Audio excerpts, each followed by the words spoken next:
All right, let's see. Are we live? Maybe. Let's see. I don't have a starting soon screen. If you ever wondered, that's what a starting soon screen is for. Checking if we're live, making sure everything's stable and working properly. I'm just going on my phone right now. All right. Switch account.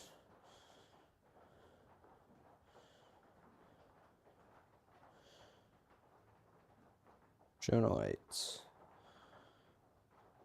Yep, it says I'm live. Cool, that's me. Yep, all right.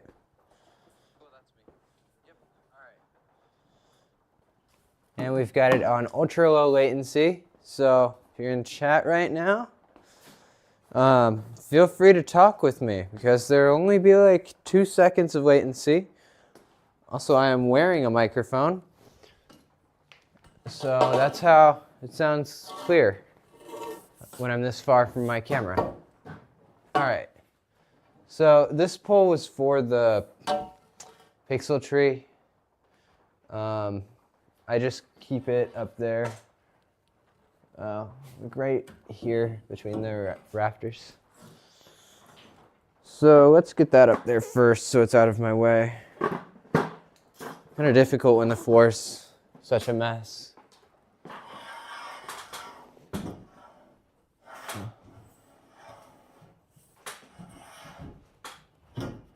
It's long, but not that crazy long. Okay, what's happening over there? I can't get it in. Oh, that's interesting. It's wedged in there. Don't know how clear you can see that. Like wedged in a super strange way now. There should be a better way to do this. And I'm almost certain there is.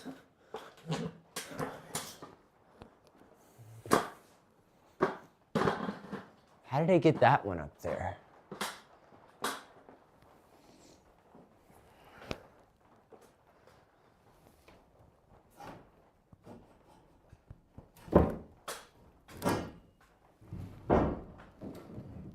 So like that. All right. There's that. Okay.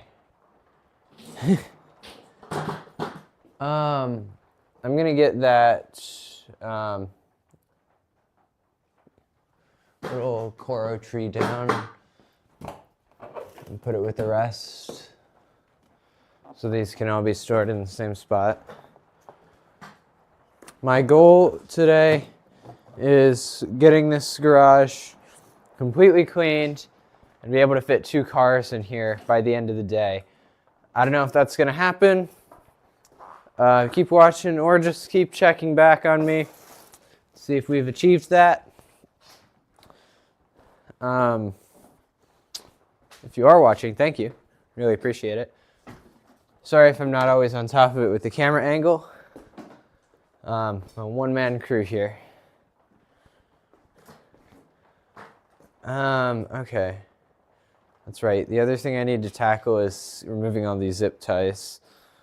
If you can hear the rain right now, that's what that sound is.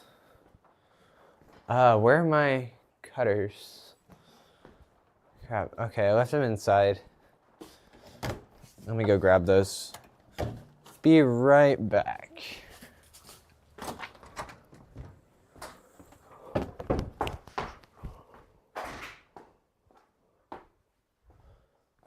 I bet that mic can still hear me.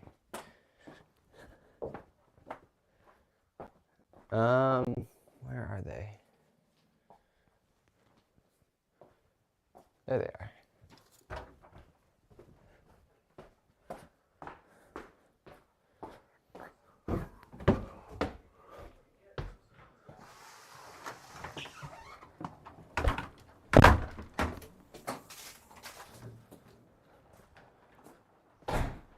All right, I'm back. So I'm actually gonna move the camera over a bit. Or, well, yeah, I'll move it.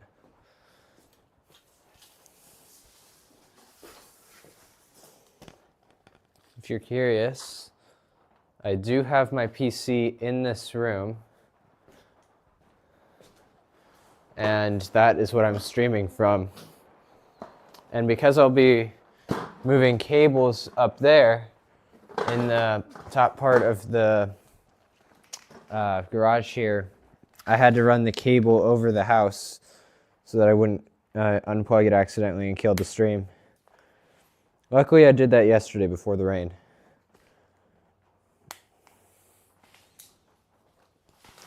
So, I actually have some other lights that I was gifted that I can use instead of these, so I don't have to cut zip ties every year.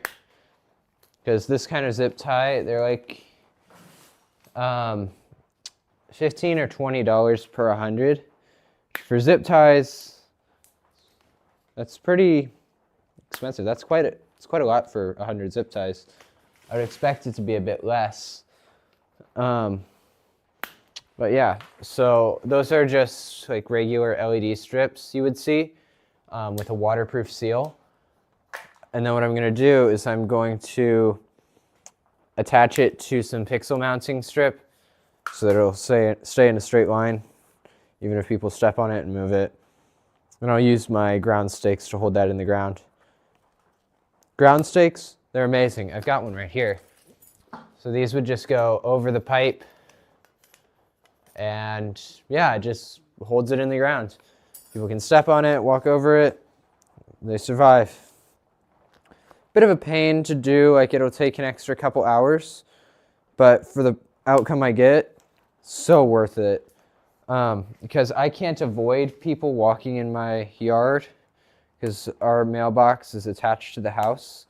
My brother likes walking around.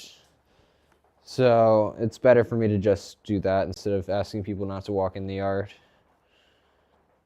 Because when things get unplugged, I don't really have that great of a monitoring system, so I just have to check every once in a while and see if anything's broken.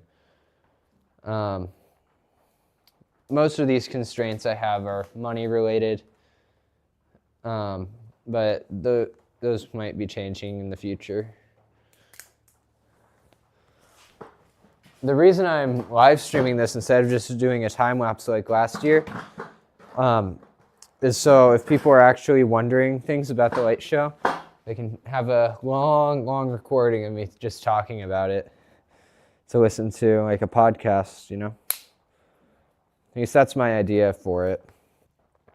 Also, guys, if there's anyone here, I don't know if I have any viewers right now, the live chat will actually say it out loud in here. So feel free to talk to me. I will see your chat message. I should. If I don't, send me an email or something, because I am not going to go check right now. I want to get this done.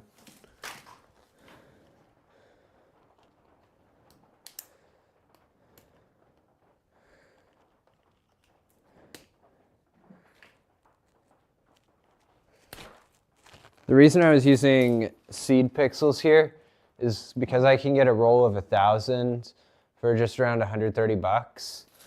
That's amazing value for pixels, because the same thing with bullet style nodes, which are these guys. Each string of like 50 or each string of 100 will cost $15 to $30. So if you do the math, 1,000 pixels for $100, way less expensive. So that's why I use them for roof lines and walkways. Not perfect for them, but they work, and they work reasonably well for me.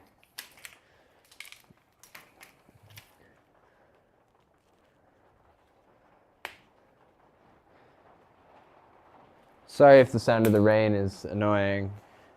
It should stop a bit later today.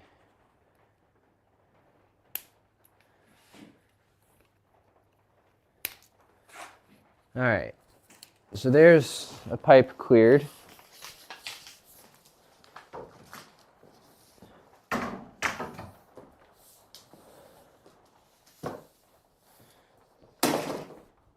And these get put up the same way the steel one did.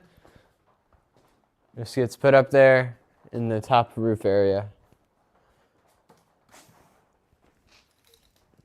Not sure how I want to store seed pixels. I could use the same stuff I use for AC lights. These. Looking like that. But if I want to test things, I want to be able to get them out quickly. AC lights are a bit easier to fix, so I generally just test them before the show starts. And relative to pixels, I don't have nearly as many, so they require significantly less effort.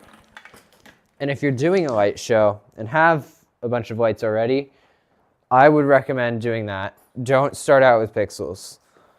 Because with AC lights, you're going to get a controller, maybe from Lightorama. They make some pretty good AC controllers. You can get theirs for like, what, 190 on sale? Not sure. But once you get that, then you can learn the basics of sequencing. And as you add on to your show, you will be able to get better at sequencing, which is exactly what I did. And I can actually look at the evolution of my progress sequencing the light show.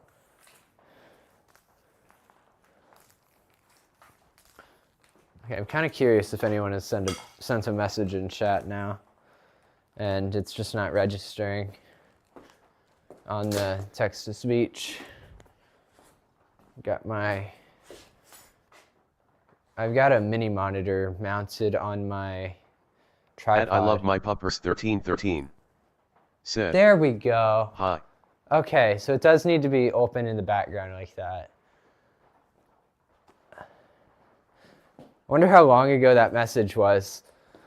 Could you send another message just to see if it's working reliably? I don't know. It's been a while since I've used speech chat.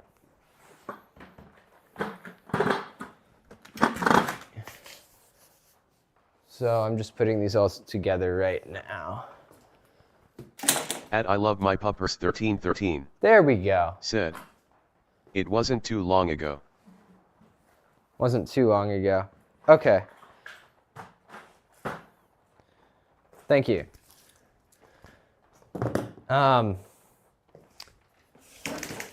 This will take a while. I have a separate time-lapse camera running. It's over there. You'll see it eventually.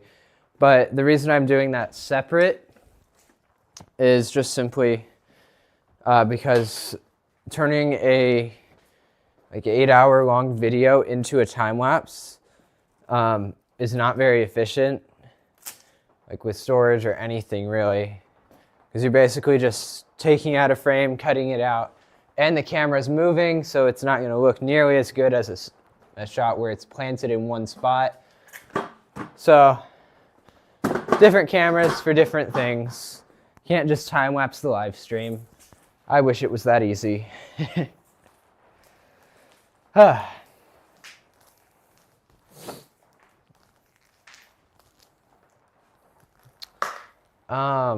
think I have some cable ties for these. Cable tie? I have no idea where my cable ties went. That's why we're cleaning. They're over there. Let's use this one. So these things, I think they're from Wrap It. I think that's the company name. But they make some great cable ties. They last forever. They're Velcro. They're huge. Don't know how expensive they are. All of the ones I've gotten are gifts. I said I liked them, so parents being parents, they got me a bunch more. And now I can just clean the cables up super easily. Like what?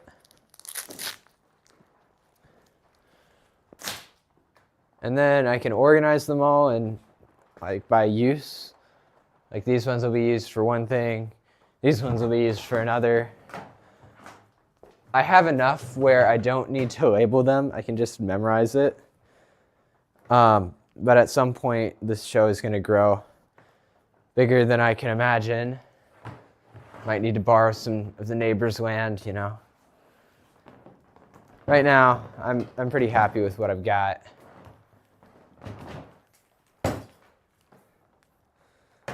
Ugh.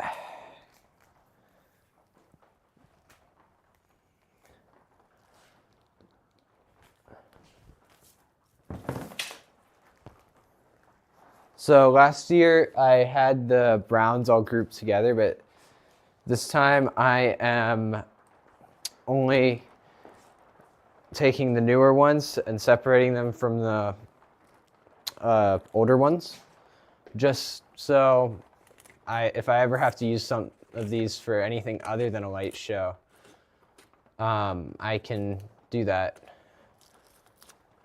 quite easily.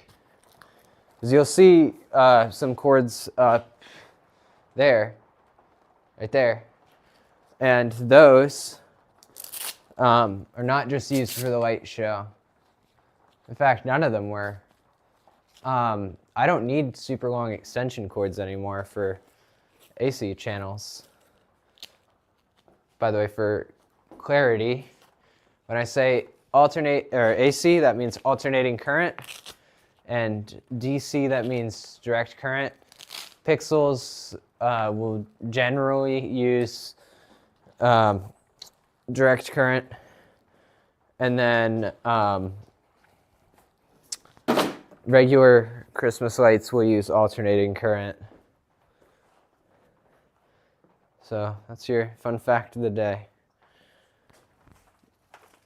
We still got to cut more zip ties off. Okay, fine.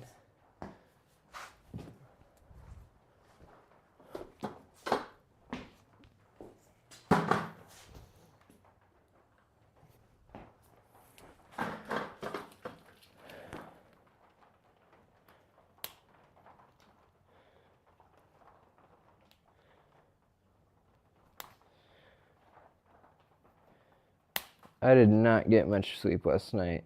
I think it's because my mind was overthinking this live stream.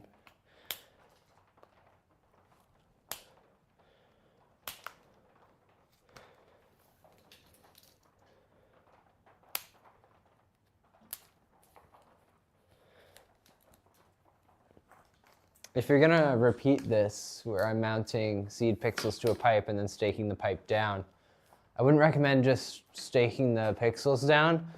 One, water pooling, that's a problem. Two, getting these in a straight line without the pipe, oh my gosh, you would not believe how difficult that is, especially with rocks in the ground, because at my house there are some rocks that were put in the ground. You'll just hit one and the stake will just stop, and you've got to find a new spot. It's very annoying. Luckily, I had a friend help me do that. But, yeah. Learn from my mistakes, please. If you're watching this channel, that's the one thing I want people to take away. Learn from my mistakes.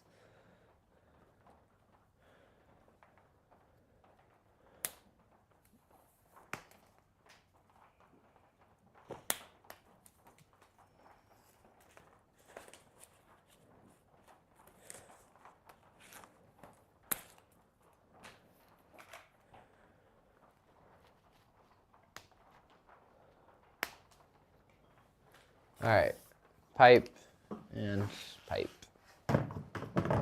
These are just 1/2-inch PVC if you're wondering.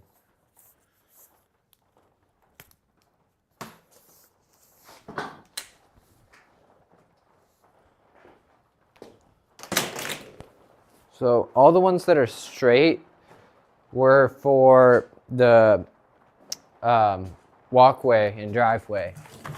But if you look at the pipes that were used for the arches, they are curved. Beautiful. I thought I might have to label them so I could tell the difference between them because they are slightly different lengths and the arches need to be a specific length. Nope, it's very clear.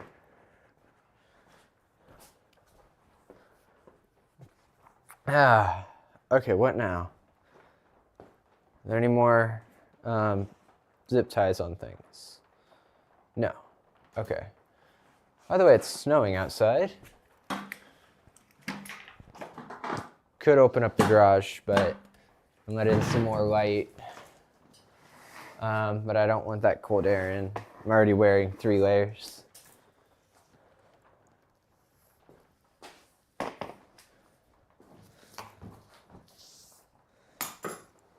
So if you recognize this from last year, this was from one of the first major things I built. This is from the AC tree.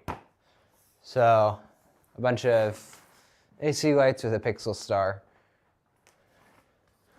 And this actually cannot stand up in here, it's so big. I remember buying this pipe and they're like, oh, you plumbing anything? I'm like, no, I'm making a light show. And then I had to do some explaining because that's how humans are. You say something like that, they want to know more.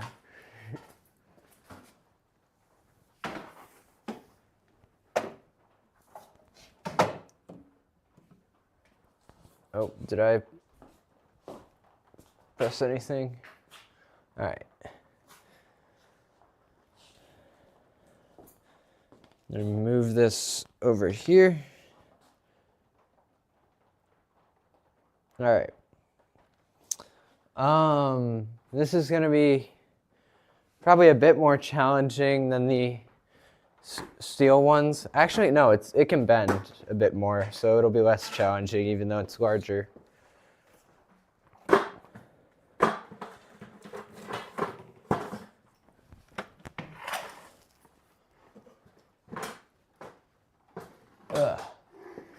Let's get this up here.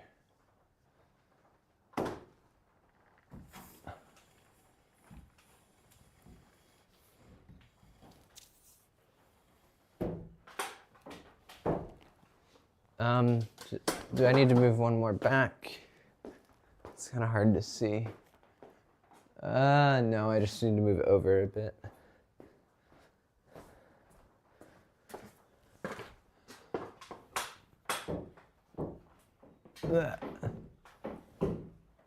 All right, let me move my step ladder.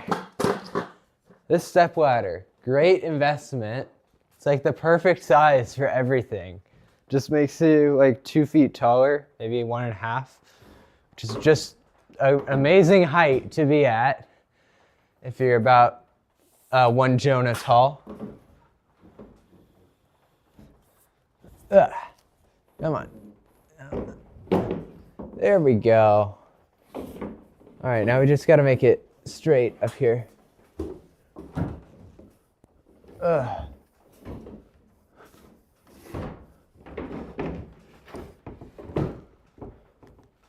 Okay, that is not level with the others at all. You can tell this is an old house. All right, there we go. Now that's up there. Probably take at least 3 or 4 minutes. I need some cable ties. You'll notice that I love cable ties. I'm gonna go grab a big bundle of them. I'll be right back. When I get back, tell me if you can hear me when I'm far away from the camera in the house.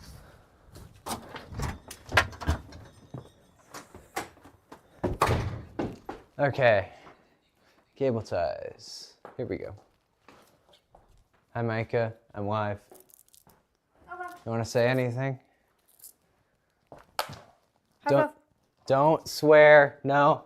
I can see it in your eyes. I won't swear.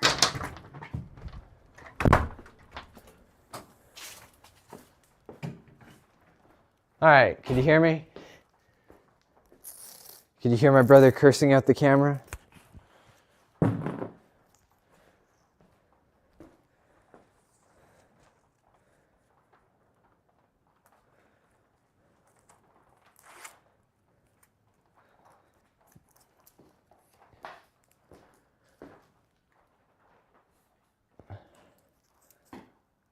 Okay.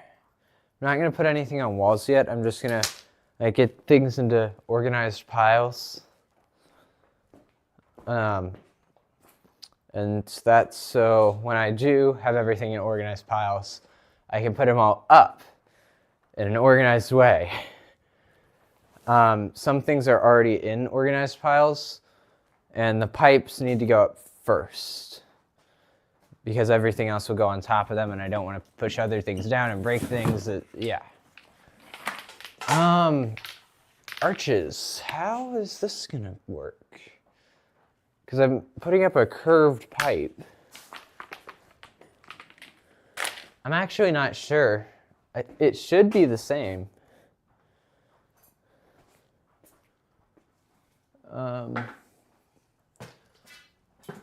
Also, to be clear, normally I'm not this expressive. I'm more expressive when I'm live, just so I can explain my thinking and make it more engaging.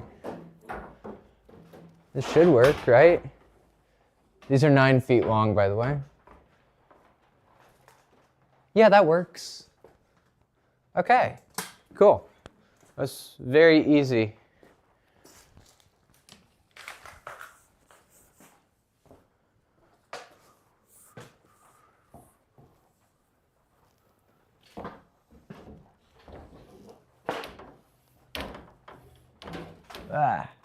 Okay.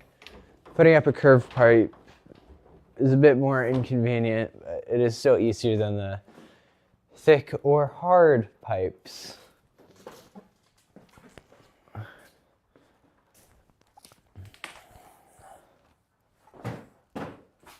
Ooh, almost bumped into the PC.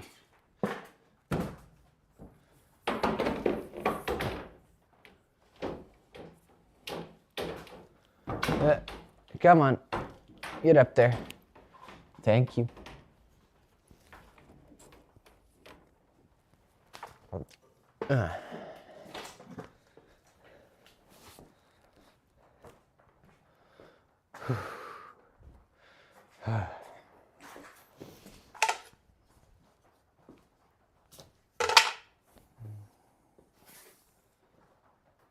Is text-to-speech chat still working?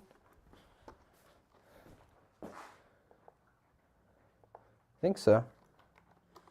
Me. Test. Said. Yeah, it's Test. definitely working. By the way, if there's a slight echo in it, that is because of how sound works. I have a mic on me, there's a speaker in the room, I'm in a garage, so there's echoey, it's not sound treated at all. It's gonna pick that up a little bit. It's just inevitable. I did some testing to try and prevent that as much as possible because it kind of annoys me.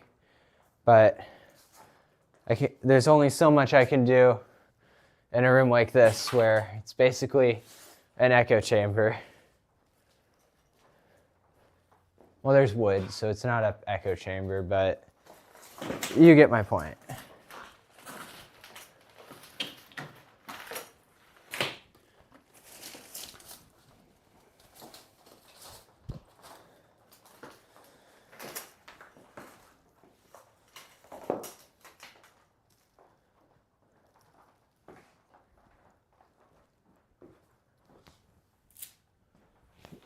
Cable tie. Well, maybe the walkways should go together. Where is the other walkway? Would this be it? Nope, this is top roof line. Okay. The roof line, the top roof line has exactly 170 pixels. So that's the max I can have on one universe in DMX world.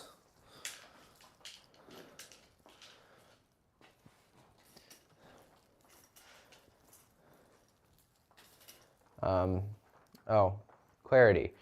DMX, stage lighting protocol, also used in holiday light shows.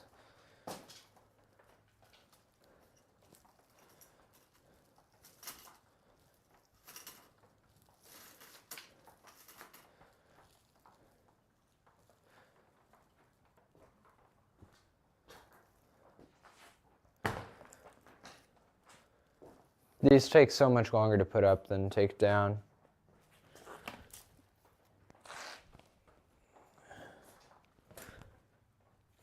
Okay, this would be front roof line, the second longest.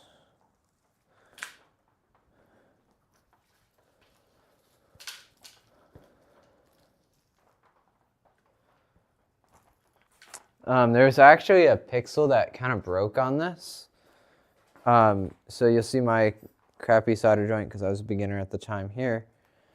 And then you'll see the string, and whoa, what's that? Well, this is my soldering work while I was on a roof. I didn't want to take the whole string down and take it inside. So what I did is I brought my soldering iron up on the roof and I just soldered it together. Yeah.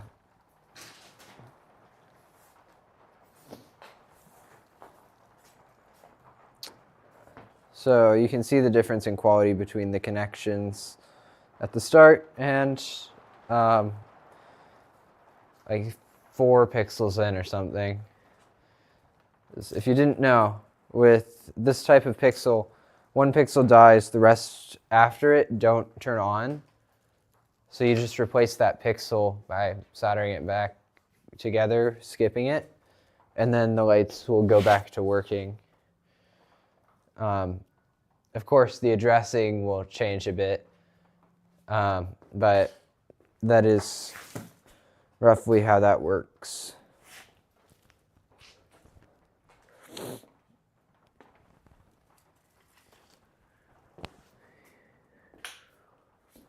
And then this would be middle roof line.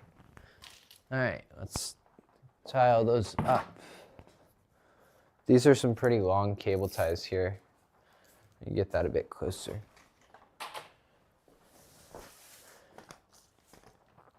If you're wondering how this works, there's the PC, there's the cables to it.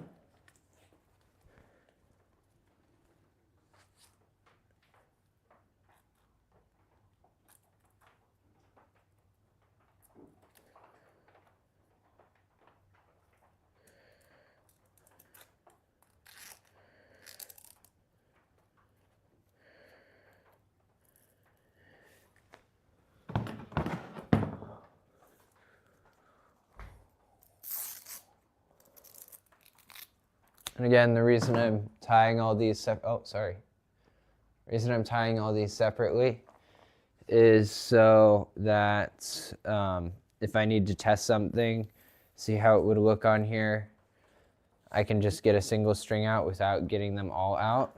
It's just so much quicker when testing things. Spending a bit more time here, but it's worth it if I get to test everything easily, because that does need to happen.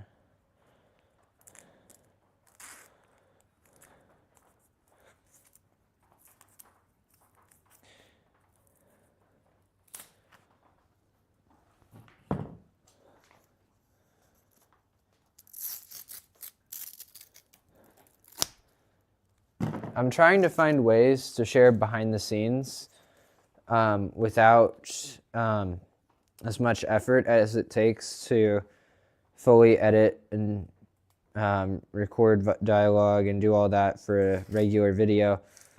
Because then I'm spending extra time to show people what I'm doing. I kind of just want to do it and then like do it as I'm doing it like this, where it's a live stream. I'm actually showing you what I'm doing. And if people are really interested, they can watch this live stream. If they're slightly less interested, they can watch the videos, which are a bit more engaging. I just want different things for different types of audiences. So with this, I'm going to talk a bit more technical, because if you're watching this, you probably care a bit more. But for the videos, I'm going to have to simplify it down, because those people are probably just kind of interested. I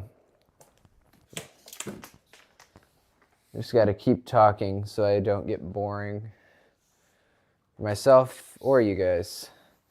Pipes. I think these are all around 10 feet now. I have a pipe cutter. And that's how I get everything to length. I guess I could put this with the other pipes. Maybe I should just get all the pipes up right now so they're out of the way. Yeah, I think I'm going to focus on pipes for the next couple minutes. I got kind of sidetracked when I saw a cable.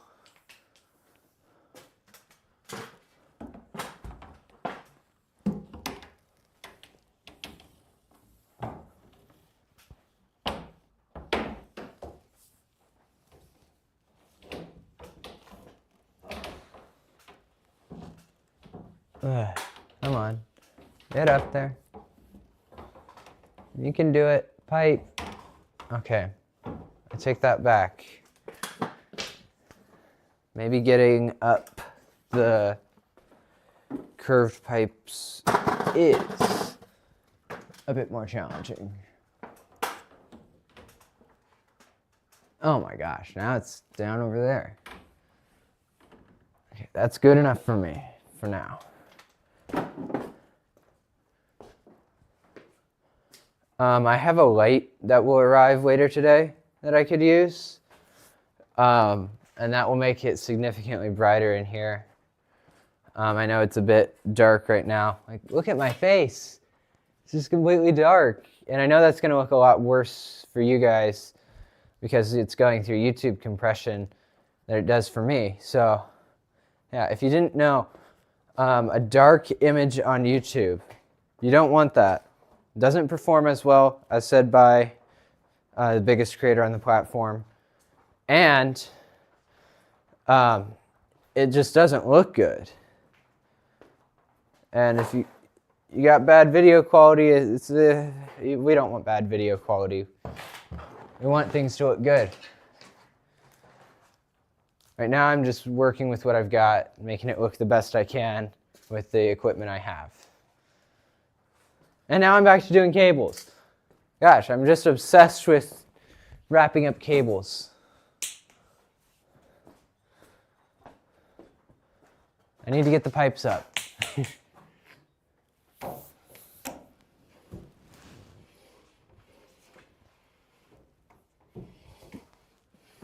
If you couldn't tell, I have ADHD.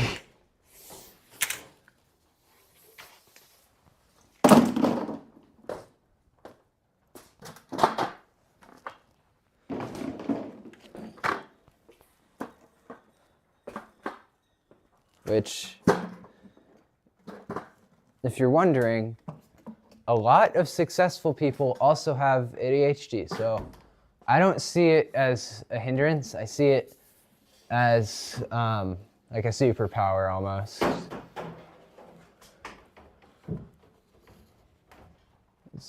Look up famous people with ADHD. You'd be very surprised.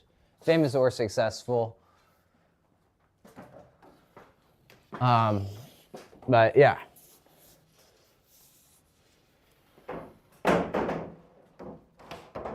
Because we're willing to make big leaps and make changes in the world.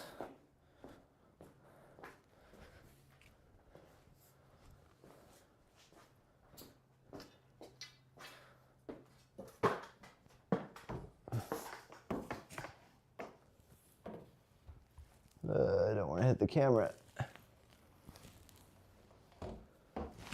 Oh, I should probably tilt it up a bit so it's a bit clearer.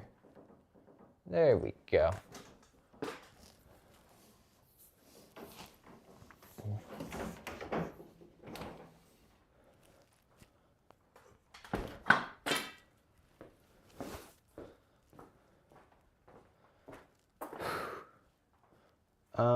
Okay. No, that's not all the pipes. There's more. I have a lot of pipes.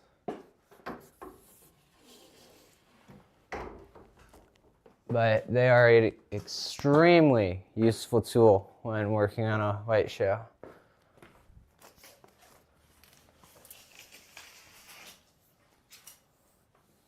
Need a have a string of lights that you want to make almost perfectly straight.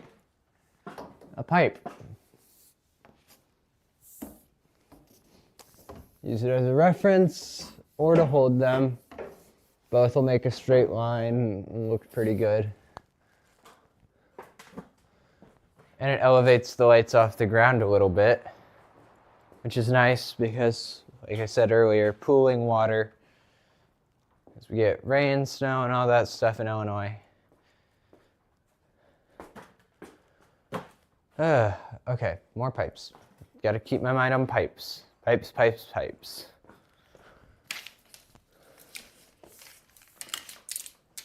One at a time.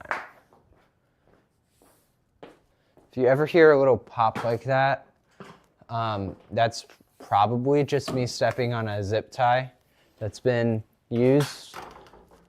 Because if you've never used zip ties, they'll make a pop sound if you step on them when they're already used and cut, like these ones are. Let me hold it up to the camera so you can see. Like those. So you step on those to make a pop sound. They're single-use products. So I try to avoid using zip ties when I can, just because they're single-use. They create a lot of waste. But sometimes I just have to, just because they can hold it tighter. But yeah.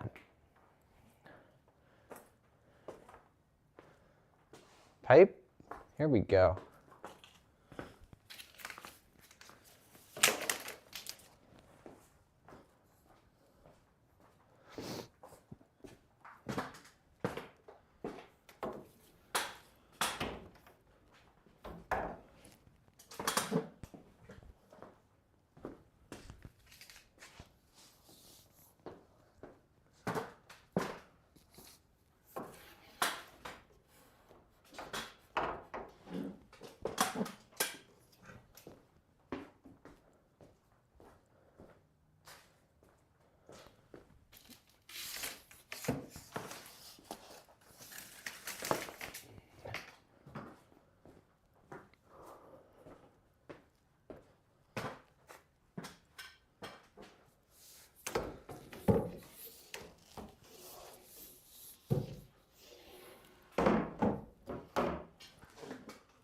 Those can all be grouped a bit better later on, but right now I want them up, and that's it.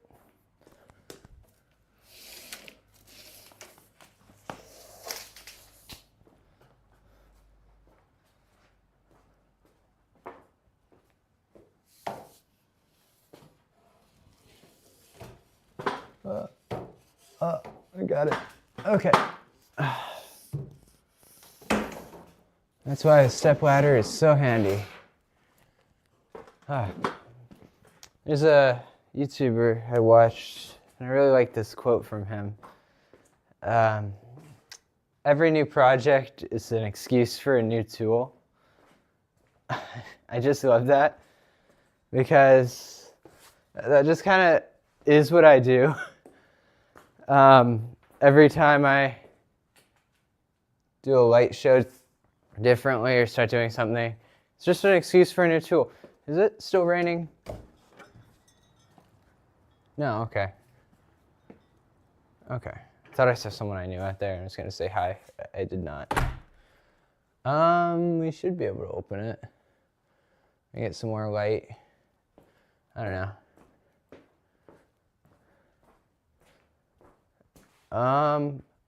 Okay. Pipes. That's what I was doing.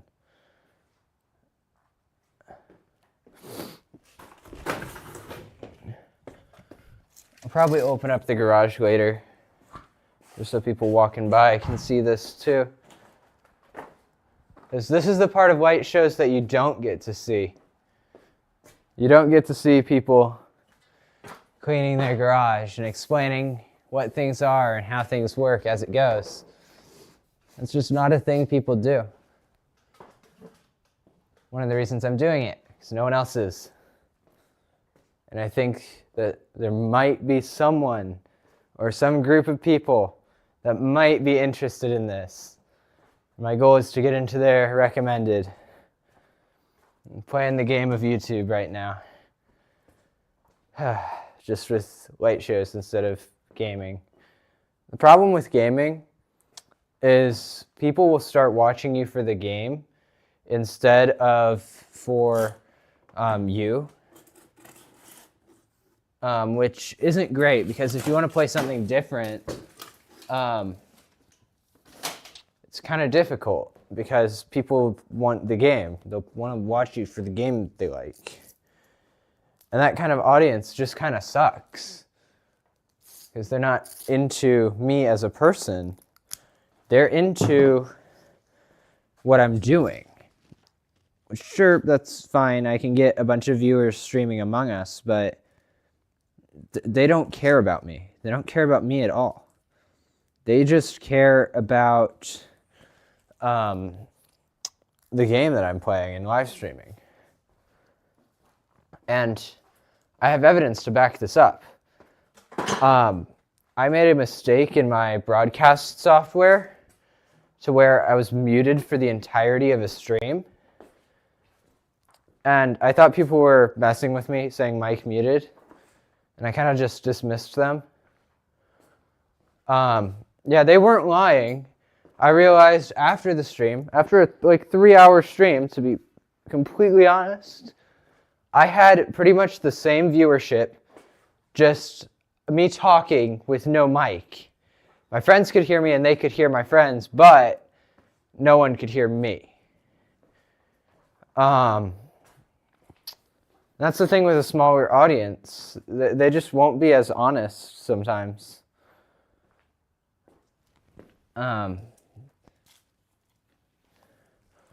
So that's why I'm switching to light show stuff. Because I like it more. And I think I can make it a bit more entertaining because I'm experienced now with it. Been doing this for 4 years. Yeah, time flies. Okay, that pipe is buried in a pixel tree. Not much I can do with that right now. Any other pipes on the ground? Nope. Okay. Pipes are done. I think it's candy cane time. So, I like to hang the candy canes. Just for ease of storage and use and such. There should be a good spot for that. Yeah, over there. The tombstones are up there, though. The tombstones are there. Candy canes were there, hanging, but I can't put them there if the tombstones are there. Actually, you know what? There's the rat's nest of cables up there I should deal with first.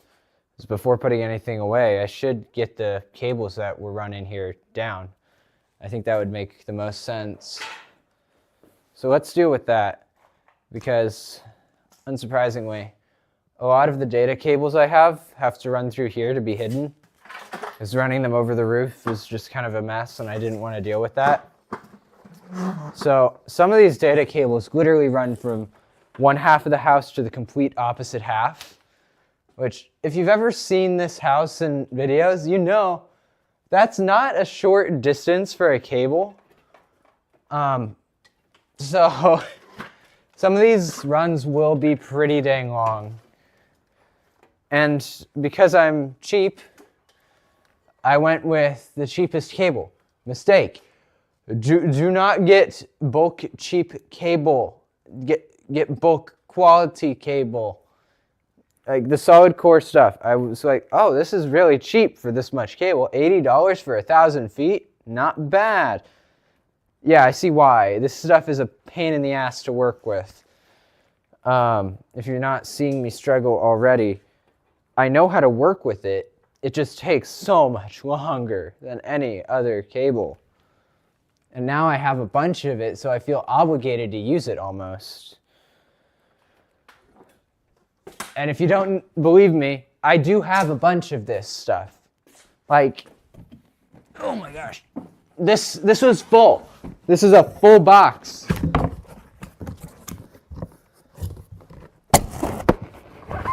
Full of cable. And if you're wondering how that works, what you have to do is you just put on an end connector. There are a couple tutorials. You just put all these tiny little wires in. Saves a lot of money and you get custom length cables. Worth it for me, not worth it for everybody. I wouldn't recommend making your own cables if you're not making a lot of them. Because at that point, just buy a cable. It's not that much more expensive and you'll save a lot of time. Thing with buying your own is you don't get that custom length. For a light show like this, if I have something that's 150 feet away, or 160 feet away, I mean, they're not selling 160-foot cables. They're selling 200 and they're selling 150. So what am I supposed to do? Move it closer? I don't want to do that. I don't want to change my show based off a cable. Like, that's the most lame thing ever. Oh, I had to change it because my cable was too short. No. So I'm going to make custom length cables. Of course. Is that network switch the light show or is this one? I'm not sure.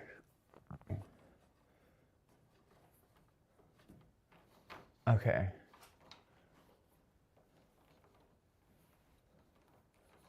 I think it's this one. It's got more plugged in. Yeah, it's definitely this one. Okay, I have two network switches in here.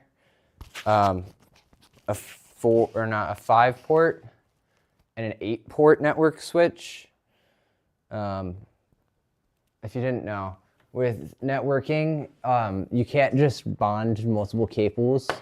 You have to have a network switch to split them because it is digital and it's two-way. And to support that much data, you do simply just need to have devices like this to split the signal and divide the bandwidth accordingly. Yeah, this is a gigabit switch. You can find one of these for anywhere from $20 to $40 depending on quality. But yeah, these ones are best, cheapest ones you can get. So that's what I have. If you're getting started, I have 10 out of 10. Would recommend. That none of them have failed me yet. I've seen them at my church. They're very common. Okay. I really have to use the bathroom, so I will be right back. I'm gonna mute my mic. Is it muted? Nope. Mute.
All right, I'm done. I'm coming back.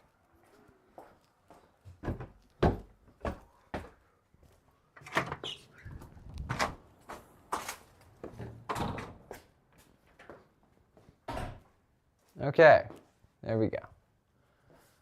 Back to Ethernet cables here. We got to get these down before putting things on top of them. The cables that are here for just my home networking, those are staying. So if you see me leaving a cable, that's likely why. Because my house, as you can expect from a tech-savvy person, does have Ethernet runs from downstairs to upstairs, but I didn't want to drill into the wall, so I put an access point in the garage because I'm doing stuff in here. And then I ran a cable up to my brother's room for his PC because he wanted Ethernet. Yeah. Tech-savvy people, great, great. This is so cool. Like, if you told me 5 years ago I would be doing this, I would not believe you. Well, I might, but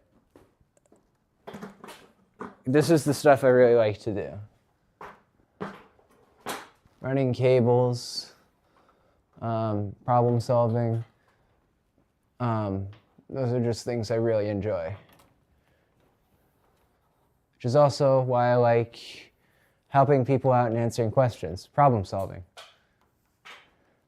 Also the reason I prefer word problems in math. I told that to my math teacher and he said, only a couple people have said that. But yeah, I actually prefer the word problems because it helps me relate it to the real world and I can put more meaning to it.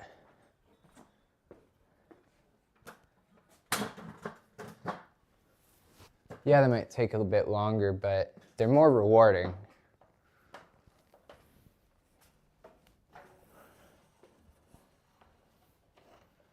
Even if sometimes they're a bit absurd. Johnny has 40 lemons in his truck. He eats 10. How many lemons does he have left? Like,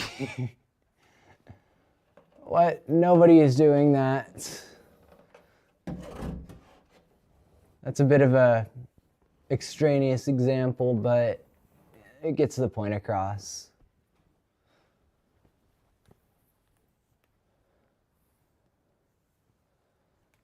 It's gonna suck if word problems are ever gonna be AI generated. I'm glad that the teachers I have the brains to not use AI for everything. I've actually gotten some really, really good teachers this year. If you're new, I'm a junior in high school.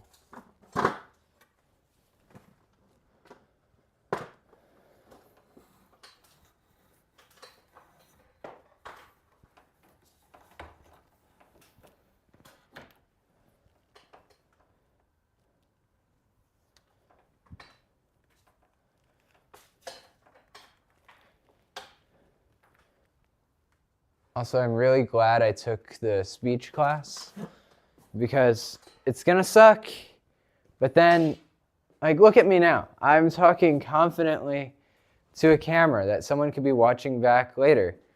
Of course, it's different when it's a crowd of people and that you can see their faces, but speech skills translate really well to camera skills because if you can talk in front of a crowd, you can definitely talk in front of a camera. I was already decent at talking in front of cameras just because I live streamed Among Us, and that's great. I'm really glad I did do that. That has helped me so much in life. Like, I'll give a presentation in like history or something, say, and people will be like, "Wow, Jonah, you are good at talking in front of people and presenting." I'm like, yeah, I found that I'm gonna have to do that a lot, so might as well get really good at it by practicing. which I did by live streaming a game and then making it original by playing my own style in it. If you didn't know, in Among Us, there's a hide and seek mode. And in that hide and seek mode, what I did is I modded the game so that I could have more than one imposter in hide and seek mode. Not my mod. I had to give credit to the creator, of course. Credit the creators. He's actually in my Discord server. Great guy. Codes amazing stuff. Kind of an inspiration for me since I do program things as well. Anyways, I use his mod. Technically a hack, but if I'm using it for an ethical reason, I call it a mod. Hack only if it's unethical. Mod if it's ethical. And since it's, I had to do it in public lobbies because if I just did it live, it would not be entertaining. So anyways, from that, technically I'm hacking in a public lobby, but I'm playing a different sort of game, like a modded game, so we'll have different definitions, of course. Like people will say I'm hacking. I'm like, okay, if you don't like that, you can leave. Is what it is. Humans. I think something that all humans could agree on is that the other humans, like half of them suck. Maybe more than half suck. But yeah. So just Among Us, multiple imposters. People watch my stream. It gets a lot of viewers. Viewers tend to get really good. That creates characters. People want to watch more. And that's how that got popular. There's one guy that spammed in chat, and he liked spamming in chat. And I kind of just treated him kind of like a TV series would. As like a villain, almost. And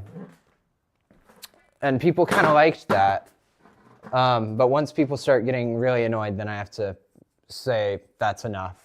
You're gone.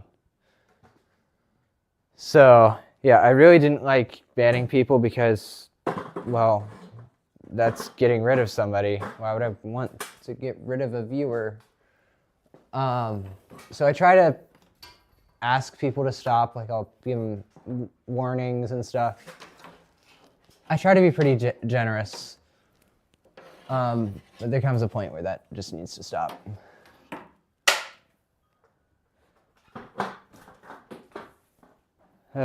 Okay.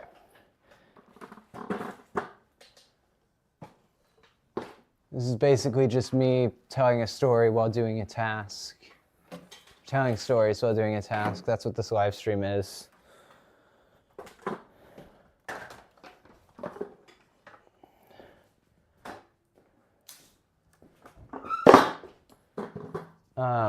I met someone at school, a friend of a friend, and this guy said, okay, all of my other friends, they've got like one cool thing about them. Like they do a sport or they do this.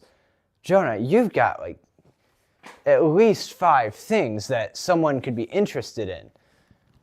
And I'm like, you know what, you're right. I didn't think about that, but I do have a lot of interests, which is what makes me interesting to other people. So, yeah. Never thought about it that way, but if you have a lot of interests, you're going to make more friends. Sure, some interests will get more, and more people relate that with you, but yeah. Life advice with Jonah.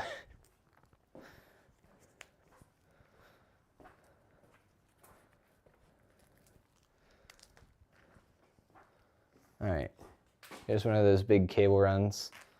You can't get a cable this long, you have to make it that long. I think this one might be this is the longest one. This is the one that runs all the way across the building. So we're gonna put this here because it actually runs outside right now, and there's some cables out there I need to grab. How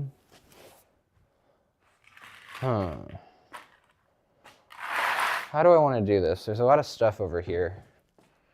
You know, I could just take these boxes out, just put them outside the garage, or just over here. That works too. I know you can't see where I'm putting them, but it doesn't really matter. I'm just putting them away. These are heavy. Oh my gosh. If you're wondering, this is filled to the brim with pixels.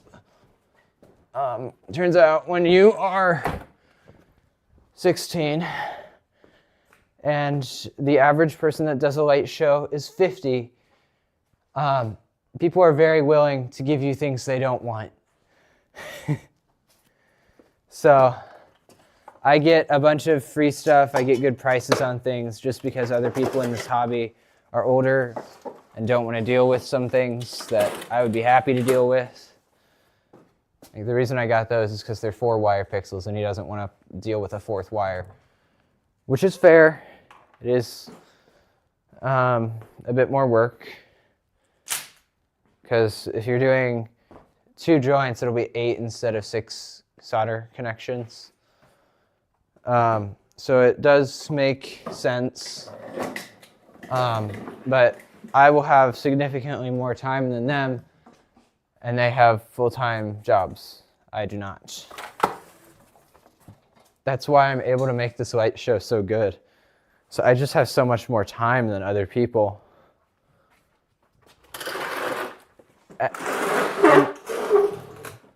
And time is like 90% of the work. Like sure, you could buy things and stuff, but it's not gonna look superb unless you really, really put in the time. You gotta, when you're doing a light show, you gotta weigh out your options. Would you rather spend more time or more money? Because pretty much everything I'm doing, you can just buy the parts and set up, tear down. That's what some people do.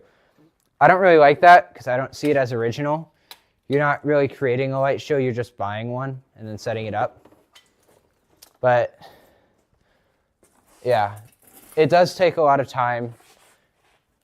And if you're just paying someone else to do it, that's fine. For my show, I do sequence it all myself. So it just looks cohesive, same style throughout. And yeah, good sequences are not cheap. If you look, a 5-minute sequence might cost you like $70. And I just cannot justify spending that much on a light show sequence when I can do it myself for free.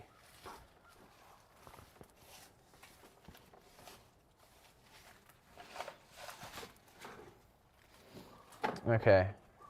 Seeing some natural light. See how much brighter it is than in here? You know what?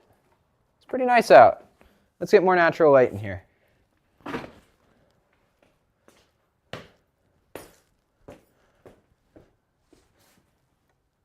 Should open.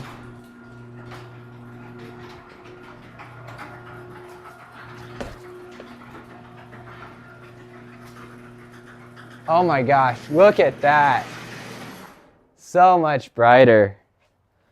Oh, that's lovely. Can't do this when working at night. That's why I bought a 30,000 lumen work light, like a construction type light. If you've ever been in a place like Chicago, you'll know what I'm talking about. The lights that are on stands and basically just recreate daylight. I got one of those. It's around $80. I don't know how quality it's gonna be, but from what I read in the reviews, it's good and it lasts a while. So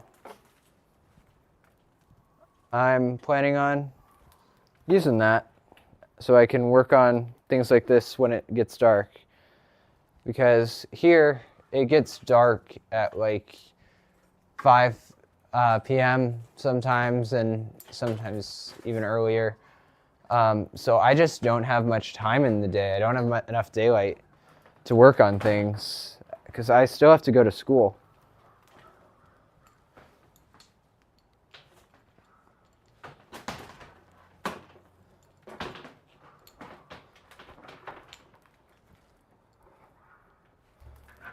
Oh, this yellow cable here. I don't know if you can see it that well. Actually, let me bring you guys closer.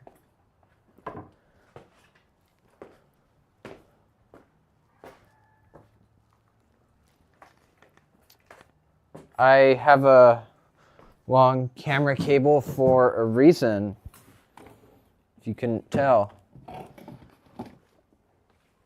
All right. On that camera, it looks like I'm going into heaven. This is just the door. It's so bright. If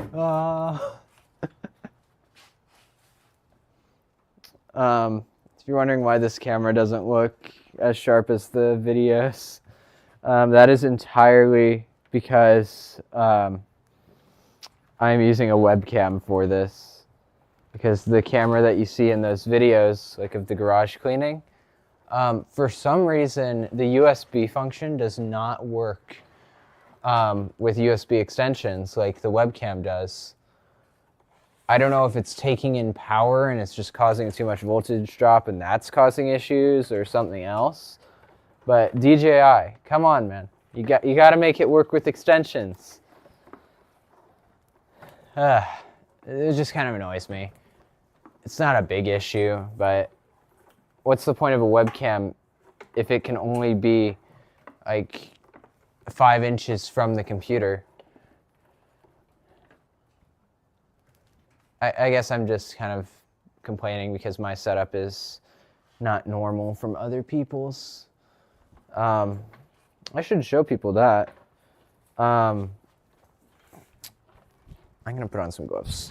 My hands are getting wet and cold. My PC is in a different room from my desktop setup. And if you're one of my friends that have been to my house, you know exactly what I'm talking about. The PC is not in my room. I do that for a couple reasons. Noise is one, power distribution is one.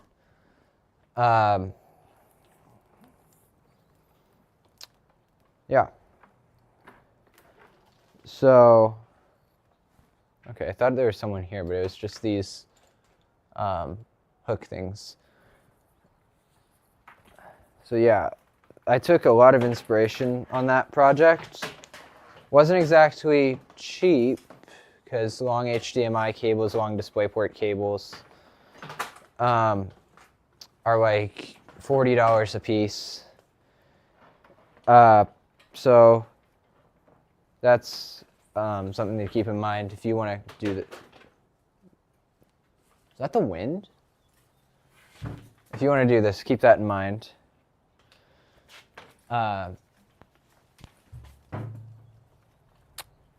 So also I needed some USB extensions, save a bit of money on those. I just get like 1 or 2 long ones, USB 3, and then get hubs for them. And then the hubs, they have to be powered hubs because there's too much voltage drop from the computer. And that's worked really well for me. Like even right now, I'm on a powered USB hub because that camera uses too much electricity to just run off the extension. It just won't work. It'll say USB device not recognized. So powered USB hub with a little battery on the side. That's my setup right now. It's also powering the screen. So the cables I have running to my camera, none of them are power. All data. So that makes a lighter cable for me to deal with, which was really important when building the live stream setup here.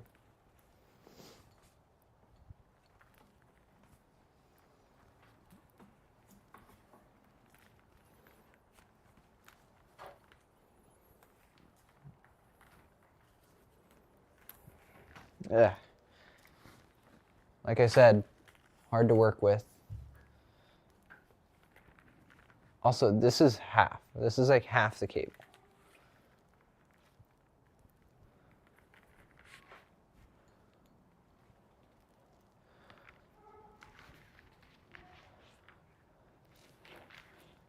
Oh, come on. Let me get it out. All of the live stream data is going through this cable. I hope it's still live. Yeah, it says we have good signal. And the reason that works and it's not running over me right now is because it's running above the house and through the other side, because that's where the PC is.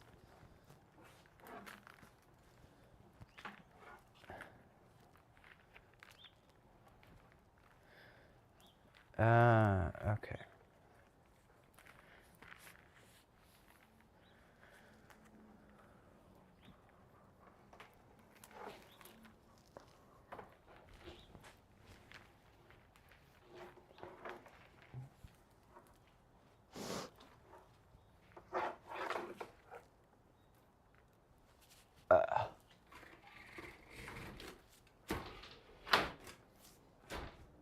All right, that's stuck. This will explode if I let go of it, so I need a cable tie. Or it will explode if I let go of it. Just clarity there.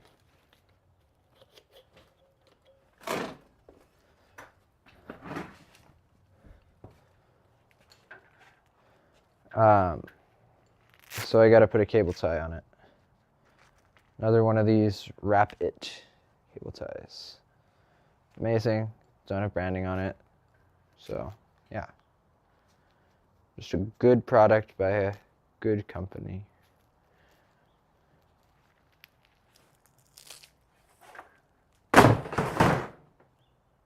Sure.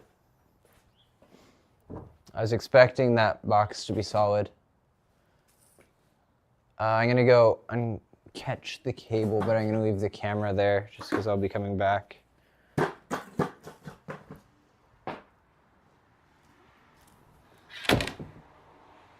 All right, uncut.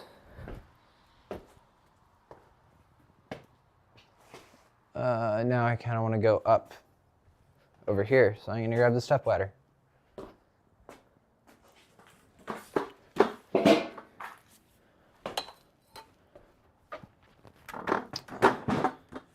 By the way, this is a sitting down bike, if you're wondering. Whew.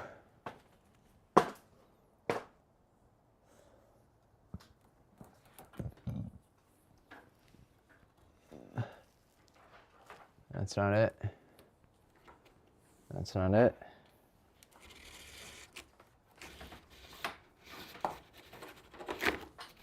All right. So the reason I'm comfortable pulling these ones is because I put this little cover on the end. If you've ever worked with this type of cable, you know what I'm talking about.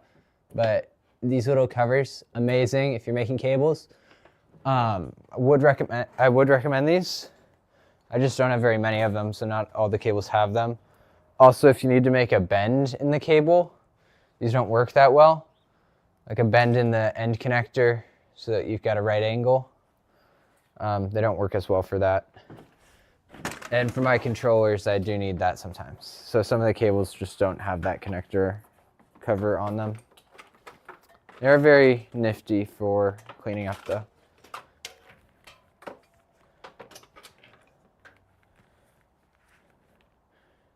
You can see I'm just wrapping over the cable tie, then taking the cable tie off, then putting it back on.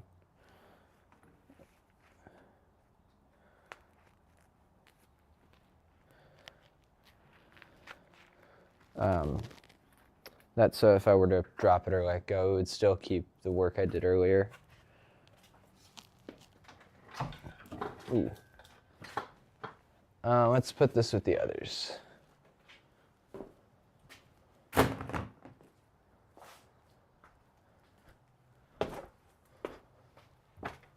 This would go so much faster with help, but I have very specific ways I want to do this. So it's kind of difficult to have other people help me for that reason.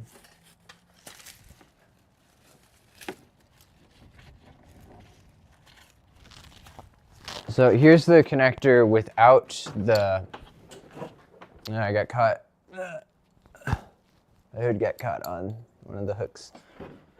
So this is the connector without the jacket, and the reason that's bad is because the little clip there, that comes off super easily when you're pulling it. When that happens, the cable just does not stay in. I get it's meant to be a cheap and reliable connector, but oh my gosh, it's so annoying compared to something like XLR or others. And it's everywhere. This connector is everywhere. If you're doing any sort of job in networking or that requires this type of cabling, you will be using this connector. There aren't really other options that people use.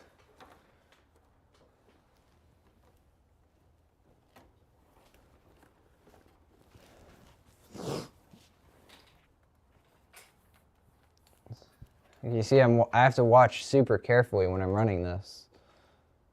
When these cables were run in the first place, what was done is I just ran the cable without the connector and then put the connector on after the cable was run, which is actually what's done when installing these types of cables. The connector is put on afterwards. But with this, sometimes it makes more sense to measure it out, take it down, and then do it. Just depends what you're doing. Okay, I'm gonna be working up here now. So I'm gonna move that camera.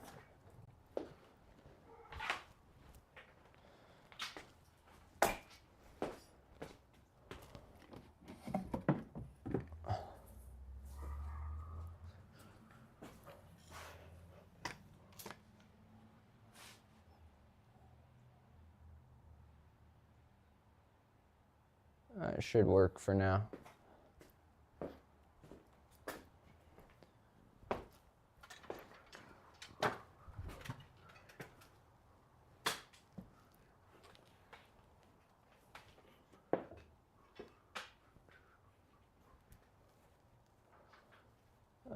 Okay, we gotta go that way.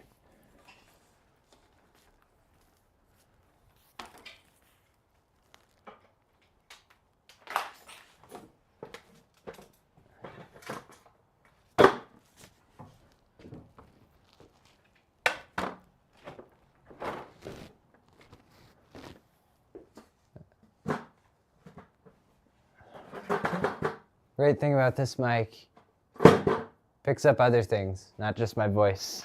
And it'll follow me around, so you guys are hearing what I hear. Kinda.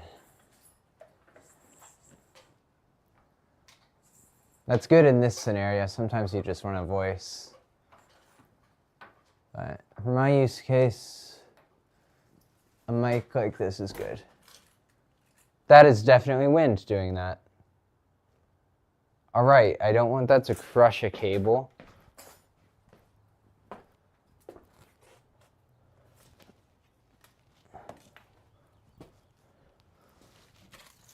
Oh, the one it's crushed. Oh no, it's already been crushing a cable.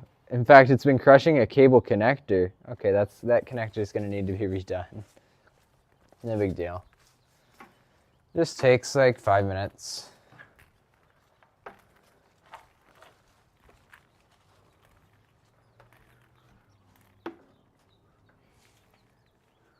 I need to get a door stop or something to hold this open.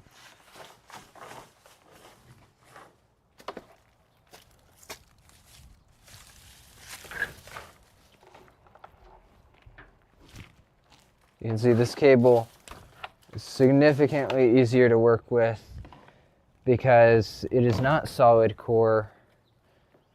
It is stranded.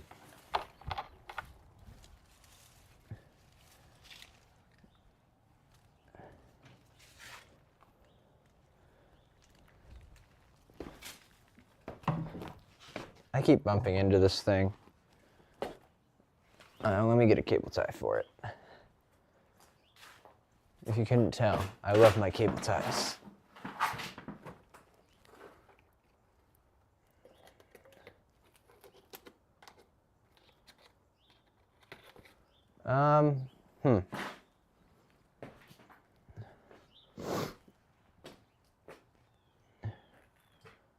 I should have a smaller one somewhere. I don't know where.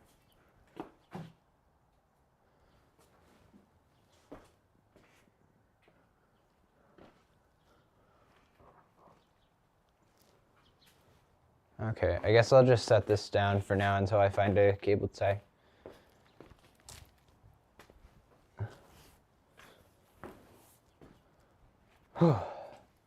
For Christmas, I got a bunch of cable ties.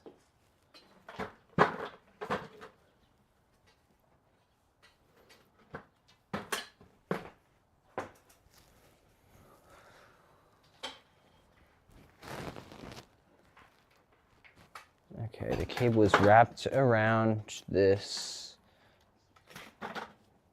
step ladder. You know, if I wrapped the connector in electrical tape, that would probably preserve it. It's not a bad idea. I just don't know what would save me more time.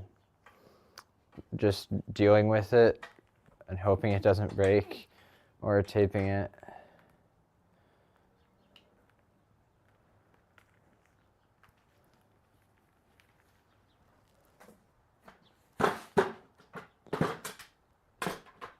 That's right on a light.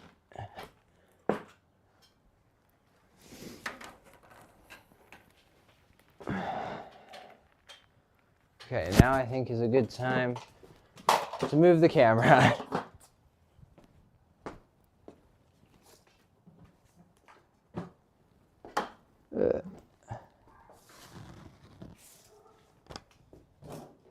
Might look good. I don't know. I'm not looking at the camera feed. There we go. Oh. What time is it? Is it really 9:59? Ooh. Okay. Oh my gosh. I've been doing this for an hour and a half already, and I've made a bit of progress. Oh, this morning goes by quick.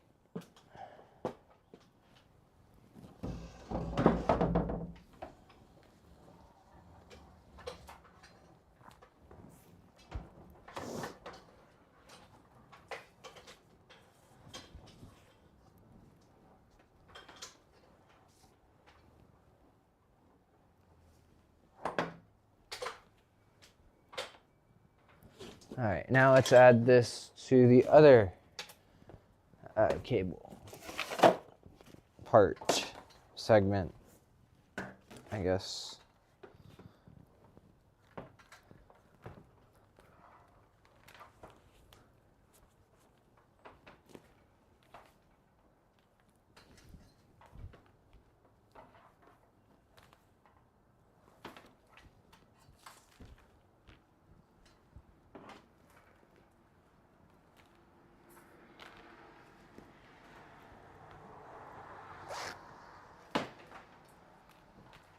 This is a very satisfying sort of thing to see in a time lapse.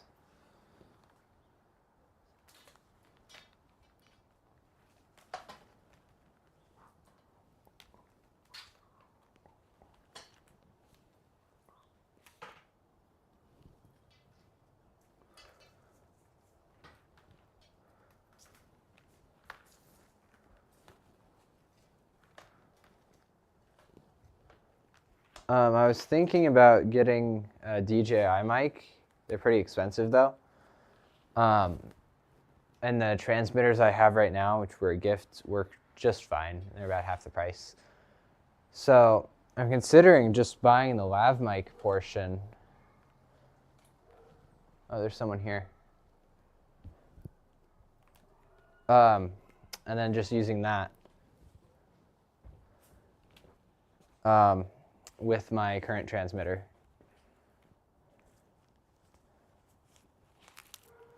That's my grandma here.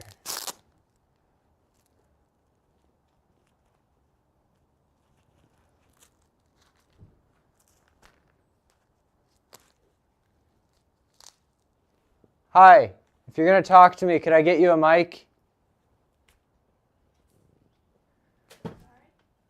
Do you have something for us? Or Grandpa was going through a drawer today. okay, I see. You stopping by or are you staying? I'm sorry, I'm going to the grocery store. Why do you need help? No, I was just wondering. What's this? Oh, I see. Yeah, I did have this. Your name's on the back. That's how we knew it was you. Yeah, pencil pouch. Cool. I've not seen this. What, Micah?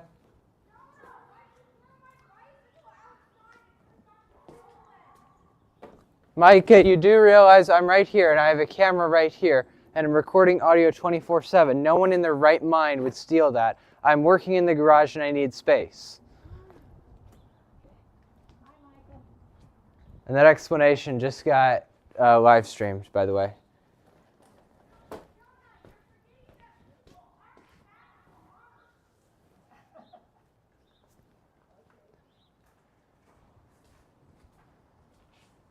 All right, well, have a good day.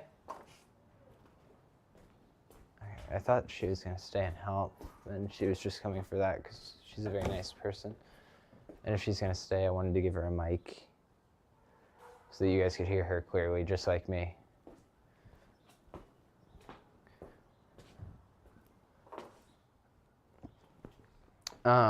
Anyways, speaking of mics, the DJI mic sounds lovely from a company I trust. I was thinking of just getting the lav mic portion, which if you don't know, that's thing on me. And then just keeping my current transmitter, because that part's just like 40 or 50 bucks, which I can deal with. And it'll sound better. It'll be more convenient to place. So I think that would be a good upgrade for me if I'm using this lav mic setup a lot. Oh, what was I doing now? Okay. Let's find something else to do while I talk.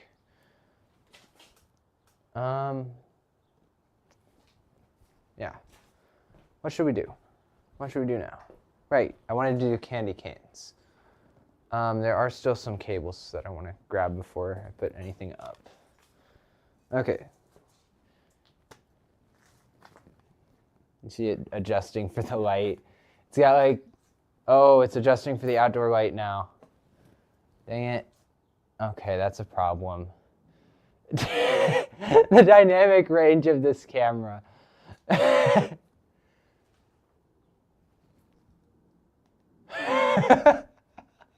This is why you shouldn't use a webcam for things like this, because it does stuff like that.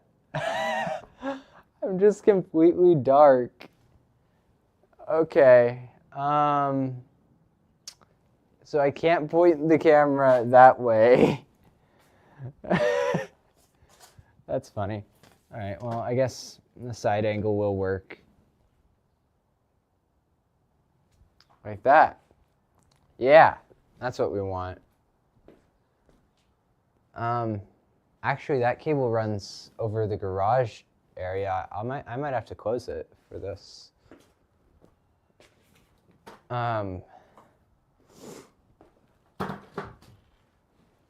Someone knocking on the door.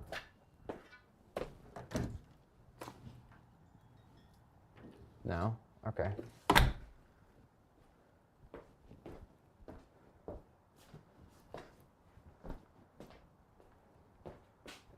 If you're ever live streaming with someone else around, like I am occasionally, you might get some weird faces, just simply because you have to be more expressive when you're live streaming things.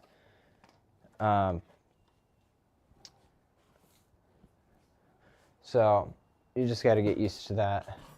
If they ask about it, just explain it. Okay. What was I doing? I need to clean up, not that cable, one of those, whichever one it is. And I'm not sure which one it is. Probably the one that's unplugged. Yeah, this one. Okay. That's the one going to the controller that's hidden in the garage that I've not touched yet. A little bit of a stretch.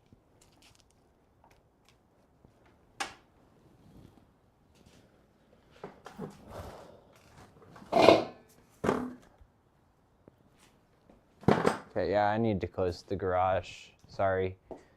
Enjoyed the light while we had it.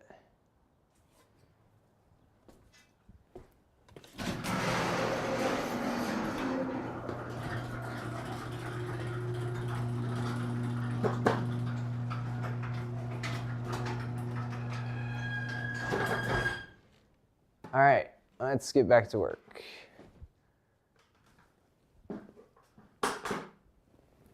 All right.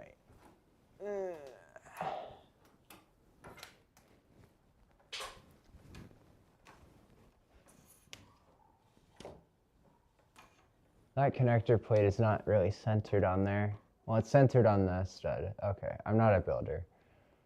But when I'm running my cable here, it does scratch it a bit.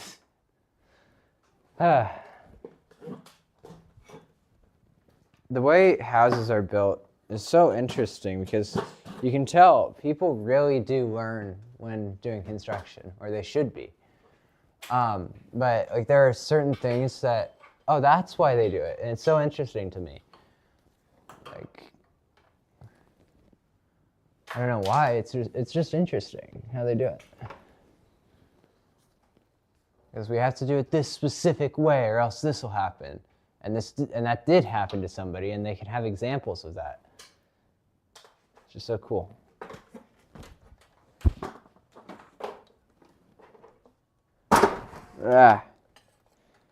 Okay, that's not gonna work. Okay, I'll wait till this area is a bit more cleaned out.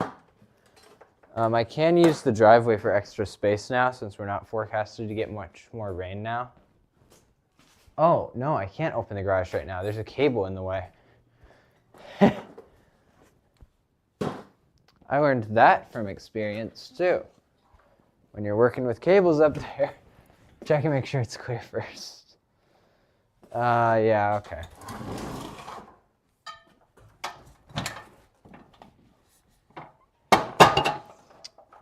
I would prefer the step ladder, but this ladder's right here. I know it might be a bit loud.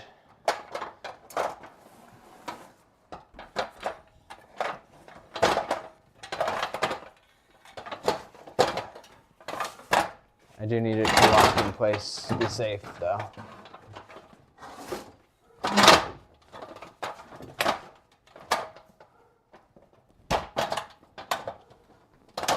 There we go. Oh yeah, I can get so much higher with this ladder.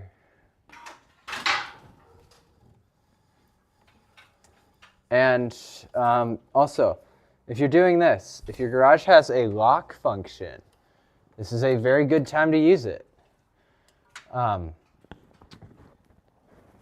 What I did is I just flipped up the plate and clicked and held lock. And then the remotes won't work, but the button in here will. So that is extremely useful if you don't want it opening in your face when you're working up here. So then you don't have to come up and unplug it.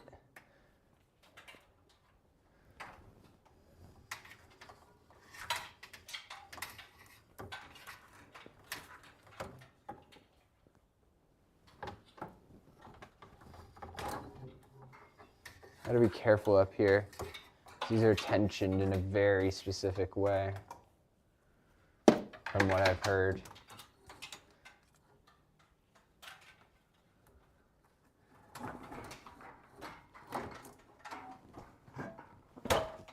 Ow.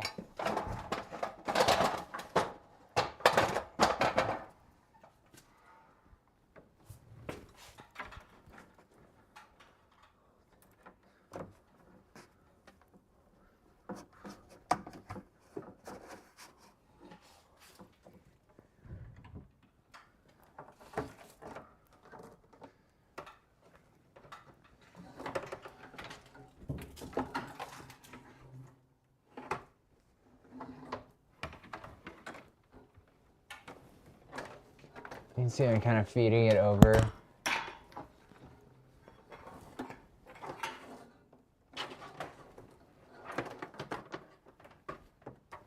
Oh, let me hit the laser here. Why did that light turn off? The garage's light turned off. Can I press the button and turn it on? There we go. Normally I'd be fine with it, but I was working in the area. And I'm live streaming, so lighting is important.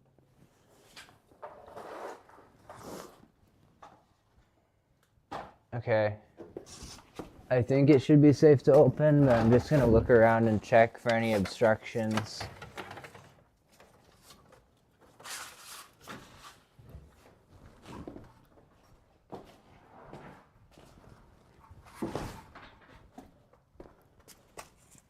Laser's still connected.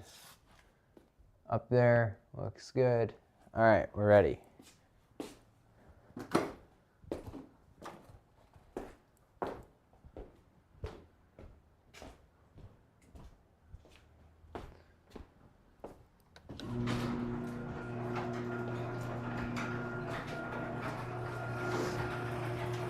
I was gonna get a doorstop for that.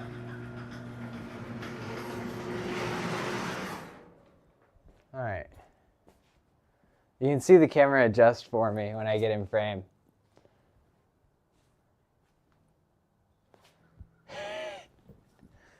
Webcam. Okay, it is wet, and we shouldn't get much more rain today. Might want to double check the forecast on that. Technically, most of this stuff is waterproof, though. Sorry, water resistant. None of it's waterproof. There is a distinction.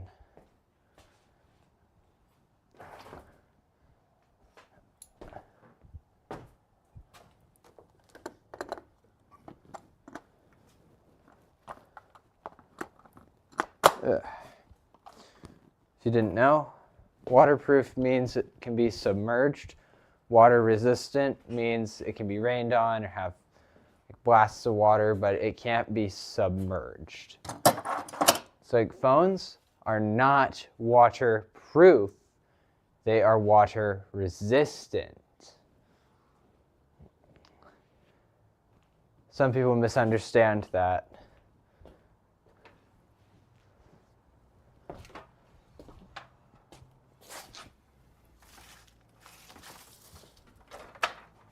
Just because a phone company will advertise that you can, it can be submerged, does not mean you should.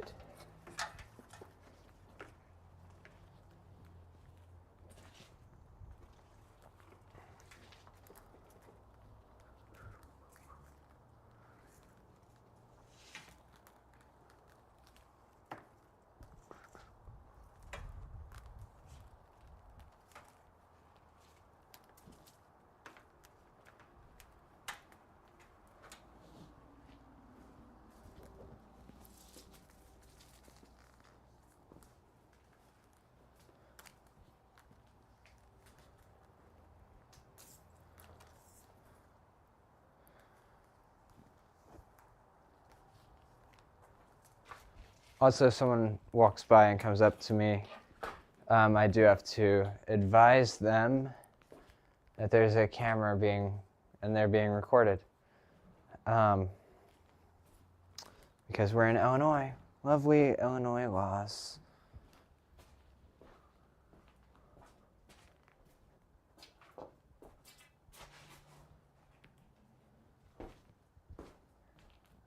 I had a big thing of cable ties. Where'd they go?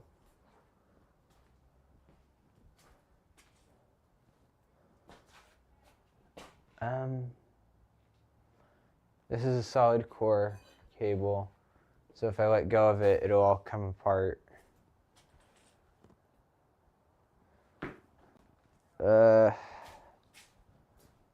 Huh. Well, I see one, but that's for something else. Dude, I had a huge roll. What the heck happened to it?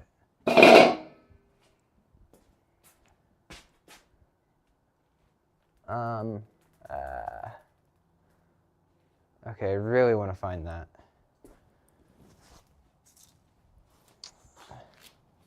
For now, I'll use one of these. I might swap it out later.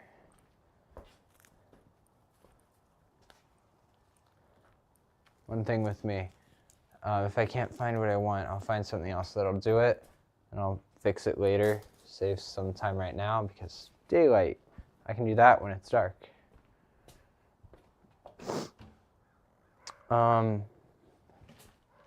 Okay, is that all the cables that need to be removed for light show purposes? No, there's still power cables. All right, let's do power cables. So excited to remove some power cables that are laid in the ceiling here.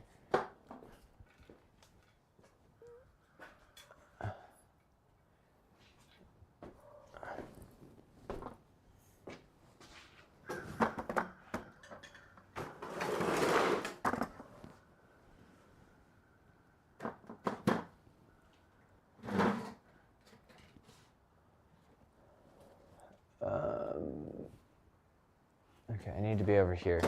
It'd be helpful to get the arches out of the way. They're kind of blocking a main area for me here. You know what? Yeah, let's get the arches out of the way right now. I'm not going to point the camera at where they are. I'm going to point it at where I'm putting them. See that wood up there? Right there? That's where the bases of the arches go. You didn't know?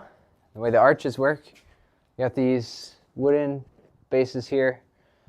You stick a huge stake into it, and then you got a PVC pipe, it's 9 feet long.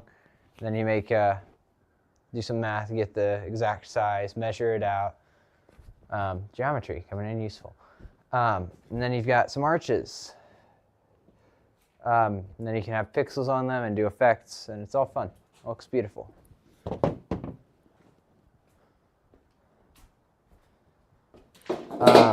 There are a bunch of different ways you can do arches. One of them is putting a strip of whites, like a pixel strip of whites, I'm sure we're all familiar with those, into, what's it called? If you put one of those into a pipe, that's one way to do it. I don't really like how that looks. You just can't, it doesn't look as precise, it doesn't look as good. So I went with bullet pixels on a Coro, which will make these sorts of things. Arches like that, which is fine for me. So I think these look beautiful. Other people say, then it's not even an arch, it's just pixels. I'm like, whatever. Whatever I think looks good, that's what I'm going to do.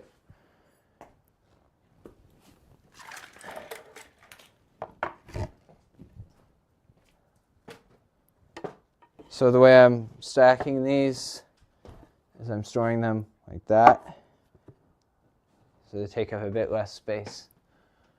I have 4 arches, so that's 8 of these bases, and I don't have like fancy saws or power tools, so these were all mostly hand sawed to make, and then hand screwed together and all that stuff. I did have to drill one hole, which is fine, that hole on the top, but since it's a single time project and I'm not doing this every day, I didn't want to buy new tools, so hole. I already had a drill. So who doesn't have a drill?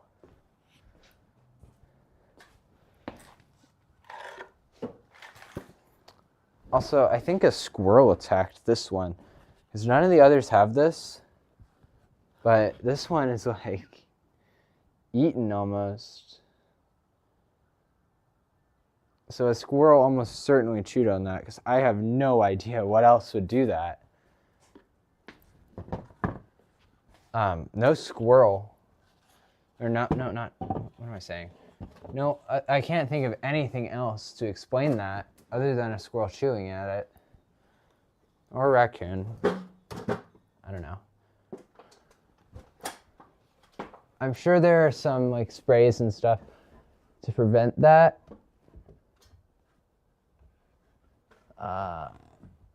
Ooh, are these all gonna fit? Fit last time.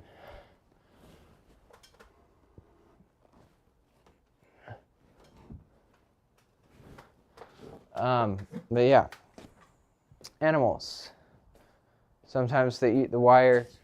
I haven't had animals eat wires. I've had humans trip on wires and destroy them, which is the main reason I stake them down, put them in bundles. So then they're less appetizing, I guess, to animals. But it'll vary. Like my friend over in another city who does a light show, he literally has a metal garden hose, because the squirrels kept eating his regular hose. Like that would be crazy here. I've never had a squirrel eat a hose. So experience varies quite a bit. So use your own judgment if you're doing this.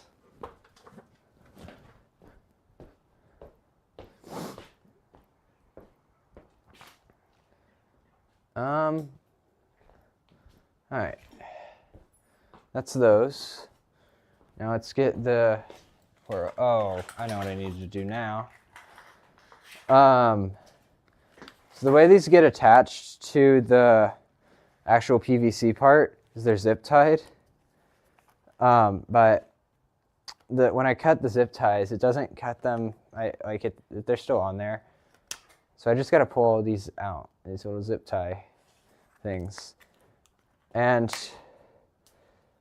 I'd say there's about 25 per arch. So 25 times 4, that's 100. We got to pull out 100 zip ties, guys. Roughly.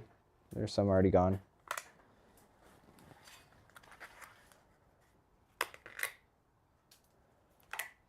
And then I'll use a leaf blower at the end and clear out all the zip ties and stuff and sweep them up.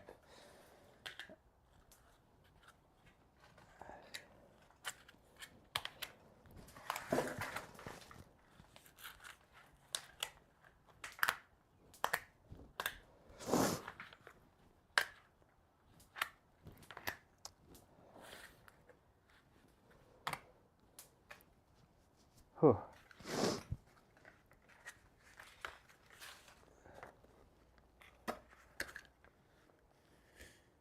Okay, there's one. That didn't take that long, actually.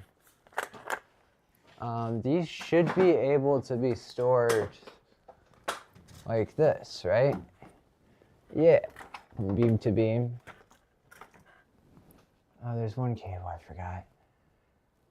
forgot. Speaker wire. We gotta do speaker wire. I know everyone's excited to pull a tiny little speaker wire. So you never worked with speakers and speaker wire. It's not big. It's like that big.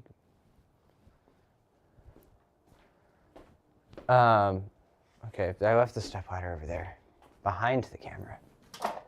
Oh, I'm just gonna pull it out of the camera like that, you know?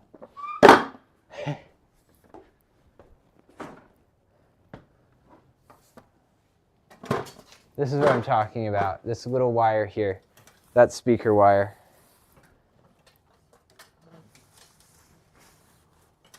And because I don't have my amp in the garage, I have the amp inside.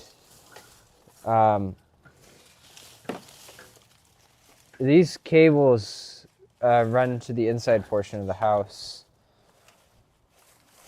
There's not like the building for the The structure is connected, like my garage and the house, but there's no door between them. I would like there to be, because that would make my life so much easier, but unfortunately not, and it is what it is.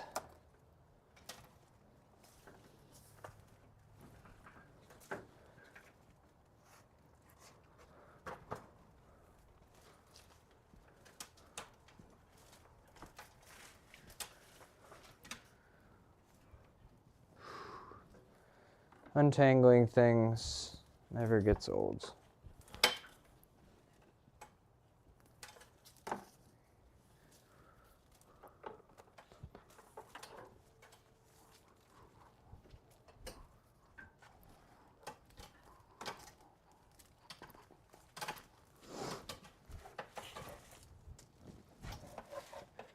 Speaker wire is similar with Ethernet cables. It's just you don't really need any sort of skill to make the connector, because there isn't one. You literally just strip the wires and push them in.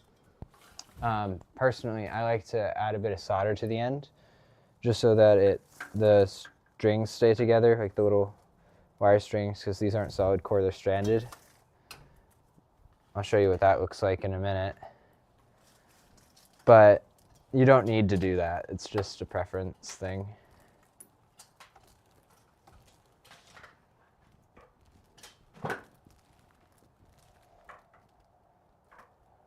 Oh my gosh.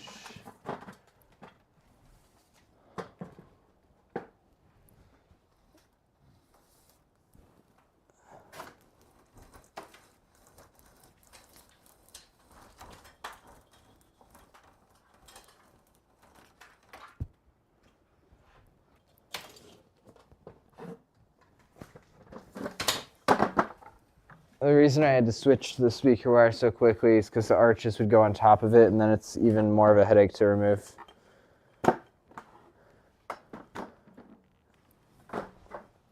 That's going to be a problem. Some of the speaker wires just run through part of the stepladder. That's annoying. Okay, there's a bike in the way. I would love to move this bike out of here.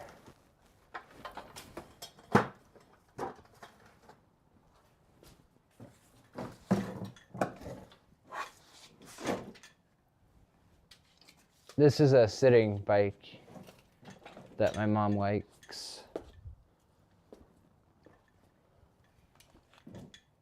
Oh my gosh, this is gonna be heavy.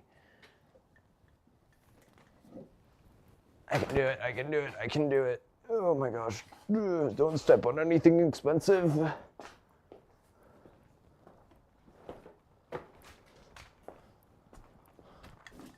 Ugh, all right.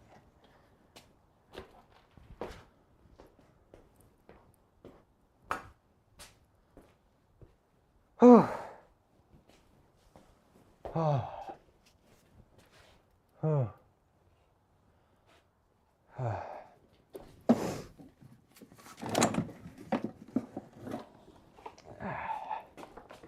I'm gonna move the lawnmower as well. We have two of these, a gas and an electric. Dad likes using the electric better, but doesn't like getting gas for it, so we use the electric. And it's rolling away.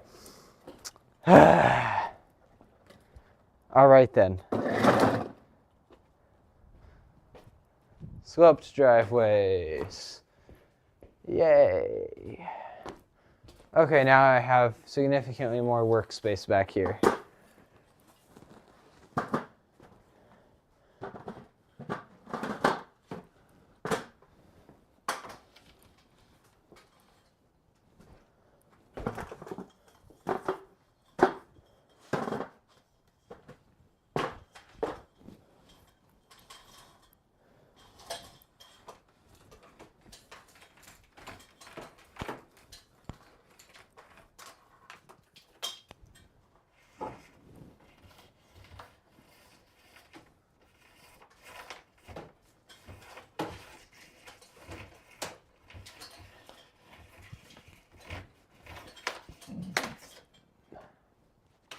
Great thing about speaker wire, no connector, so you can pull it as hard as you want, and it probably won't break.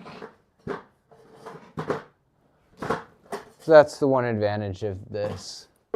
But you wouldn't want a system like that for Ethernet cables, because imagine having to connect 8 different wires to connect your computer to a wired network connection. Imagine how bad that would be. How many issues that would cause with people. People can't plug in display cables. Like, oh my gosh. I met someone with a college degree in computer business management, supposedly online and stuff and whatever. And they didn't know the difference between a monitor and a computer. Like, person, you have a college degree with computers, and you don't know the most basic things. Tech literacy is really bad these days.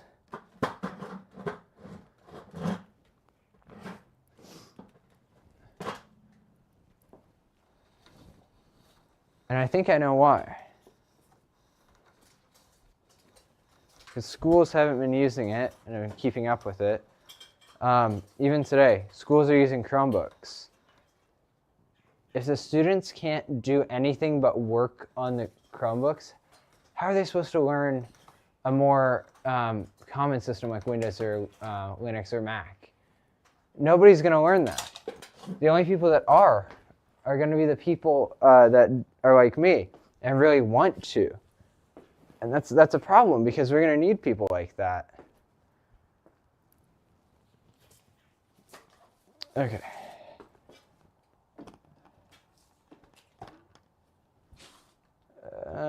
Right there. Yeah, stay. So, you got that.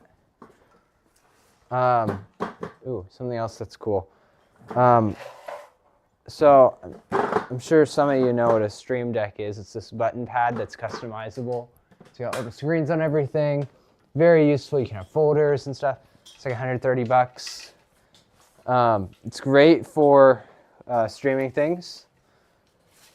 Not crazy expensive for what you're getting. Plus, there are other versions. Like there's a Stream Deck pedal, and it uses the same software. And like, this is a great product.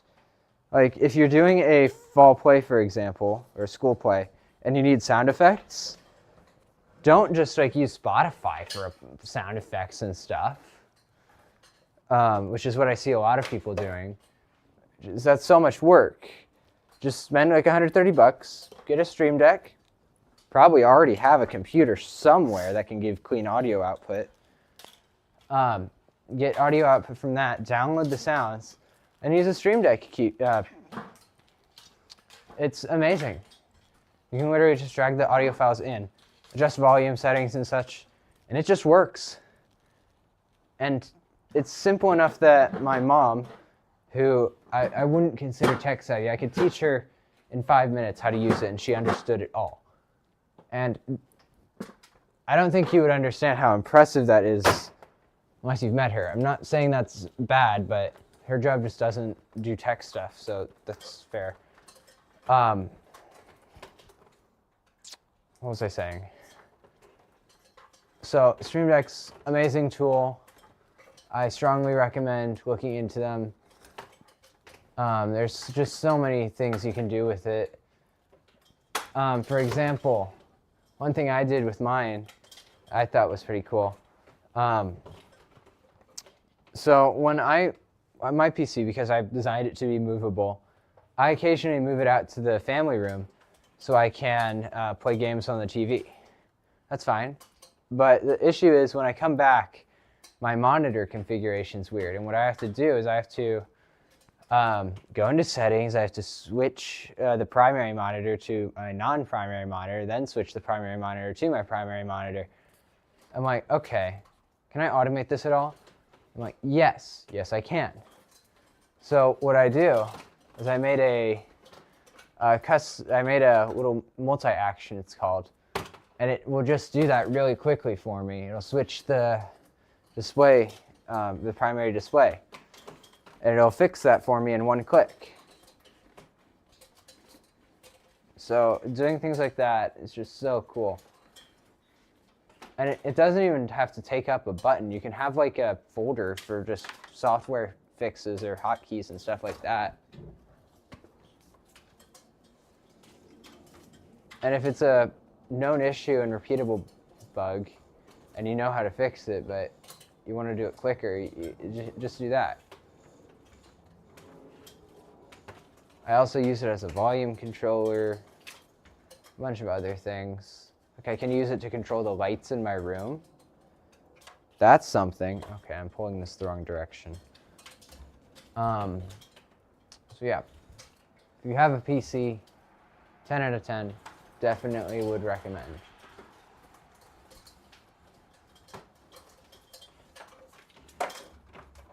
No one's talked in chat for a while. Is that still working? Do I need to have that open on a second screen for that to work?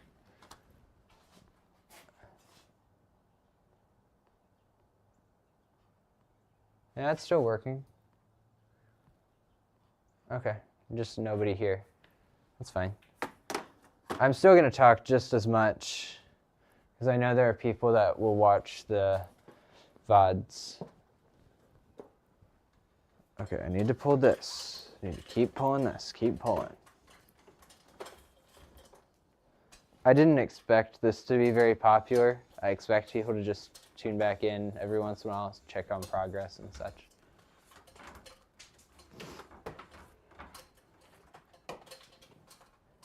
Also, I kind of just want something to talk about, do something other than just work. So that is kind of boring.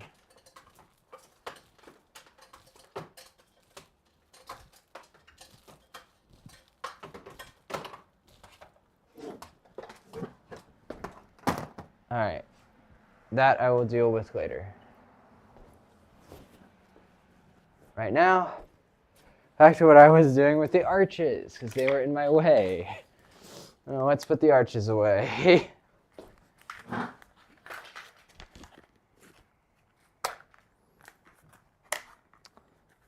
Also, if you're going to use these arches that I'm using, the Boysco Studios, B-O-Y-S-C-O, they're the large arch. Keep in mind, these are 51 pixels. You can get strings of 50, not 51. So you will have to get an extra light and put it on there if you want it to look right. It's kind of annoying, but I guess it makes sense. 50 can't be evenly divided by 3 segments, and this is a 3-segment arch. For compactness, you know. So because 50 can't be evenly divided by 3, you have to have 51 arches so it can be divided by 3.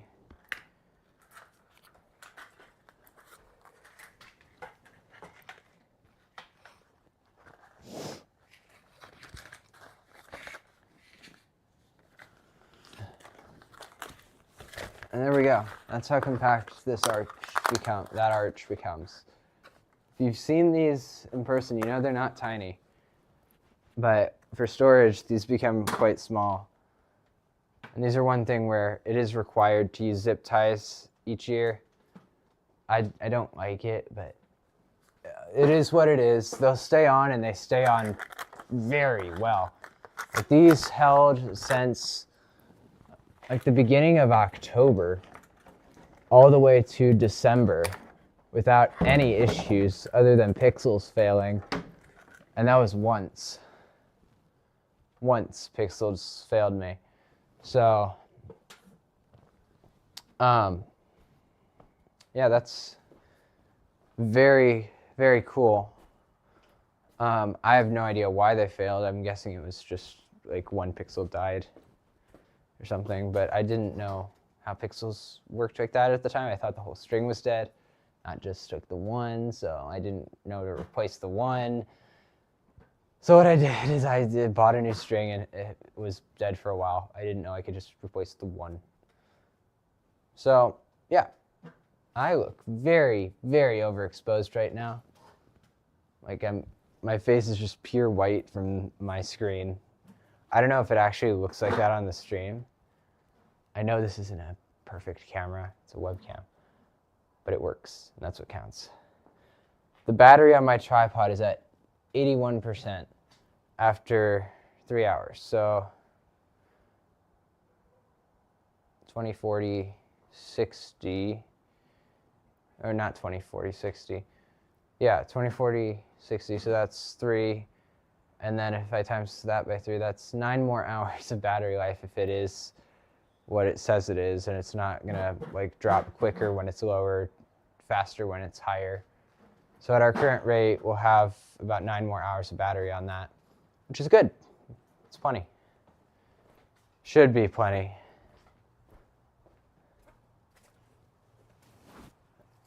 Okay, the wind is really pushing this door right now. Sorry, you can't see what I'm talking about.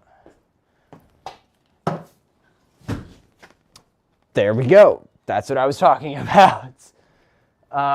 So let me get a door stop or something for it. Small pieces of wood to stick under it. So this will stay open. So the weather has improved. It's not as cold now. How can I wedge this under here? I do need a wedge. I do not have a wedge though.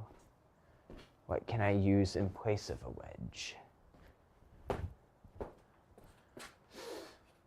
Yeah, I don't know. What can I use in place of a wedge right now?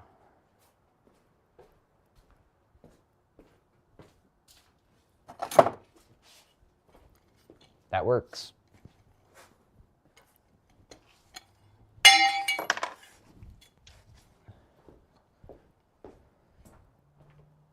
So I was experimenting with some wireless light show transmitters and receivers. My issue with them is they only work with Light-O-Rama networks.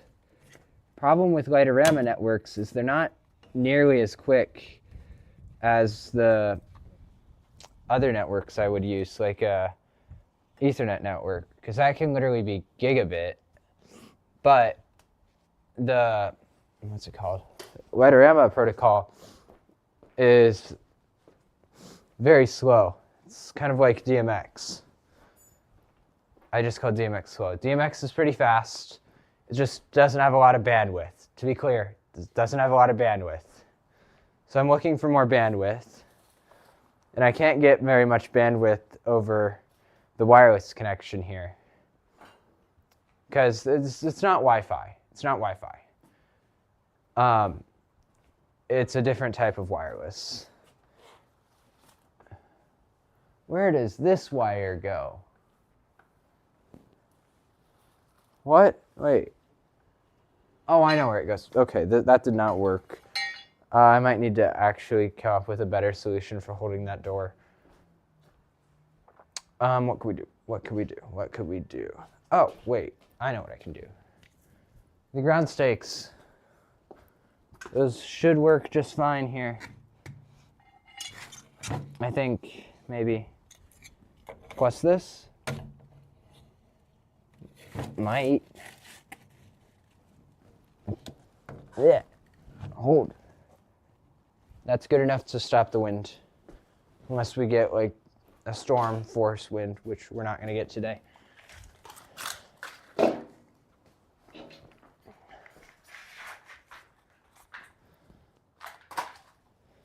All right, back to arches now.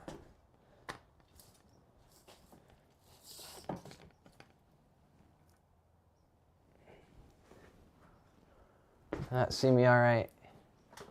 Yeah, all right.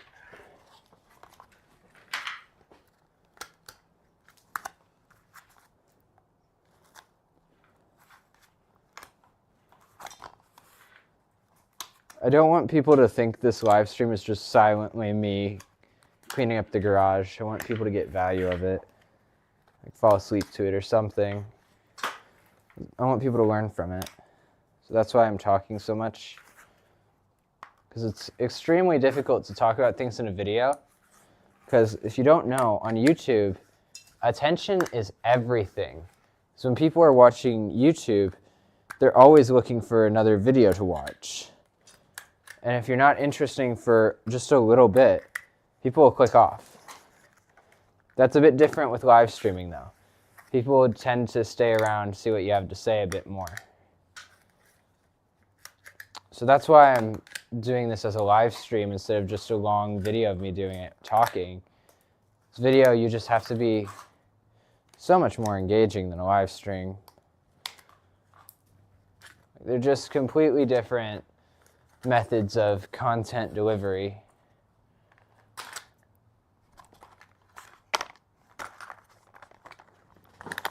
Also, the great thing about when something's live is viewers can interact if they're here when it's happening. Unfortunately, nobody is interacting. Guys, if you're here, text-to-speech chat is on. If you say something, it will say it out loud. Just don't say anything stupid. I like to trust in the good of humanity.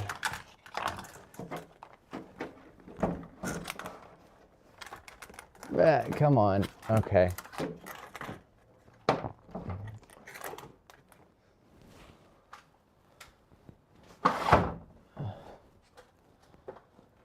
I should find a better spot for that sleigh. You guys can't see it. You can see the PC setup. Right there. But yeah, the red thing up there.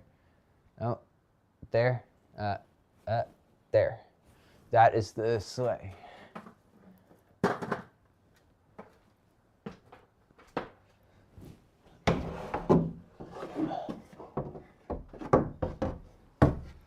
So we can find a better spot for this in here. It doesn't have to be right there. Oh, this could blow away if I put it out here in the wind. It's like a sail.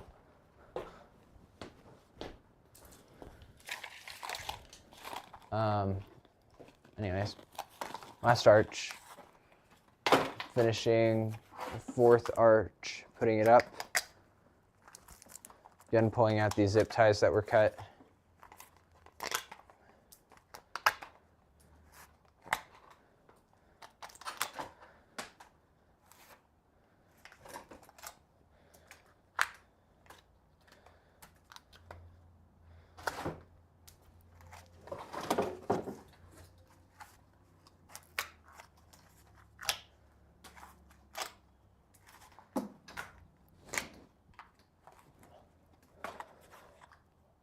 Problem with these is they really want to bend because they are literally just corrugated plastic.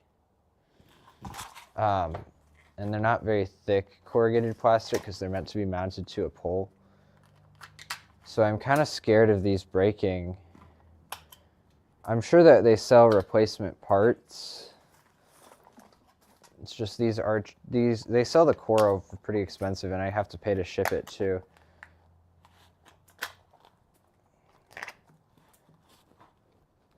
I just don't like spending money.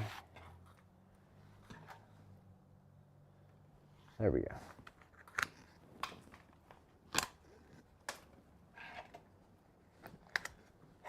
Okay. All of those are out. You can see when I hold it like this, it'll bend like that.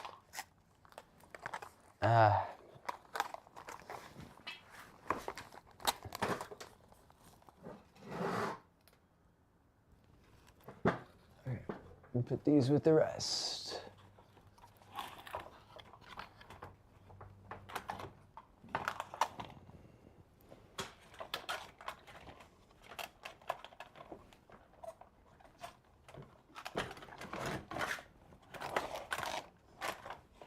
We're gonna put them in like that, all together with the arch bases. Oh, you can't see that. Yeah, like that. All together, and the arch bases are here, and the poles are over that way. So they're all in the same area, sort of.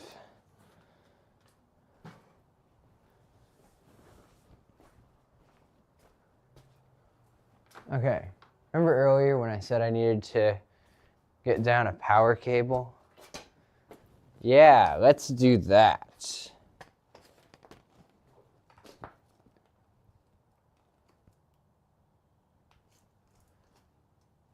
Wait, what time is it now?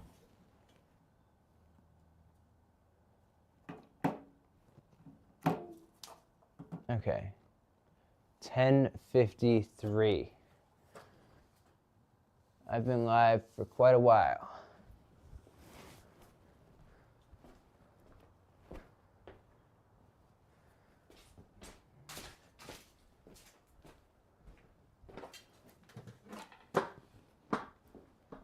I'll be live for much longer though.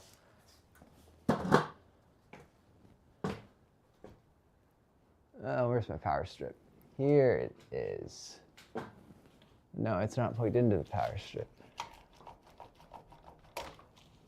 It's plugged into this.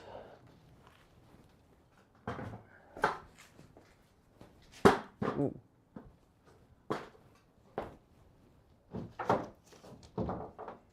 At Jonah Daniels E6Q said, "Don't fall off the ladder, beaming face with smiling eyes." There you go. Someone used the text-to-speech chat. I've been on higher ladders before. This is just a little step ladder. Makes me about 1.5, maybe 2 feet taller. The only reason I'm using that right now instead of the bigger one is because it's quicker to move. When I'm running cables across the top here, it's very useful to move quickly instead of moving this huge ladder. I kind of feel bad for the people that are working on Springfield High because the ceilings there are quite tall, so they all carry these huge ladders around. I asked them about it. How many ladders do you guys own? Because I saw like 5 of them by one classroom last year. And they're like, oh, we each have our own ladder. Like it's a personal tool they have. Like that's so cool. They each have their own ladder. I would expect them to just bring a bunch of ladders, but no, they each own it. It's very nice.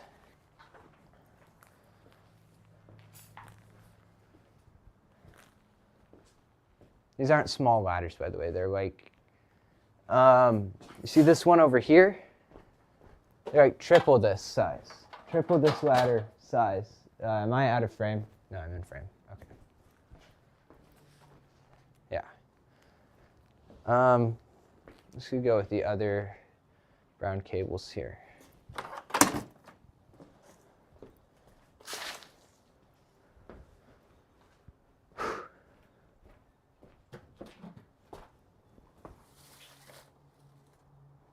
All right.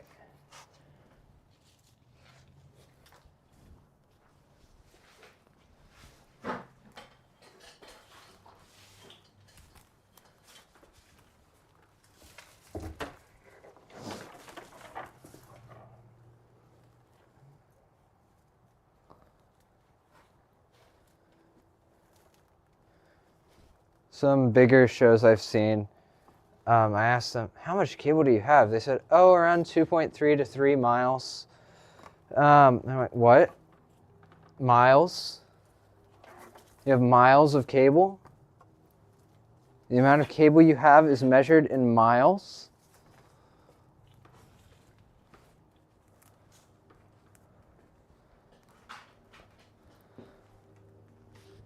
If you're watching this from another country, a mile is a lot for a cable. I know it's a bunch of small ones, but there are a bunch of small ones that will all add up, but miles? That's crazy. The mile is 5,000 something feet, and a foot is 12 inches. It's like a crazy amount.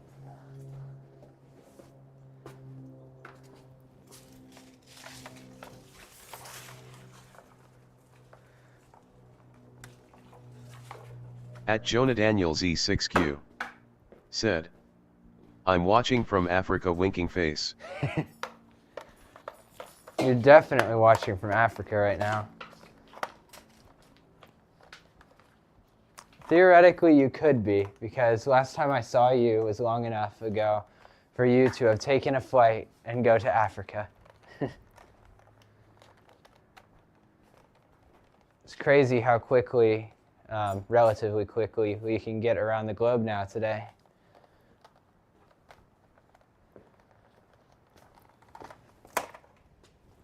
Don't even think about saying it's flat.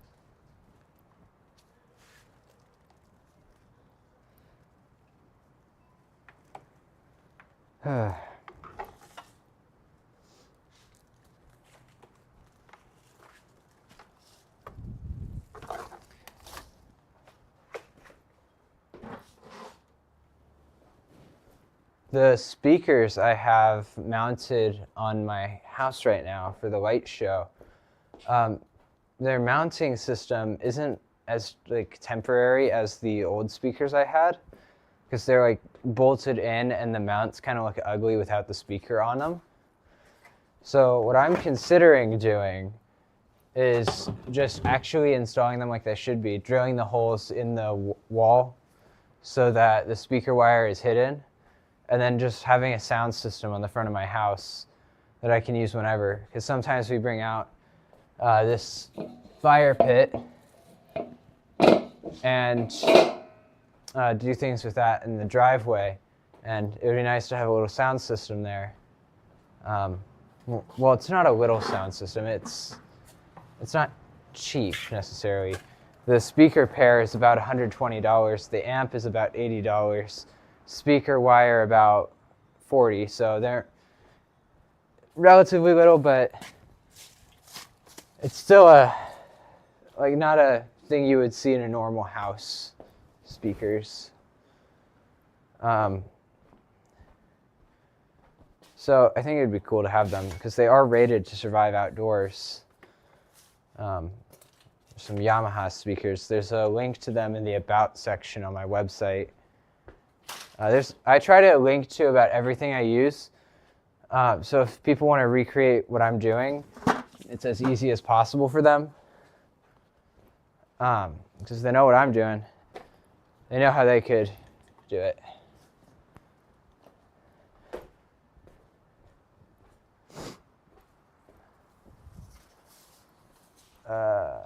Okay. What now? Any other cables that need to be removed from up there before I can start putting things up there? Where does that cable go? Okay, that one's home networking. I want to leave that up. You know, for the home networking stuff, I might want to actually staple that and attach it to the wall instead of just setting it up there. It's a more permanent solution. So that means this door can be closed now. It doesn't need to be open. Kind of do want to just keep it open for airflow reasons. Having air flowing through is nice. Nice breeze. So I think that means we can start tackling the mess down here. You know, that. That mess, all the controllers, all that stuff. Yeah. So, what do I want to tackle first? I think the easiest thing would be to do the 5-volt pixels I have. So I'm bagging those up. I can't leave the camera pointing that way because this is what I look like now. Hi there. Hi. Hi. Come on, adjust. There. Wait. Yeah. The problems with using a webcam as a camera for something like this.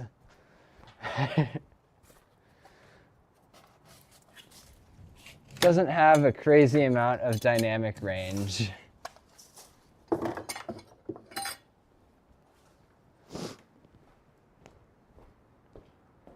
The only reason I'm using a webcam is because the other cameras I have don't support live streaming that well. Like, I won't be able to extend the cable very far. With the camera I use for time-lapse is the Action 2 from DJI. I just closed the door. Okay, whatever. I don't need airflow. That does not support USB extensions for some reason. I have no idea why.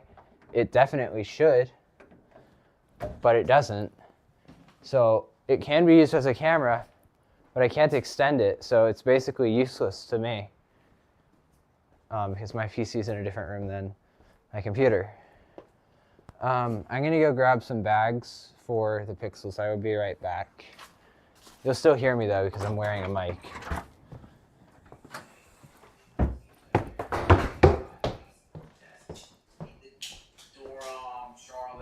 That smells good. The food. I don't know. What did Barbara provide them for? She was giving me something. She found a pencil At bag Jonah I used Daniel when I was, Z6Q. like said, in second grade. and What wanted are to you give it to using me. for your microphone? Dad, if you're taking the lights off the tree, please don't wrap them up like that. I have things for wrapping lights around.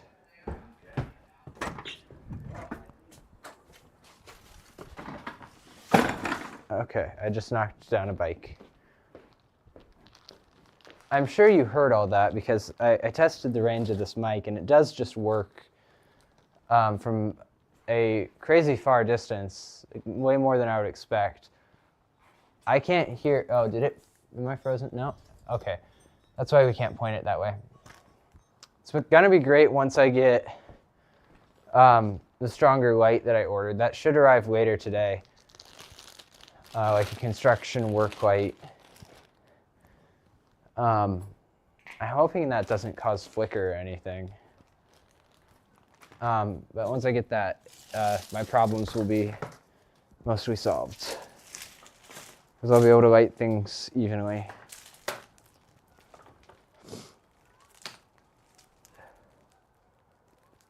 At Jonah Daniel Z6Q. Said, what mic are you using? I'm using a Synco G2. It's a wireless mic. I got it as a gift. It's a budget version of the fancier wireless mic packs. You've probably, actually, I think you've used this mic before, Jonah.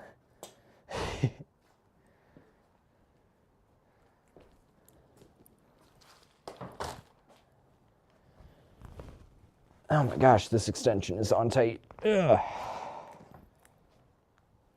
Holy crap, when did I connect this? Okay, I guess this just has the extension attached now? 'Cause I cannot get this off. At Jonah Daniel Z6Q. Said, indeed I have and they are quite nice. Yeah. So the lights they have connectors like this. And this one's just on super tight. Oh my gosh. Okay. Maybe I should wear gloves for this. Whew. My hands hurt.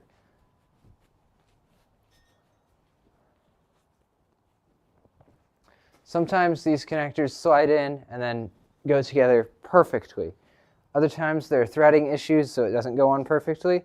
And other times it's like this, where the connectors are a bit like weirdly shaped, so they get shoved together by me. And then they just don't come apart well at all. And there's always going to be this sort of thing with waterproof connectors as they age, because they're plastic. Okay, the gloves made it worse, even though they have a grip thing. Okay. I don't know. I can't get this apart with my hands. And that's what these connectors were designed to be used for. Like, they're designed to be hand-turned. But if I can't do that, I might as well just leave it, I guess. Leave the connector on there when I wrap these up. Okay, when I wrap up pixels, I'm going to do that with gloves because sometimes there are sharp things on them, especially with lower quality, cheaper pixels. Let me show you what I'm talking about. So when they're filling pixels with plastic, what will happen sometimes, it's stuck in my shoelace. This is the problem with cheaper pixels. You'll see you have this little sharp thing. This pokes you. It's like a sharp plant. It would be like if you hugged a thorn bush, but just a finger. And your fingers are very sensitive to that. And when you're using lights like this, you're working with your hands a lot. And if you're like me, you don't just like set them down. You wrap them up like this. So when you're wrapping them up without gloves, what will happen is that you'll just get poked over and over again. Of course, there are some pixels that don't have that, which are way nicer, and I prefer those. But it is what it is. I don't buy from this store anymore for that reason. So more expensive and worse. So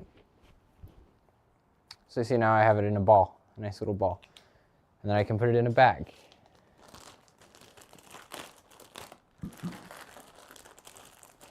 And now it will stay with this. And I can actually fit a second set of 50 pixels in here, usually. And then have 100 pixels per bag. Okay, let's see if I can show the connector working now. Okay, that's how it should be. Just comes off, you unscrew, and then you pull. Oh, there's water in there. These are supposed to be watertight connectors. Slightly concerning, but okay. I guess it just wasn't tightened enough to get the seal tight enough.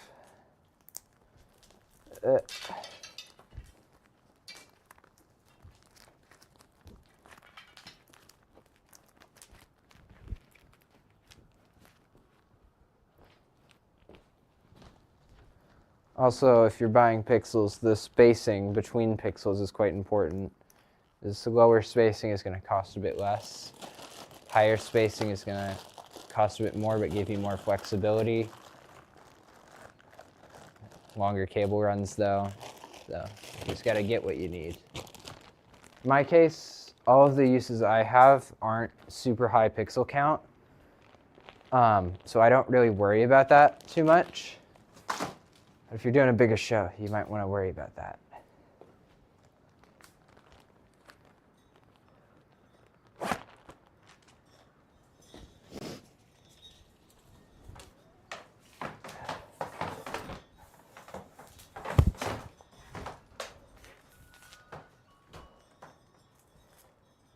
Whoa, this one's gotten some dirt on it. Just a little bit of dirt, you know. Point that away from the outside world. You know what, I can leave these connected because they're just two extensions to each other.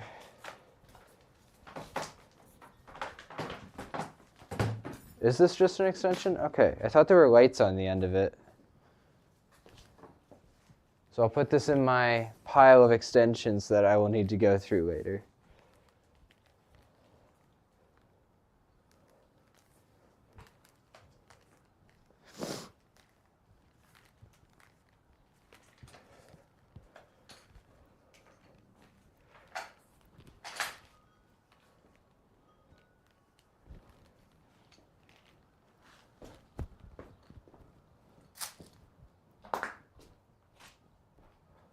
I'm not going to label what extension goes where because the show changes so much each year.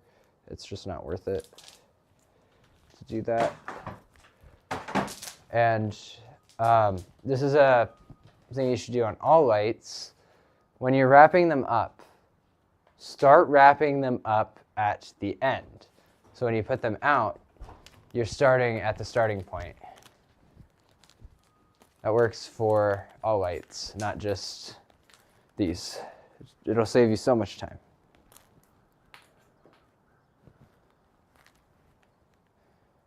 Unless they're knotted together and tangled like these are. Untangle them. So the reason I was fine with leaving the extension on there is because I already have some pixels that just have an extension built in, like these ones. They'll just have an extension built into them. So storing pixels like that is not that big of a challenge.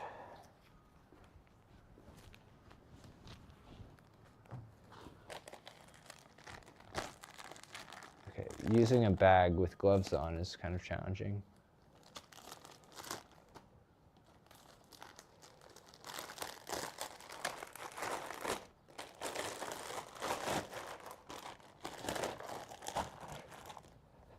Okay.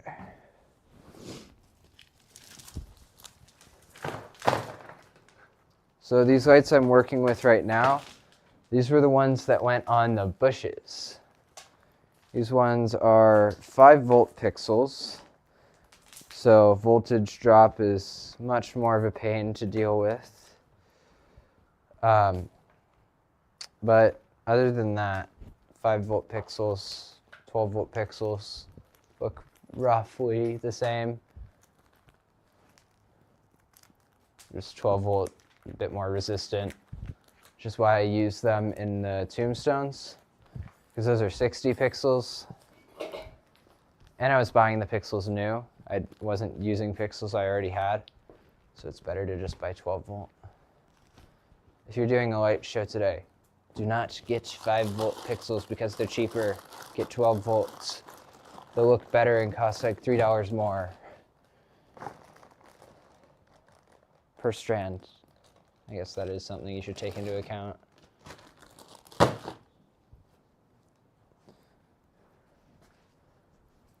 Okay, there's 2 bags done.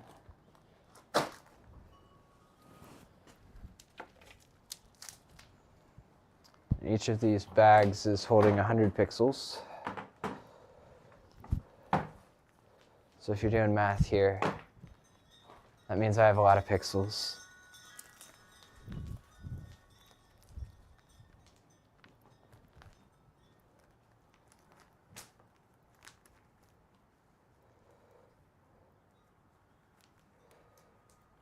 And there are already a couple bags of pixels in there, in this box here.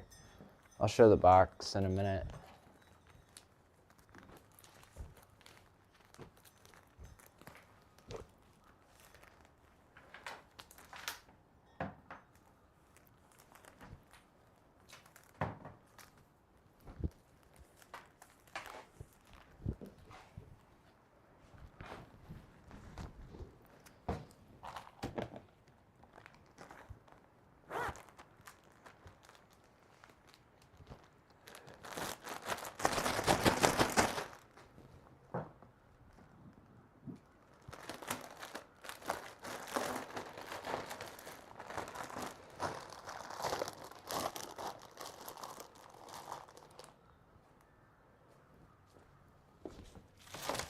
Jonah, are you still here?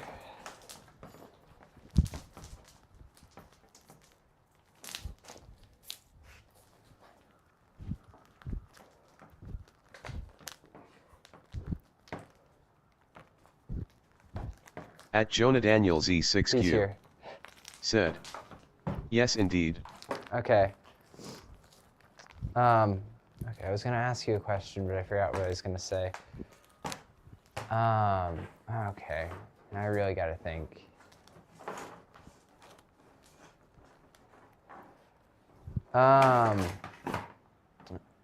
I completely forgot. We've all been there.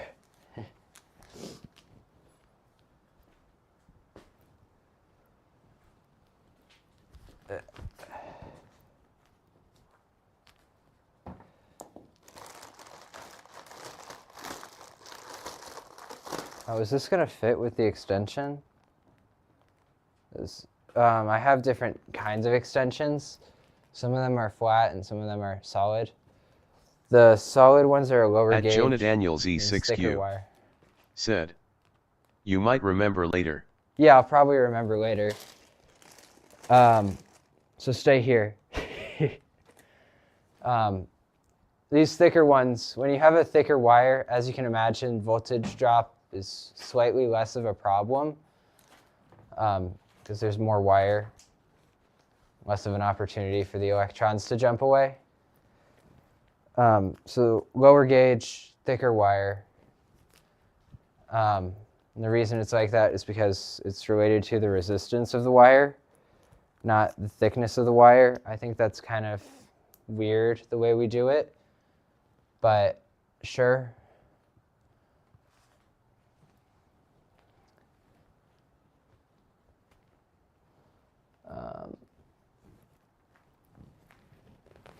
Okay, if I'm gonna remove the extension, I have to take off my gloves.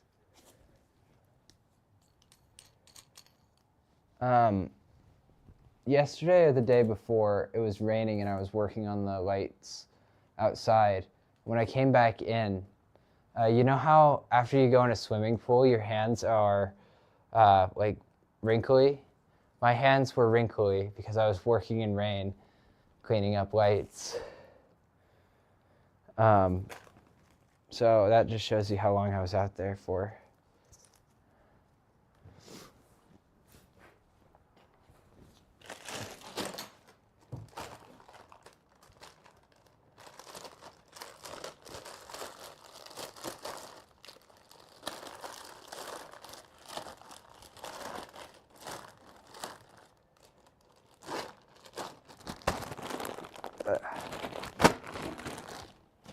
Another bag done. Let's get the gloves back on so we can keep wrapping pixels. Pixels, pixels, pixels. When I first started, I never thought I would have a majority pixel light show. I always thought it would be majority traditional, you know, like these. And now, all of the traditional lights in the show, they're taken up by that. Yeah. So, safe to say, this show has grown so much. And it's actually crazy to me.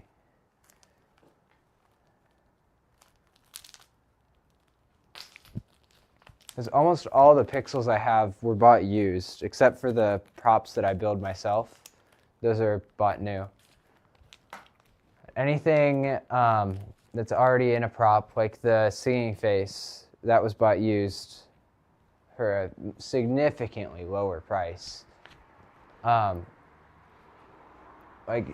building something like that would have costed me so much more than what I bought it for. It's crazy. Yeah.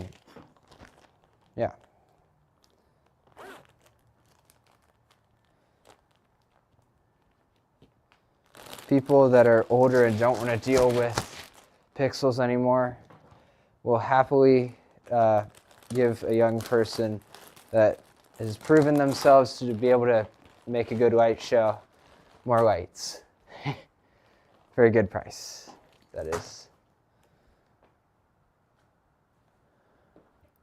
Okay, I should have some more. Here we go.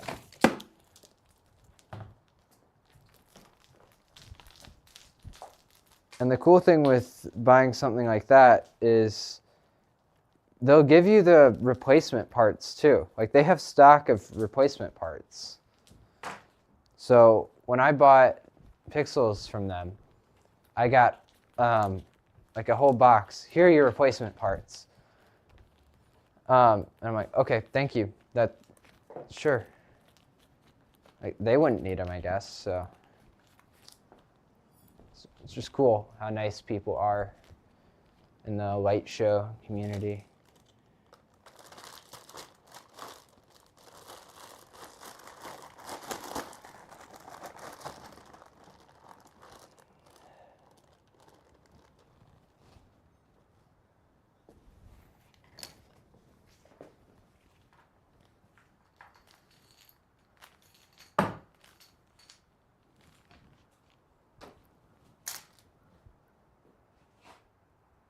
To be fair, you do need to have at least like one connection, because a lot of these stuff came from friend of a friend. So there's that. And from what I've seen online, what happened with me, where I'm getting a bunch of things that they don't want, it's actually not as uncommon as you would think. So, you're doing a light show. Maybe consider talking with other people. They're great.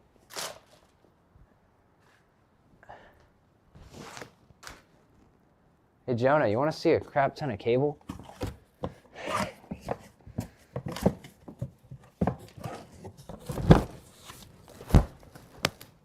This had more at one point, but it got kind of used, so that's all. Cat 5, outdoor rated. This was in a 1,000-foot roll that I bought for $80, which, considering what I'm getting, At Jonah it's not a Daniel bad price. Z6Q said, "That's a huge box." It's a lot of cable. Trinity has one like that. It's a bit more expensive cable that's stranded. I've seen it in the storage room. It's just like the one I have, where it's a box like that. What was I doing? Right, this box.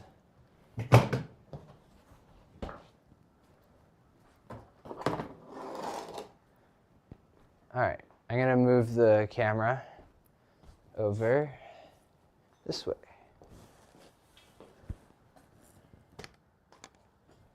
Still working? Yep. All right. Here's my box of 5-volt pixels. Let's add some more to that.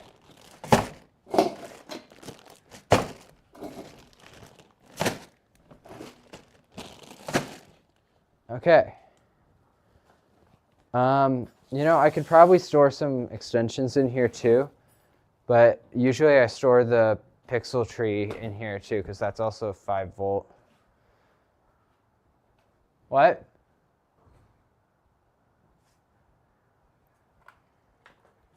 I am sorry to say that the Christmas lights upstairs, the lights on the tree are all tangled, mostly. Oh, But you suck. get this stuff out. So if we can move that so I can get the garbage out. Okay. Or at least far enough so I can get it in.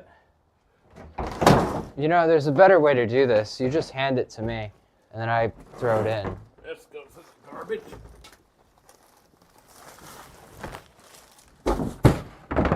That recycling? Yep, there'll be another one. Okay, that's fine.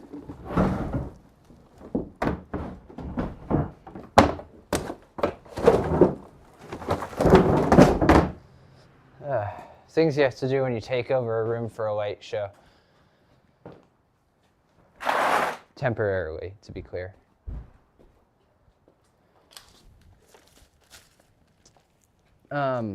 These are some of the cables I've made with that bulk roll. All custom in length. I don't know if I'll ever run out of that. So this is 4-pin extensions. So I should put these over here.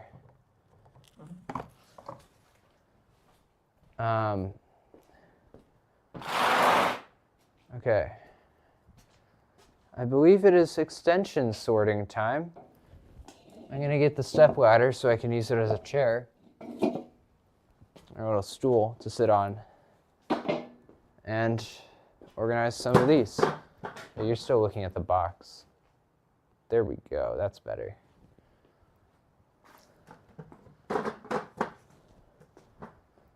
Okay. 3-pin. Okay, let's find some more 3-pins that are about this length.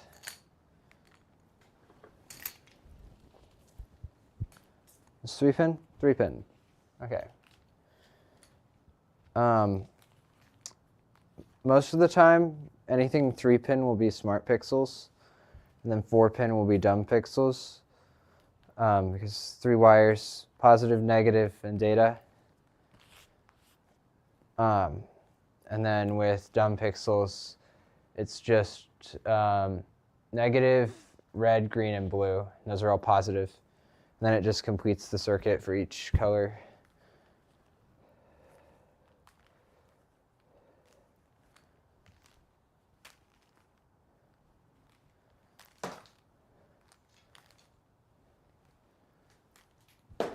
By the way, dumb pixels isn't a name I came up with, it's just what they're called.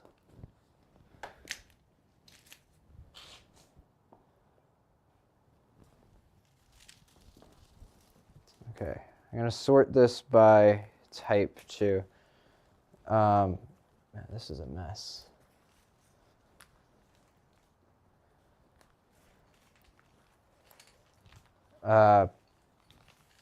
You can see I've got these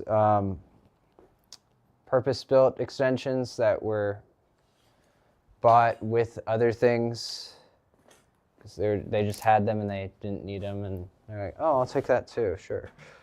So they're giving me good deals. But most of the other extensions are homemade, like these. So you buy the connector, and you just solder them to a wire. I was using green because I had a kit and it was in different colors. Now I know what size I like for these. So I have a huge roll of high quality heat shrink that I use. Not huge, it's like 50 feet, but that's a lot of heat shrink.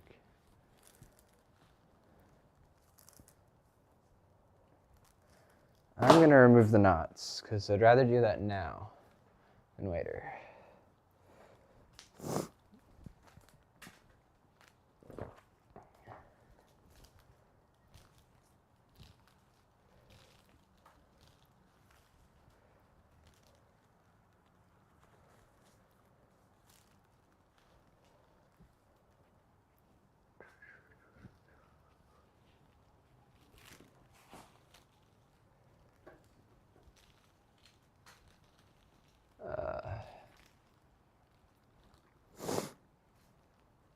Oh, Jonah, I remembered what I wanted to tell you. So these mics, they're great for most things. It's just the DJI mic, significantly better. But I don't want to buy their transmitter because that's also expensive. So I'm thinking of just getting the lav mic portion, that part on my chest, and then just plugging that in because it would work just the same, but with a higher quality mic. Just that lav mic portion, they sell it for $40. So that gives you an idea of how much the transmitter would cost.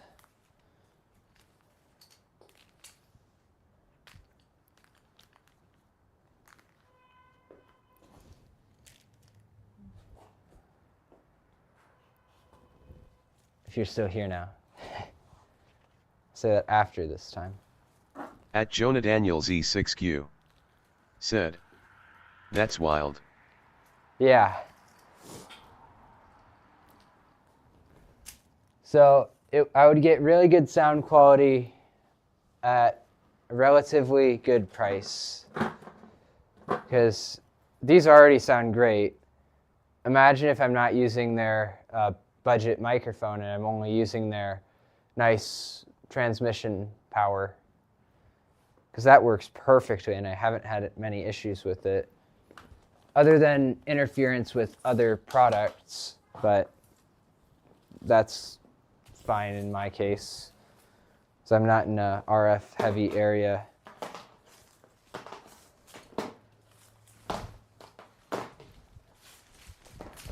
Oh, come on. Now it's all tangled. All right.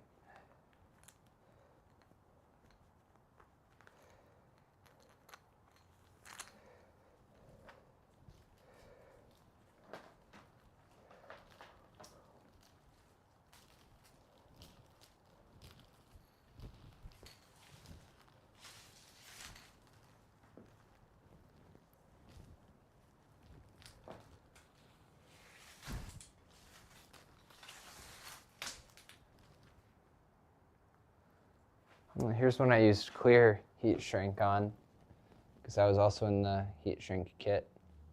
You can actually see the solder joints.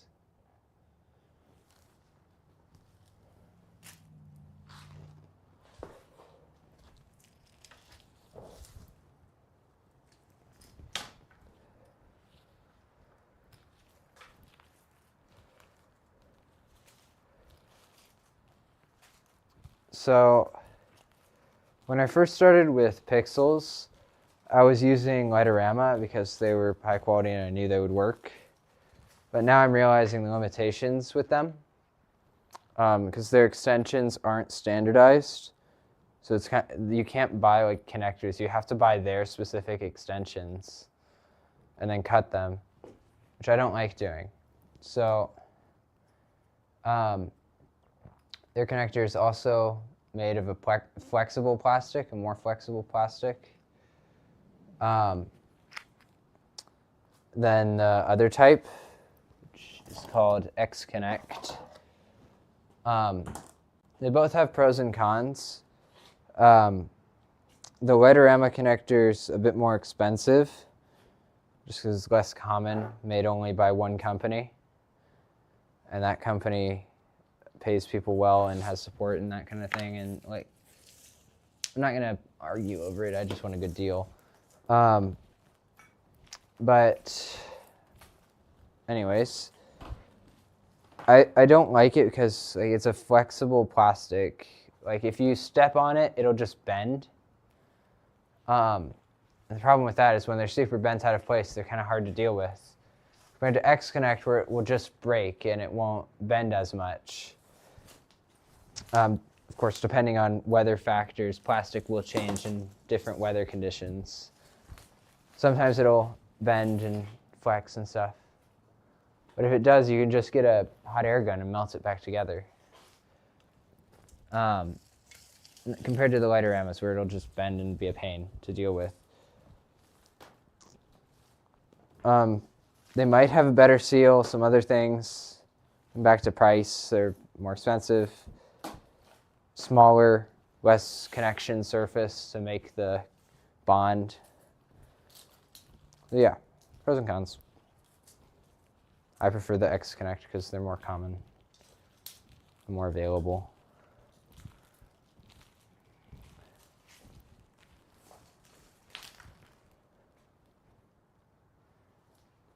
Like I'll show the difference real quick. Let's see. Difference in size between X-Connect here and a Lightorama.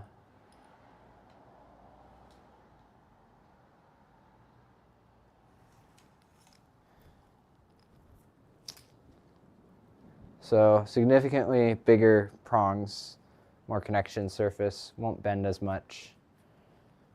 Also, the output end, like the one that will generally be on the controller, that one is, let's see, it's the female end. So it'll have this little, on X-Connect, it's the female end. It's like this. So the thing that will break and get stepped on is by a controller, very predictable. But with Lightorama, it's the other way around.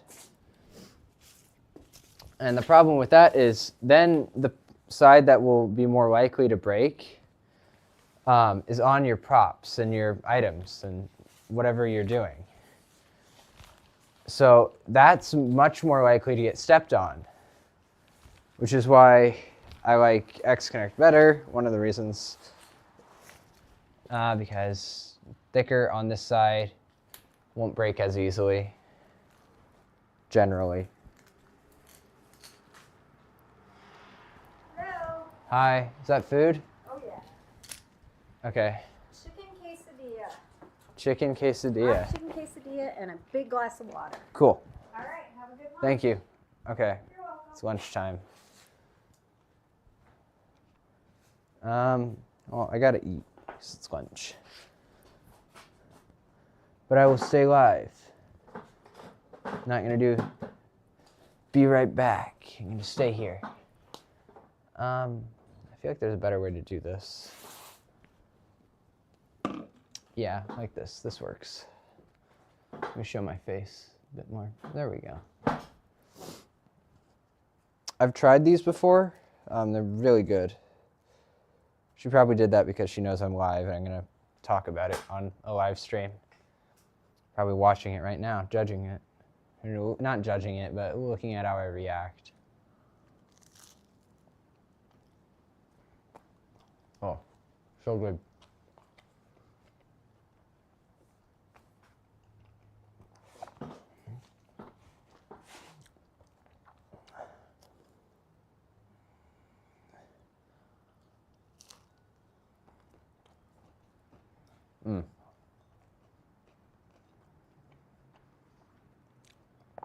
Not a food reviewer, so don't expect much interesting content from this.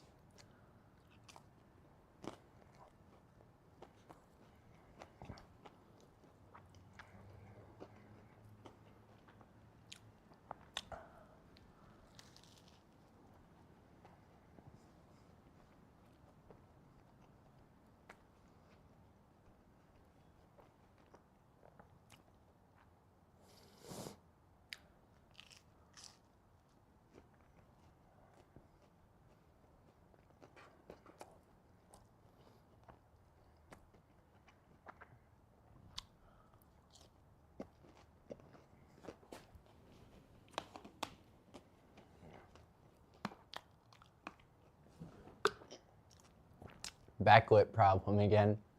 I'm just a shadow. I don't know if I can fix that. Yeah. It'll adjust to what's more in the frame.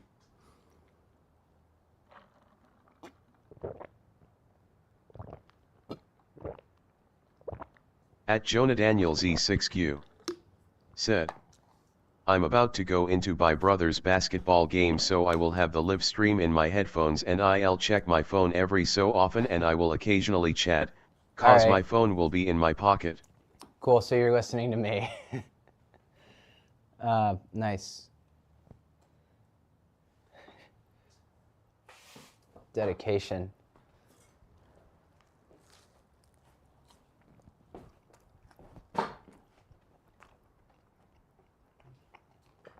When you have just a couple viewers and you do a very long live stream, you can get so much watch time for it.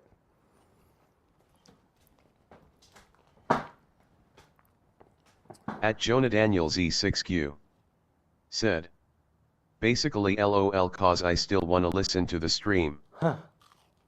Mm-hmm.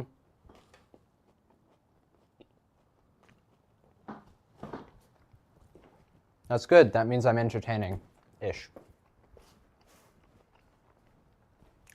At least to people like us that are interested in this sort of thing.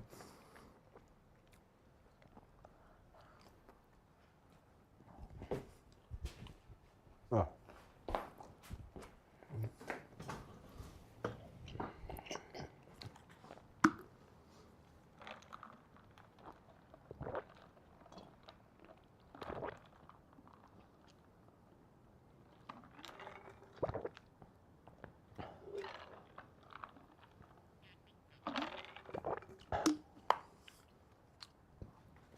I said this earlier in the stream, but to get my PC in the garage, because I know I'm going to be working on cables in here and I don't want to accidentally unplug it, I ran the Ethernet cable for my PC over my roof, like the garage, it's a separate section, and I ran it over that section just so I wouldn't accidentally unplug it or anything. And it's a different color from the rest of the cables so that I'll be able to notice it. Did not want the live stream going down.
Good water. I'm gonna take in my plate now and then get right back to work.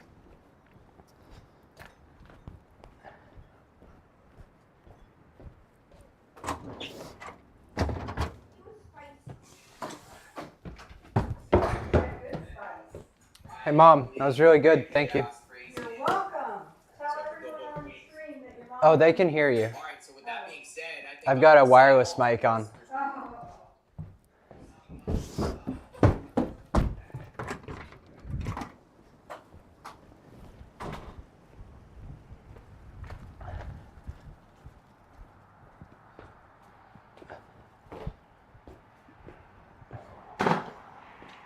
I'm pretty sure this mic system is running on Wi-Fi 6, or at least in that frequency range. So it can get pretty far from the receiver. Like I walked all the way down my street and got pretty good signal until I turned around, and then it was a bit worse. But it works reasonably well for my needs.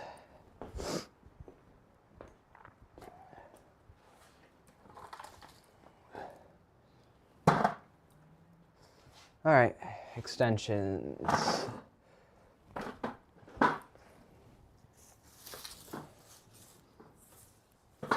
don't know if I like the backlit look.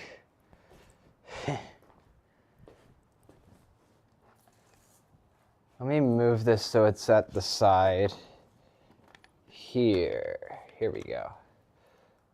You know, like, yeah, like that.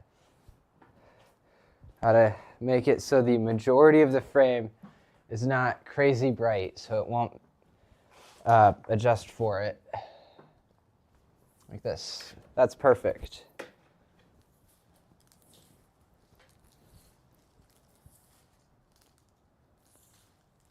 Because this webcam doesn't have a screen on it, 'cause it's a webcam, I have a little mini monitor on my tripod. And then that's just the monitor for my computer. And then I've got a wireless keyboard and mouse thing that I can use. These are just things I've had, and I'm building them to make a little setup here for live streaming.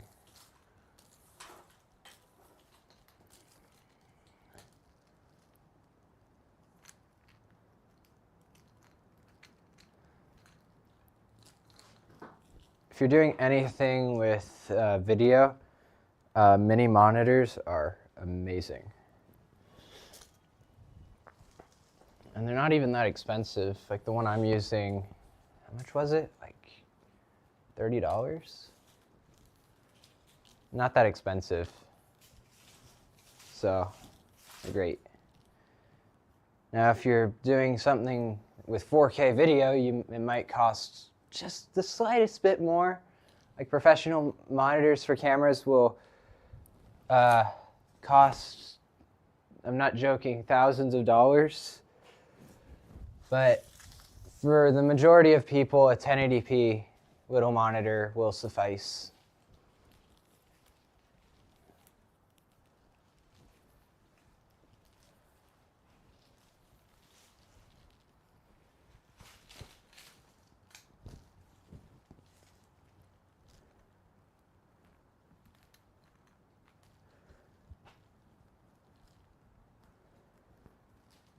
At Jonah Daniels E6Q said, what do you use to film on the go?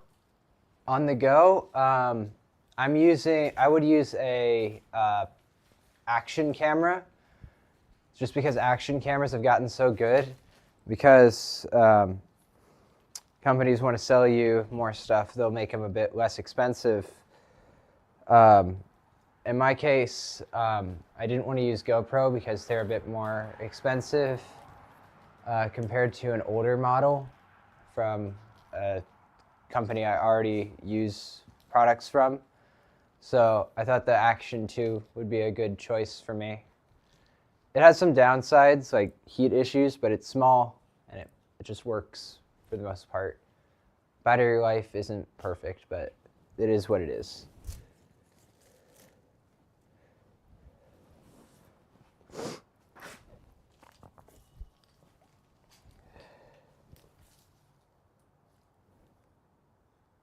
At Jonah Daniels E6Q said, what DJI products do you have?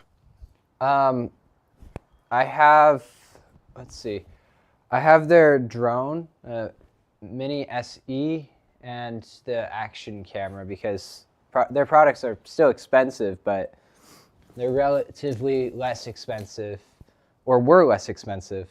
Tariffs. They're gonna get more expensive because they're a Chinese company.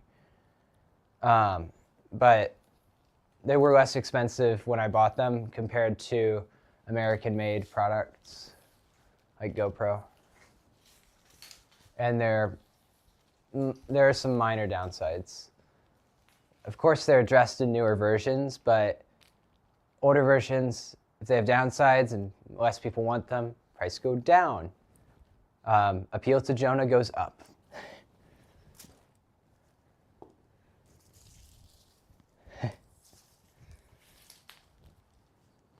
Oh, okay. When I went to get food, I took off my gloves. If you look at my hand, I have like, from just wrapping those pixels up, I have some dirt on my fingers just from that. Because when you lay cables on the ground, you're gonna have some dirt on them, especially after it rains. So I'm gonna put my gloves back on so I don't have to feel that or get pricked by anything. And my hands are a bit cold, that too.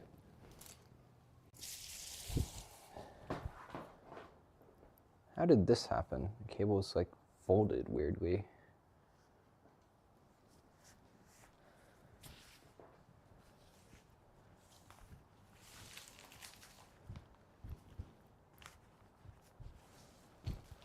I'm gonna be so tired when I'm done with this.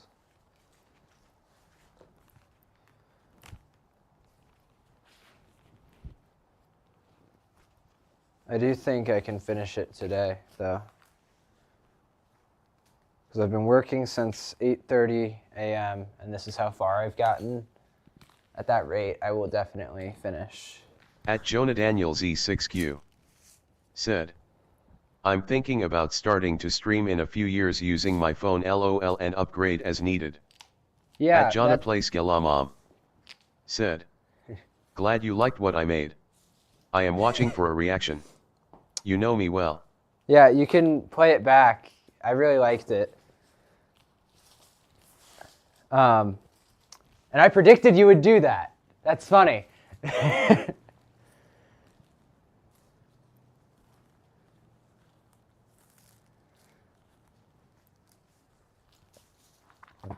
I've started using the Jonah Plays Cello channel less and less in favor of the Late Show channel because I just simply care about it more.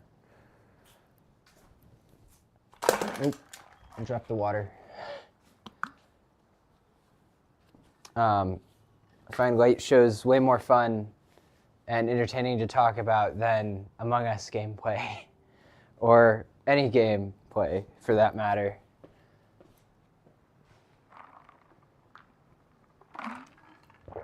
Ugh, good water.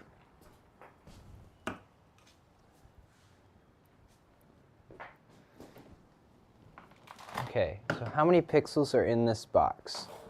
100, 200, 300, 400, 500, 600, 700, 800, 900, 1,000, 1,100, 1,200, 1,200 pixels.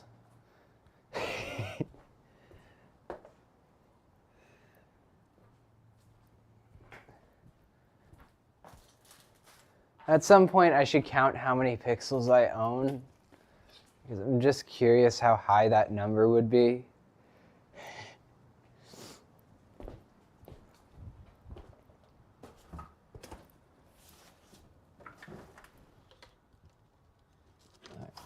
Cable ties.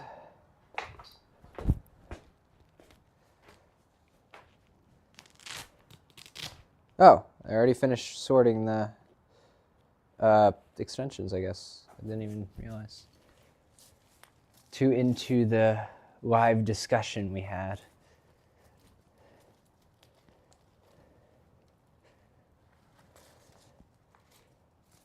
At Jonah Daniels E6Q said, could an action mic work for a second angle of the fall play, or would that not clash very well? Actually, At Jonah we Daniels did that. E6Q said, camera. Yeah, we did that. I had a 360 camera, which was technically designed as an action camera, and I used that for the fall play one year because they were on a table, and the people were like facing each other instead of facing out. And when you're on camera or doing video, you want them to be looking at the camera. You don't want it to feel like a play for a video. When you're doing a video work, you want it to feel like a video, not a play. So that's why I did that, and I was comfortable doing that. Initially, Ms. Klug was opposed to it. She doesn't want tech equipment visible from the stage. But considering how that recording came out, she was glad that we did it that way. So, yeah. Definitely worth it to have a second angle on the play, but only do it if it's really necessary. Because like with this year's play, I don't think a second angle would be necessary at all. One, I don't have a sound person, so I don't want to deal with that at the moment. Two, the way they're standing, it's not the kind of thing that would be at like a table setup. Like, because it really just depends what you're doing for videoing, things like that.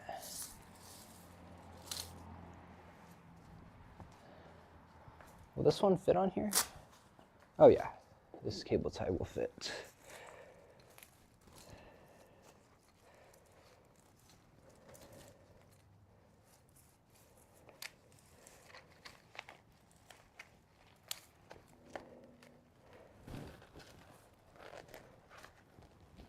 You know that the vast majority... At Jonah Daniels There you E6Q go.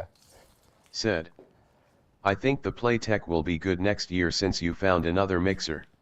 Yeah, you.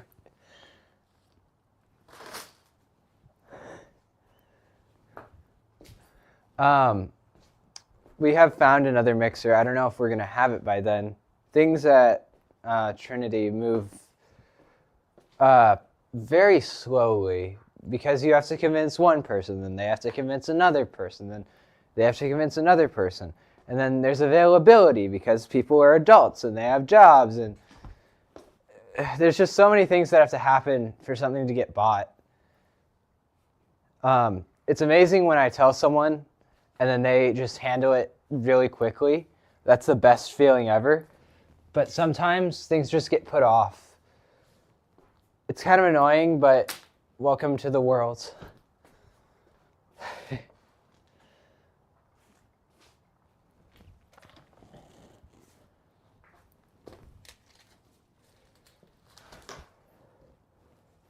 Okay. That's a lot of extension.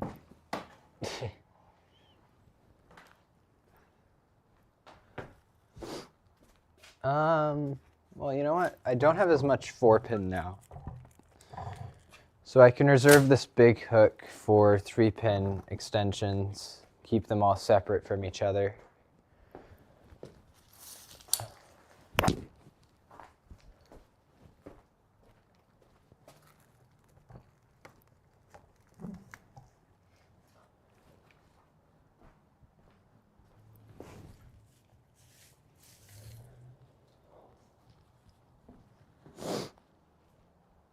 I need a small cable tie.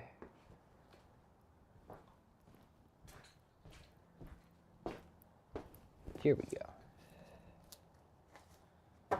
I'm gonna see if I can find any more Lightorama extensions because I want to keep all those together because I don't have a crazy amount of them. Like other extension types.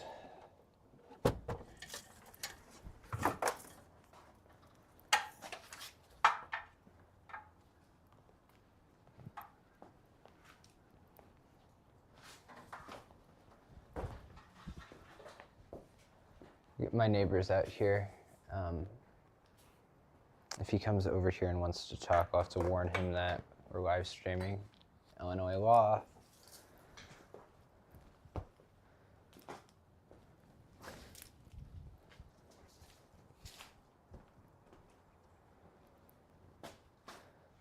Okay, I should probably use some cable ties on these Ethernet cables now.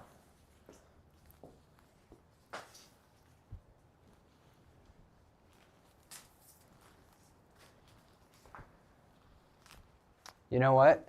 Technically, people call them Ethernet cables, but they don't always have to be used for Ethernet. They're used for a bunch of other things too.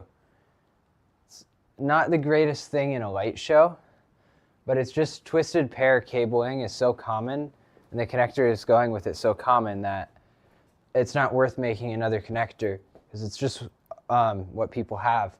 So there can be 2 ports that look exactly the same, and the cable will look exactly the same, but if you plug them in together, it will fry one of the things. So I have to be extremely mindful of what I'm plugging in where, color coding things and doing all that. Like, for example, my Lightorama networks, which are a higher voltage than the Ethernet networks. If those get connected, it will break something. So they can't be connected. So what I have to do is I have to use some sort of color coding or label message to indicate that is not Ethernet. You cannot plug it in. It will not work. And that's something really, really important because ideally, if I'm not here, the show would keep going. They would be given to someone else, and I want someone else to know that.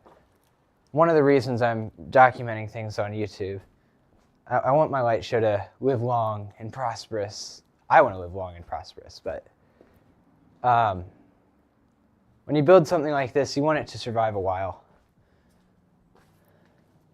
And so much work went into it. So I don't know if I'm thinking too long term, but just my thought process. I like documenting things too. Because it's not just people that want to do it. It's people that find this interesting. This is basically going to be like a, 6 or 7 hour podcast about how light shows work. I don't know. That's an estimate. It just happened to be a funny number.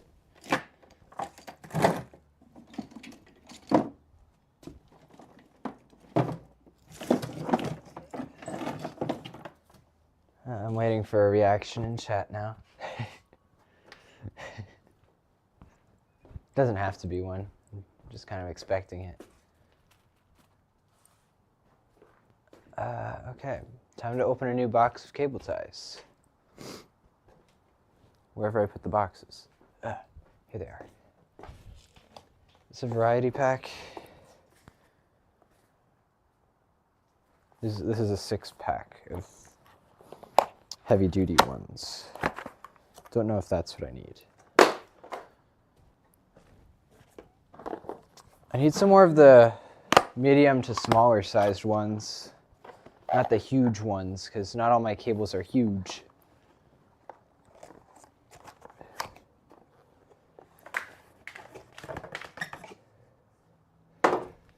At Jonah Daniels E6Q said, listening to the live stream without seeing it is so weird, lol. Yeah, I know. I do that a lot with live streams actually too. Because if you've ever seen a video podcast, it's pretty much the exact same concept. It's just sometimes, well, usually a live stream will be much longer than a podcast just because it's done live. And it's, well, it's, I don't know how to say this. It is kind of edited, but it's not. It's done live. It's like I'll transition between things and maybe that, but would you say that a live stream is edited or is it just done live? So I think it's done live. It's not edited separately. Because it's a different thing. I used to think that the way live streams were done is they were edited real time. No, it's just done real time, which is what makes sports broadcasts so impressive to me. Because a ball is getting hit. You're deciding when to transition so quickly. I'm sure they have plans and stuff and they look forward to it and overthink it. And like me, well, maybe not overthink, they just think it really well. That's what makes sports broadcast so impressive. The sport is less interesting to me than the process behind the sport getting to me. I don't know if that's a weird thought, but it's just me. I don't come from a sports family necessarily. My brother doesn't really do sports. I never really caught on to sports. I prefer doing other things. So maybe just me. I'm sure there are other people like that, but you don't hear much from them.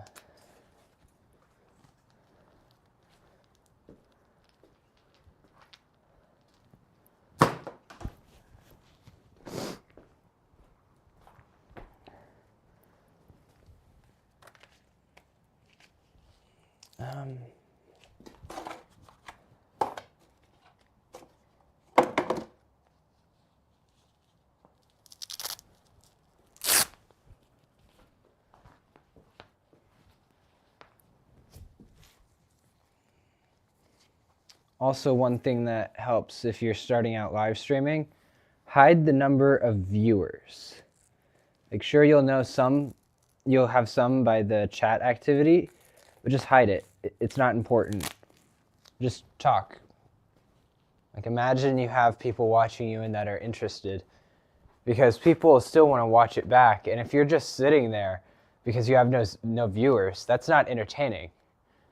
A lot of people just can't watch it live. And if people find the VOD interesting, they'll probably want to watch it live, and you'll have more live viewers, which makes it more entertaining, and then it's a loop. So, yeah. Be entertaining. Do your best.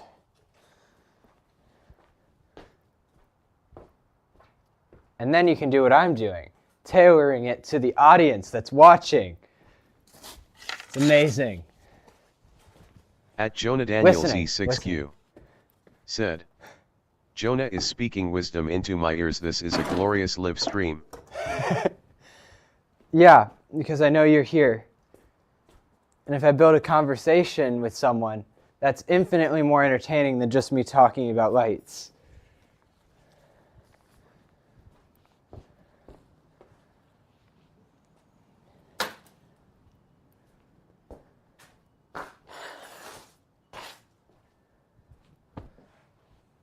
Okay. Because if you can get people to like you for who you are, that's amazing. Because then that's like the definition of popularity. Getting people to like you for who you are, and not for what you do, but who you are. It's amazing.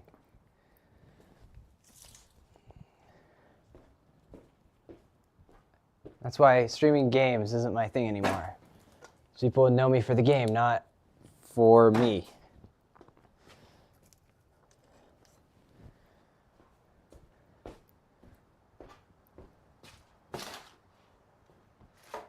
Okay, what now?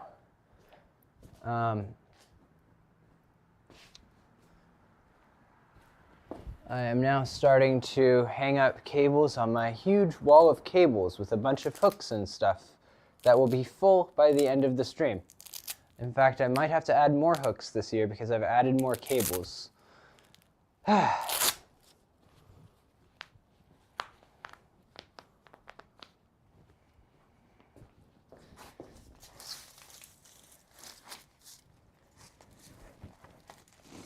If you're curious what this concoction is here,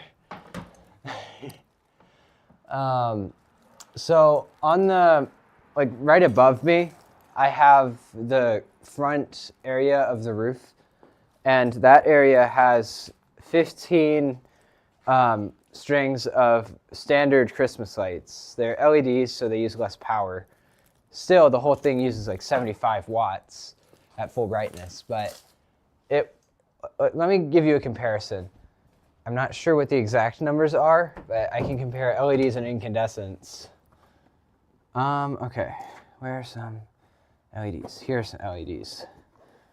Here's a box, I mean. And then these are the same number of lights. So 100 LED lights. Let's see the total wattage.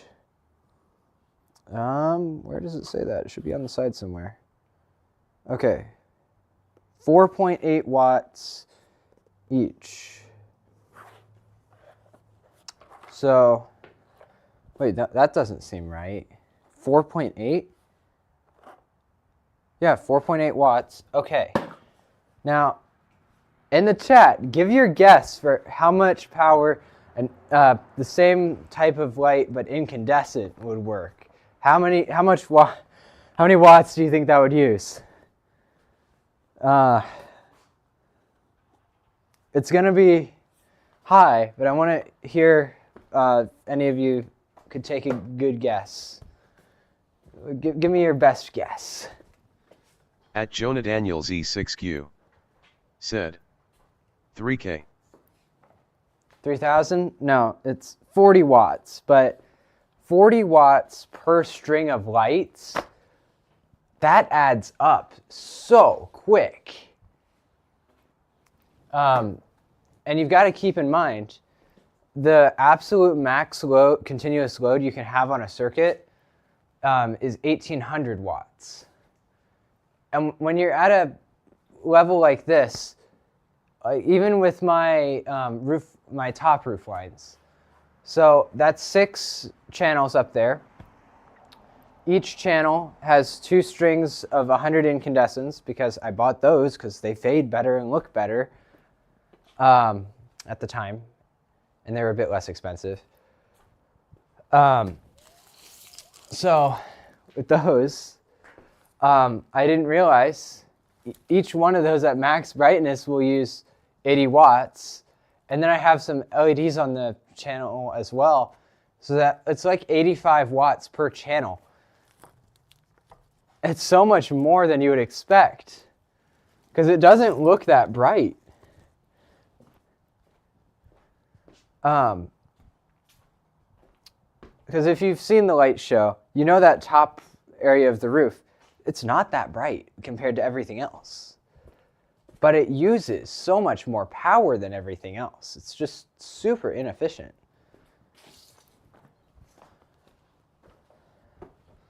So that's shocking. Anyways, that concoction I was showing you earlier, that is all 15 of the cables that go to the start of each channel on there. And instead of running each one out next year, I'm just going to bring out the concoction here of cables. The reason I say it's a concoction is because, unlike other shows, I'm just using what I have. So some of these cables are white, some are black, some of them are custom made, some of them are not. It's just a mix of everything. So they're not all perfectly to size like I would prefer. But buying cable to make extension cords is a bit more expensive than getting cable to make pixel extensions because it needs to be a higher gauge, or not a higher gauge, a lower gauge, thicker wire. Gotta get this right. So I'm explaining it to people and people are gonna listen to me. So, it's a bit more expensive because it's more metal and more insulation is needed. So I like to use what I have with those because they're also a bit more reliable because they're thicker. Okay. Now where to put a bunch of custom length Ethernet cables? And the only reason they're called Ethernet cables is because it's called an Ethernet port, and people are like, Ethernet cable. Not always used for Ethernet, which is what I was going for earlier. Technically, if you wanted to describe these super well, you could say it's Cat5 cable with an RJ45 connector. If you wanted that bit of knowledge.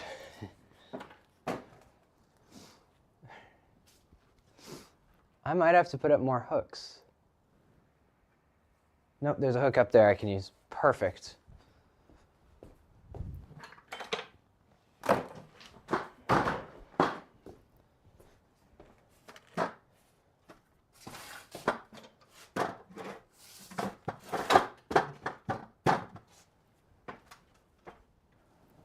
At Jonah Daniels E6Q said, I'm the only viewer and we need more people to join. I would love for that to happen. Maybe post it on your Instagram story or something, I don't know. This guy is so entertaining, you should watch this guy named Jonah.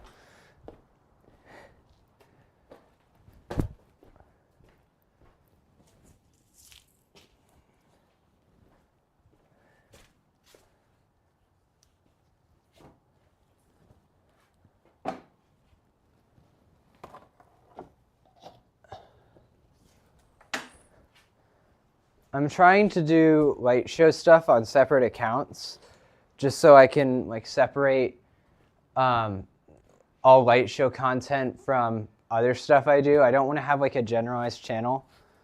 I want it to be something entirely focused on the light show so I can pour more effort into it and not feel like I'm a generalized channel, because clearly those do not get that much success in the long run.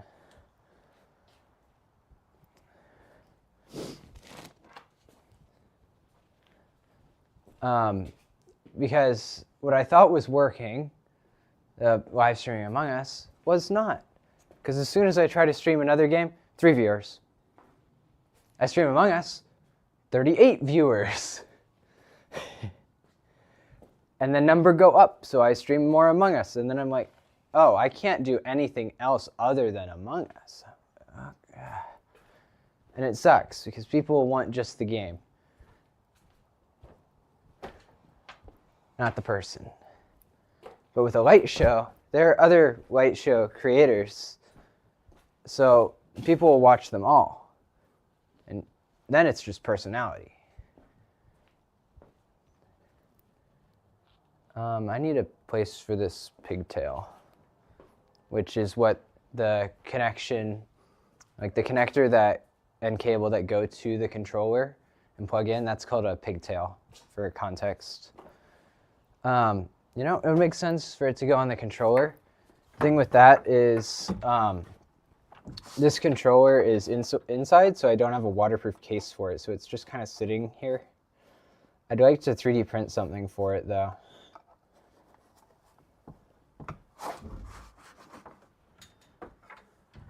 At Jonah Daniels E6Q said, It's so hard to hear from all the cheering LOL, but I'm too dedicated face with tears of joy.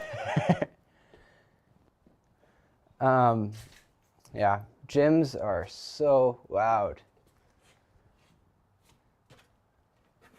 I'm sure if captions were reading my voice, they might hear it JIMS instead of GYMS. The English language, so annoying. I was talking to my English teacher about that. Why does English have to be so annoying with it? He's like, I don't know. We speak it though. Well, she didn't say it in that accent. I don't know why I said it in an accent. My English teacher does not have a Spanish accent. That would be really funny though. English teacher with Spanish accent.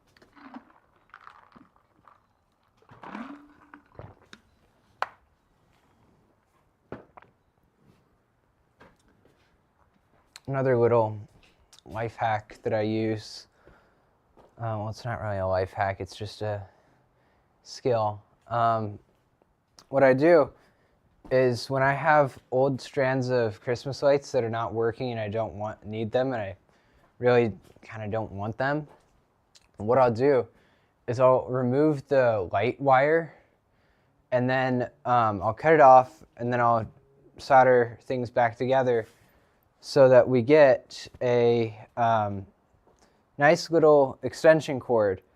And one amazing thing with that is when, lifting a big wire, when you do it like that, Christmas lights actually have fuses in them, if you didn't know. So little fuses in the connector. So when you do it like that, you get a fused extension cord. So if you put too much power for it, instead of causing other issues, the fuse will just blow. So it's actually safer than other extension cords that are not fused. In other countries, it's like legal requirement for extension cords to be fused. So if you run more than the rated current, it just will stop working instead of lighting on fire and burning. So yeah. It's one thing with the US. Everything feels a bit rushed, but it also takes forever to get things done. I couldn't tell you the first thing about, well, I could tell you some things about government, but I wouldn't be able to say them confidently. So I'm not qualified to talk about that. I won't talk about something that I don't know enough about. Amazon's here. Yes! It means I get my light. My super bright light.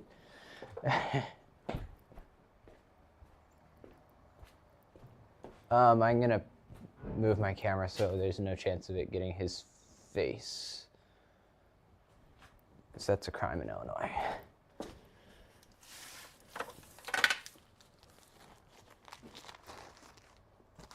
Where could I put this extension cord? Oh, right here. So like that, those lights there, all of those are gonna end up getting turned into extension cords at some point, because those were the old roofline lights. So those, of course, are not in use anymore. I now have smart pixels for all my roof lines.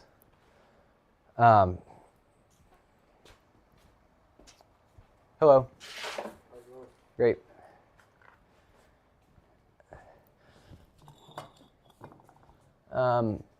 Actually kind of curious. I could get that light out right now and kind of play with it. Whenever an Amazon package arrives, I feel like a kid on Christmas, because that's basically what it is. Just a little gift I bought for myself. You know, 172. Is this one for me? Yep, my name's on it.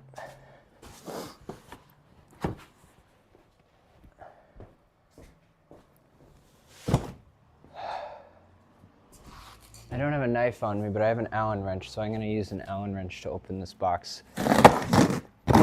And it works.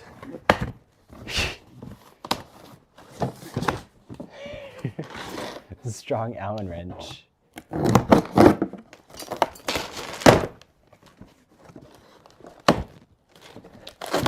I don't have a limiter on this mic. I probably should, so I don't make people deaf from super loud sounds here.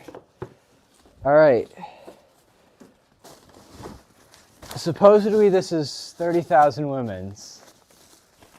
But if you know anything about how lumens are measured, it doesn't really mean a crazy amount to me. For something like this, it does.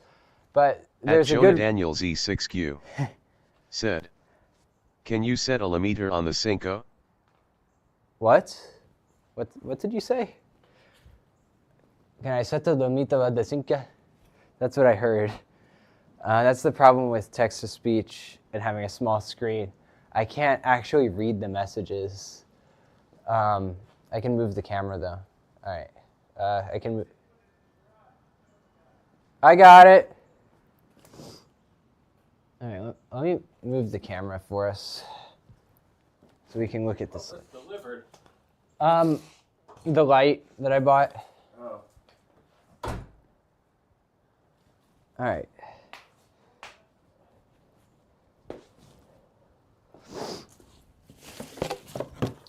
Okay.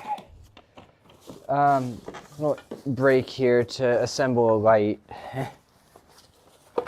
I'll probably need this later. If it starts getting dark and I need more light.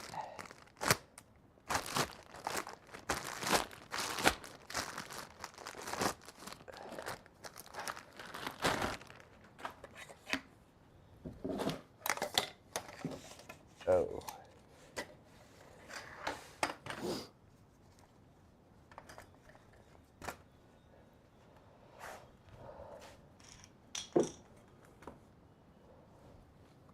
Okay, so the tightening nut can come all the way off.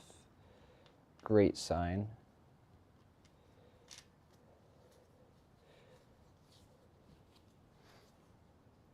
I'm very curious as to how bright this will get.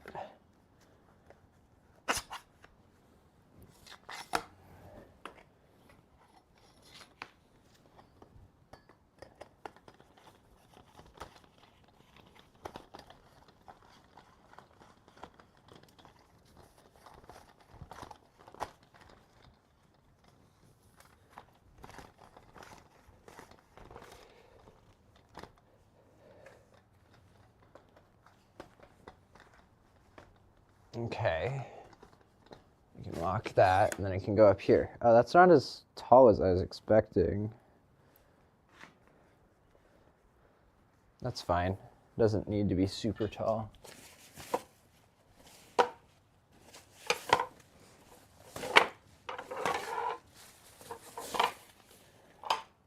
Okay, I'm gonna take my gloves off for this.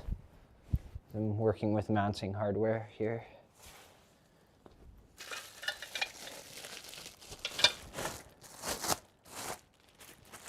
You know, I could just cut this from the live stream and make it my review video for the light. Because I expected it to arrive a bit later in the day, but it arriving earlier is perfectly fine because I get to see it in the day and night.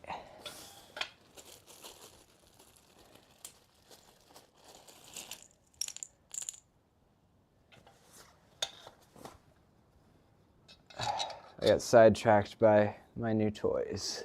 There should be a bag of nuts somewhere. Oh, they're built in. Cool.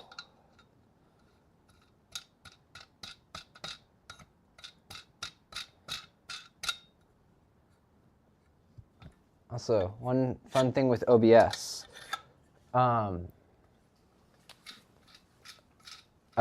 With OBS, you need to know when and when not to use noise suppression, because the noise suppression algorithm is extremely good with OBS. So like on my desktop PC, because I don't have a good audio interface, my mic has a slight buzz, which I'm fine with. I don't want to spend $200 on a high quality interface. So I just use that noise suppression, and it sounds lovely. It sounds great, and I don't hear background noise. But in this specific scenario, the wireless mic I'm using is very low noise. Like there's no interference or anything, no buzz or anything, because it's USB direct. It's digital. It's well, yeah, it's analog to digital to a digital device to digital. There's no analog to analog conversion where we could get a buzz introduced. So that is why we don't have to use noise suppression here. Plus, like that kind of sound, you just would not hear that if noise suppression was on. Okay, I feel like I'm doing something wrong here. Are there longer ones? Longer screws? Yes, there are. Okay. I'm the kind of guy that doesn't use instructions unless I absolutely have to. Oh, and I'm probably supposed to attach the middle light with that. Okay.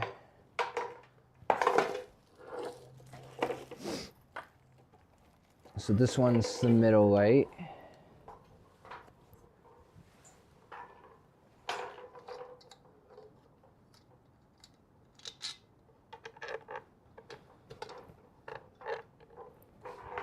Okay, it would make sense to do this part on the ground instead of up here on the stand. But I'm already doing it up here, so I'm doing it up here.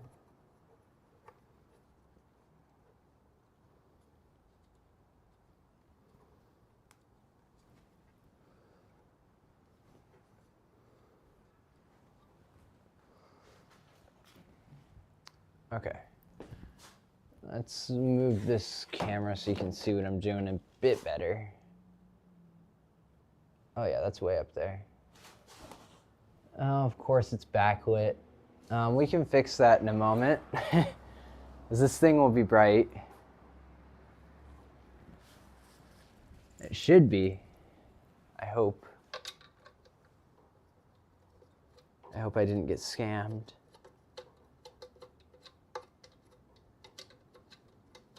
Oh, I can see how it's built. That's pretty cool. It's got like different light temperatures because it's designed to mimic daylight. And to mimic daylight, you need a bunch of different color temperatures. If you didn't know, with LEDs, there are different types.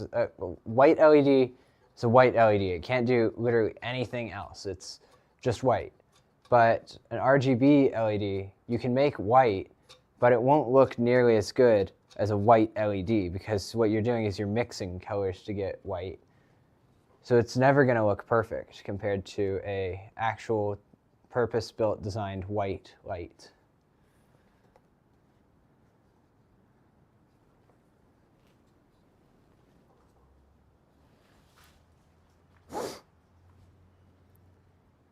Oh, that was probably supposed to go in on the bottom. Oh, whatever. It'll still work.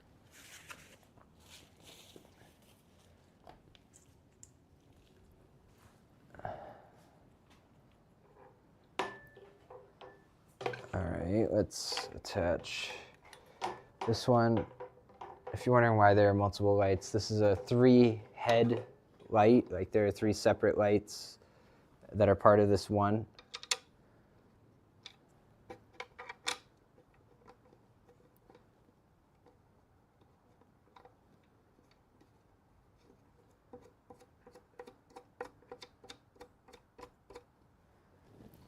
One of the reasons it will be able to get so bright and distribute it well.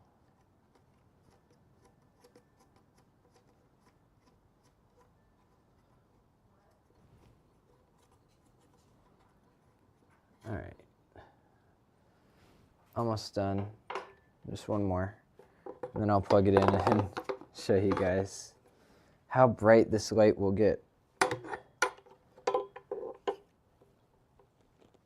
Oh, wait, what? Oh, no. Wait, no. I put it in on the wrong side if I want it to come out evenly. All right, fine. I want it to look nice at least.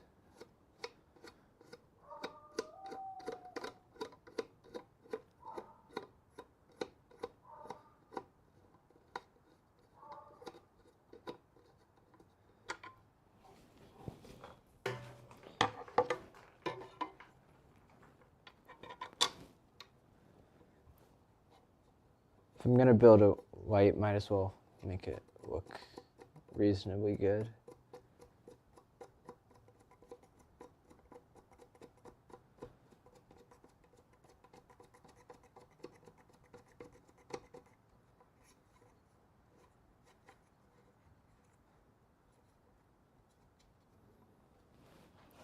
I have a strong feeling it's gonna be a bit too bright.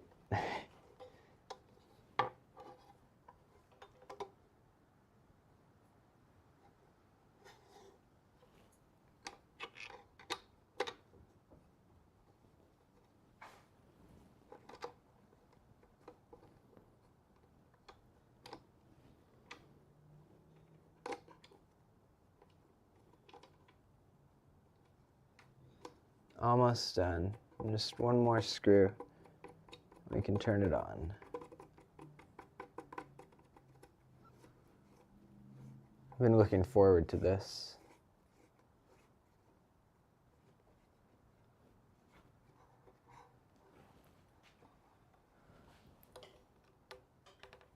Okay, I'll plug it in behind me, or behind the camera, I mean, so that it will show a good comparison from it to daylight. Well, first I need to get it power, because I don't have an open outlet over here that I would feel comfortable putting more watts on. Well, okay, so doing a bit of calculation in my head. Yeah, it should be fine. Making sure it wouldn't overload the circuit. At Jonah Daniels E6Q said, how long you gonna stream for? Until I have Jonah it cleaned. Daniels E6Q said, Jonah is dedicated to the stream. Oh my gosh, I should not have been looking at it. All right, well, yeah, I'm lit. Yeah, I would have expected it to be slightly brighter, but no big deal. It's still pretty dang bright. If I close the garage, it'll give you a good idea of how bright that is. Okay, so this is the room with it on in the corner. And I'll show you a before. This is it, the room with it off. Like, what? Yeah, don't look at it when you're turning it on if you do get one of these. And it can distribute the light pretty well, too. Yeah, that looks amazing. That looks very bright, as I would expect. Probably would be better to have multiple of them to more evenly distribute it.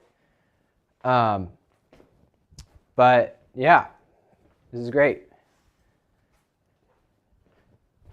I do think I will just keep the garage open right now because daylight is still brighter than it. Okay, I can't see when I'm looking at it because it's too bright. It does work though, but that's almost certainly not 30,000 lumens. It's bright, but it's not 30,000 lumen bright. Because I know how lumens are measured. I couldn't explain it though. It's a weird process. Basically, the distance, like lumens are based on distance. So like, yeah, it could be 30,000 lumens at like a 1 foot distance, but realistically, no one's that close to a light that bright. So it's not a good measurement of brightness, in my opinion. Watts are a bit better, but then you've got to take into account what type of light it is. So if it's a LED, that wattage is going to be significantly lower than an incandescent. Okay, there's an extra screw. I don't know where it goes. I'm thinking it's just extra. Okay, well, now for you guys, you can see me. Well, okay. There's what I was saying about the light distribution. Half of my face is lit. That's funny.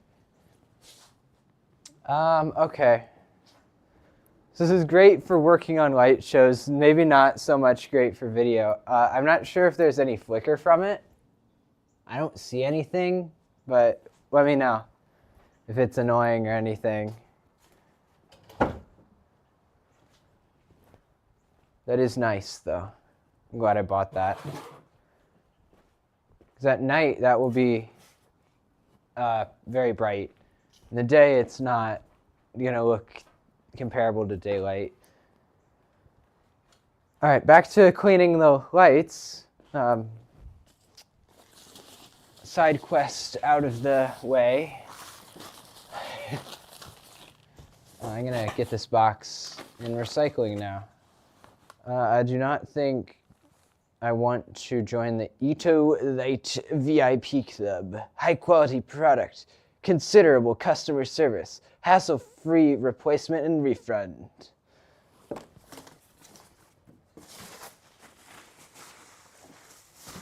With Amazon product, most products are a hit or a miss. Like you'll get a good product or a bad product.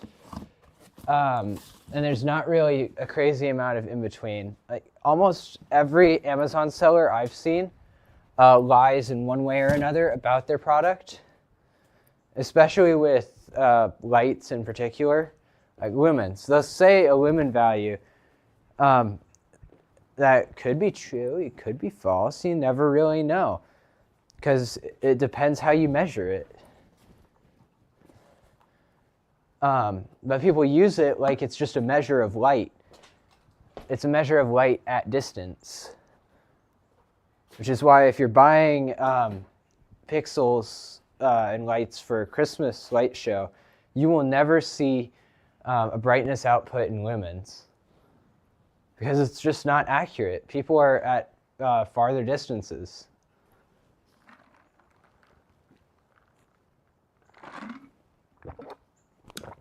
So, misinformation avoidance lesson unlocked.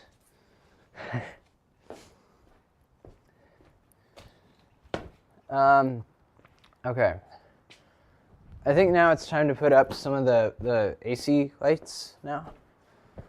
Because I have space for them up there. Okay, I'm gonna need the actual ladder instead of the step ladder this time. So I need to get my whole head up there.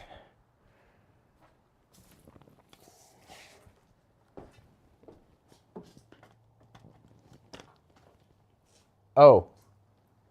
Oh. Yeah, there's that. There's the light. Look when I stand in front of it, I bet. Okay, that's the light reflecting off other surfaces back onto me. Okay.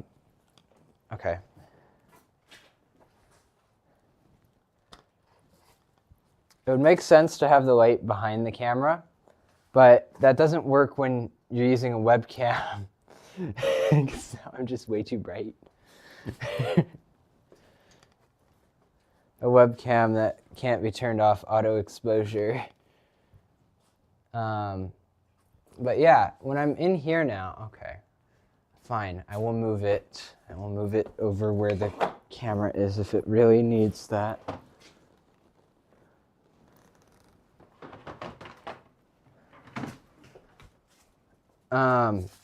So it looks good. There we go. So now we're evenly-ish lit with daylight. Oh, but now every time I look at the camera, it's bright. Okay. Maybe this thing is better built as a work light and not a broadcast light. I see. I'm trying to use it for something it's not designed for. Which happens. But if you want to buy a light that you want to use for video, they're so much more expensive. Because they're adjustable and everything, and all these other features. At Jonah Daniels I don't E6Q said, Jonah is tweaking right now, kidding. Yeah. Okay. I gotta get some work done now.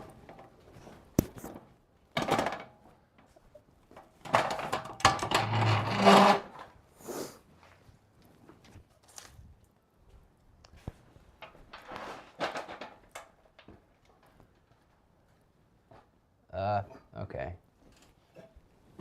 I'll make sure it's visible what I'm doing here.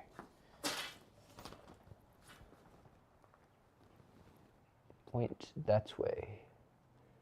Yeah, like that. So if you can see those boards I have up here, those are for holding these light holder things. Oh. And other storage. So don't do this, what I'm doing right now. It's not technically safe. But I'm standing on the very top of a ladder while hanging on to wood here. If I wanted to be safe, I would just have a bigger ladder, but I don't have that. I need to be up here, so shortcuts will be taken.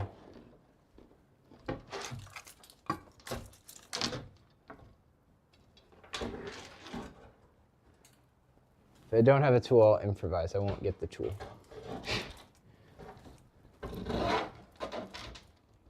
Until I really want the tool, and then I get the tool.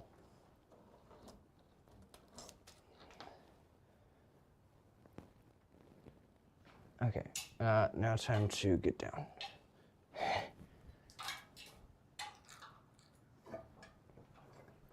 I'm taking it nice and slow.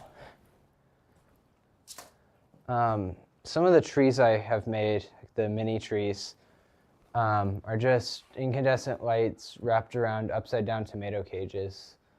And that makes an inexpensive little tree. So I've been using those for a while. I just had red and green because I was very limited on the channels I had. What I was doing is I would have 2 channels for all 8 of them. 1 red channel, 1 green channel, so I can't do that much with them. But what I do now, that's new this year, what I'm doing is I actually have each tree on its own individual channel, which means 1 cable from each tree back to the controller. So with that, what I can do is I can control each one individually, as you would expect. And with that, you can do so many more things. You can chase them back and forth. You can make them do melodies. It's not just 2. You can control each one. But if you only have like 1 or 2 controllers total, you can't do that. So you'll have to improvise and do a 2-channel prop instead of 8 or 6 in my case. I need to grab more AC lights.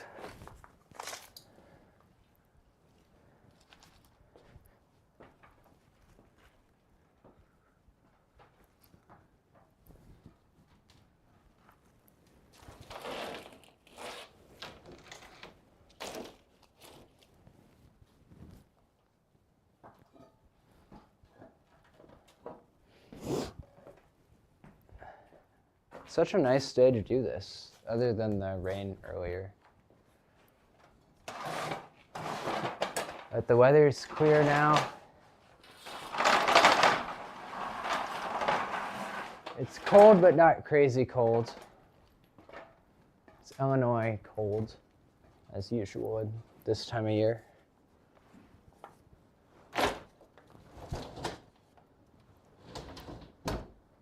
Ooh. I forgot I mounted the network switch like that. Ugh. Hi there.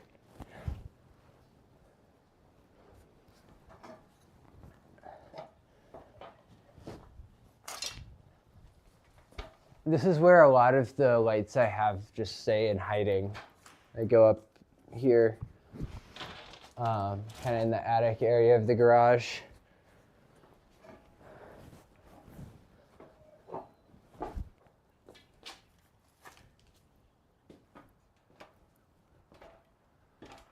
Because I would definitely prefer having them in here rather than having them in our actual attic, because that is a pain to get into.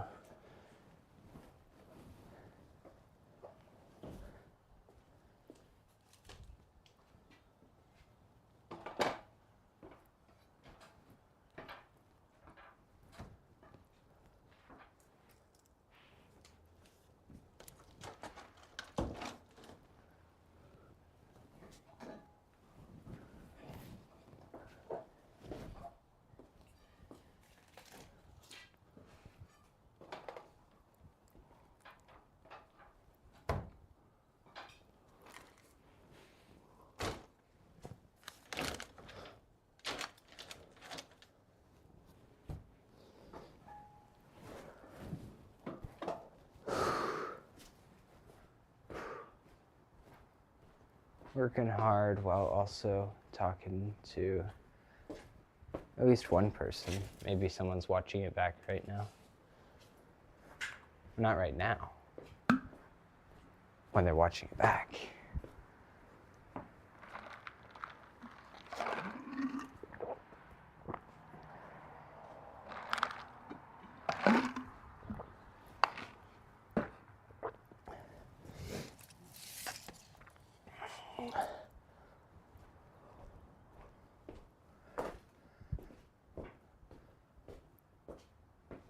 There's a reason I don't like having, oh my gosh, I am very bright. There's a reason I don't like letting other people help me. Because unless I explain everything exactly how I want it, they'll do it their own way, which is not how I want.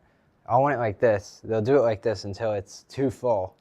And then they'll start doing it like this, which means these lights will get tangled much more easily.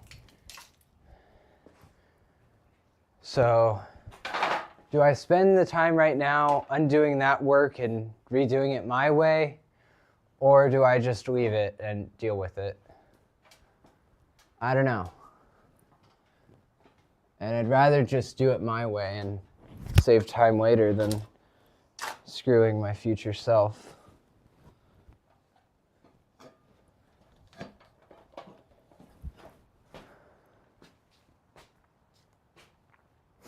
I should probably put the snowflakes up under these.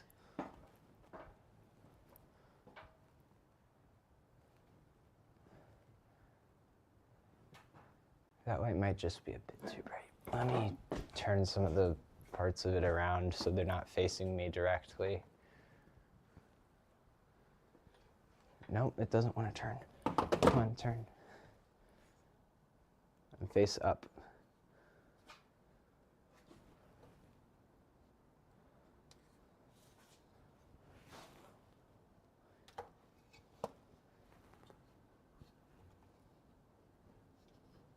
Right up there.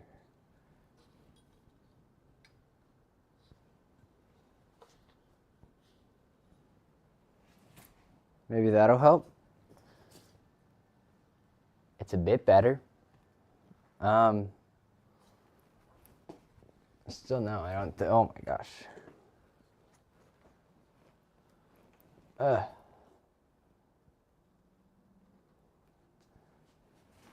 Maybe that?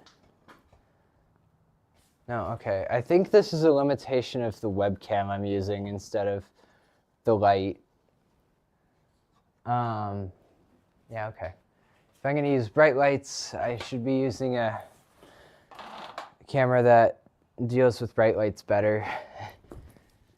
At Jonah Daniels E6Q. Said. I accidentally closed the stream. It happens.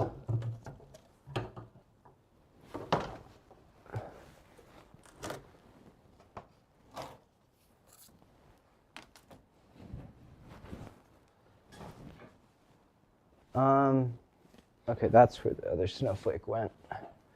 And what battery is this mic at? I'm really not sure right now. Oh, it's at like 70%. These batteries last a while.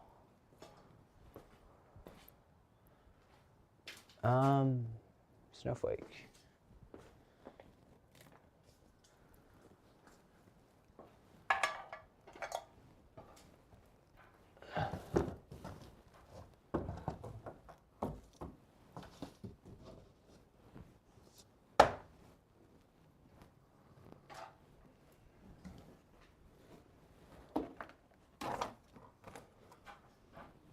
The snowflakes are a bit different. Yes, they're LED, but they're not like the ones I have. They're a different type of LED. They're white LEDs. Like I said, white LEDs are different. In this case, they are just kind of similar to the lights I have on the light that's behind the camera right now that's blinding everybody. They're 100 volt. They're not 100 volt. Actually, yeah, 100 volt DC. So it's converting 120 volt AC to 100 volt DC instead of converting it down to like a lower voltage, higher wattage. So they're more efficient in that way, white LEDs, than multicolor LEDs that need a lower voltage. But the thing is, 100 volts of DC will not feel nice. You do not want to feel 100 volts of DC running through you.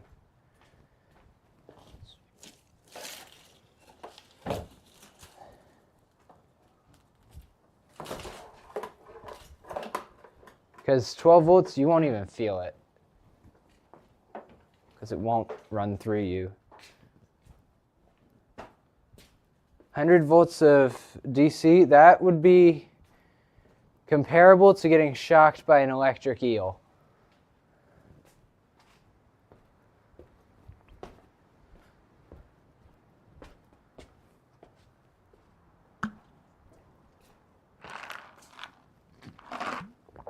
Because an electric eel will do DC and it'll feel like a different kind of shock. If you've ever been shocked by 120 volt, you know what that feels like. It's not like a constant like burning sensation like it would be with DC. Luckily, I've never experienced a 100 volt DC shock. I don't want to. It's alternating. It's like woo, woo, woo, woo. It's like a wave. So you'll feel that it's going fast, but you'll distinctly know what it feels like. But with DC, it'll just be constant pain. It won't be like pain, no pain, pain, no pain. It's just constant. So high voltage DC is scary for that reason. Okay, well now. This cord needs to be bundled up.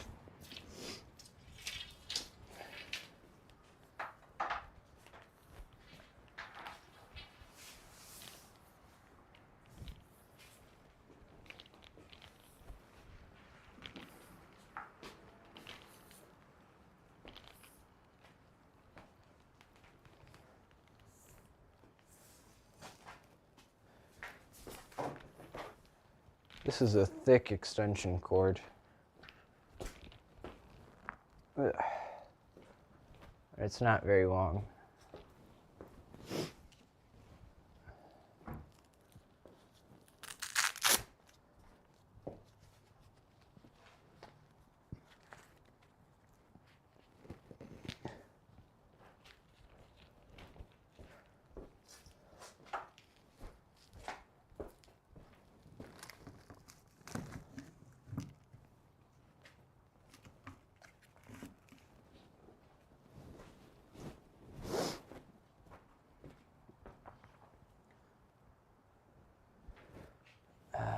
At Jonah Daniels E6Q said, I'm back.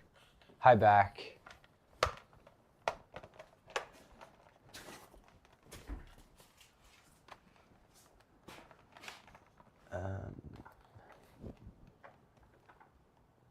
Where should I put power strips?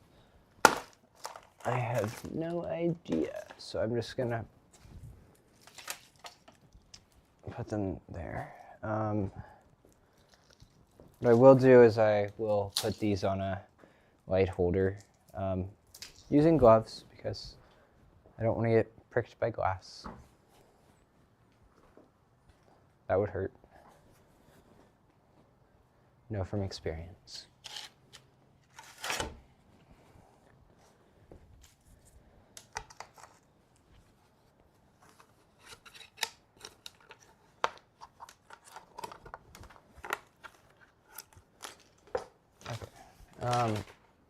Let me bring this over here.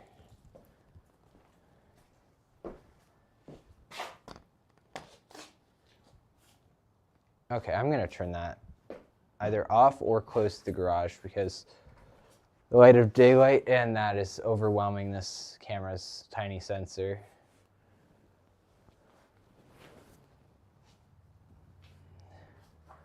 Gotta pick. Okay, daylight it is. This is coming off. I will use that only at night when I need light. Then, I will use it for its intended purpose. Because clearly it will excel at that, but not this. You can't just use it as a light in the garage. Not how it works. It's just not dimmable. I mean, technically I could just run it through one of the ports on my light controllers, but I don't know if they're designed to support 100 watts. They might be able to. I mean, no, they would have to be able to. Because that's because of how they're designed. They're designed to be used with this kind of light that uses 40 watts in a string. Of course it'll support that.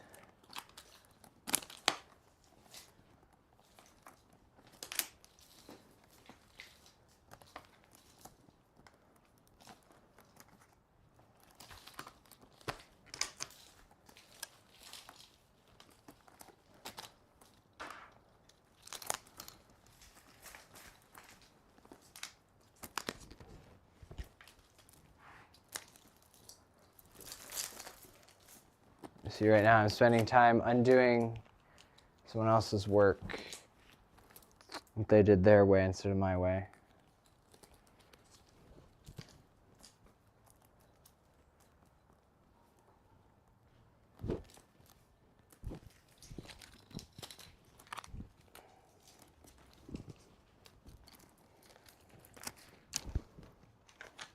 Problem-solving skills are great until they completely clash with someone else's. Like,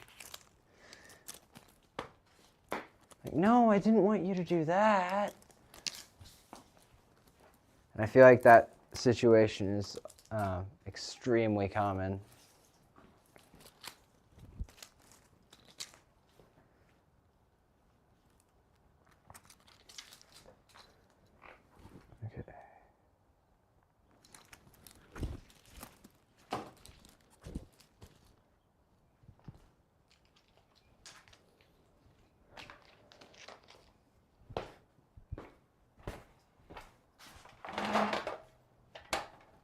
And now I'm putting it up above you, but I'm not moving that camera because I don't want to, just for one thing.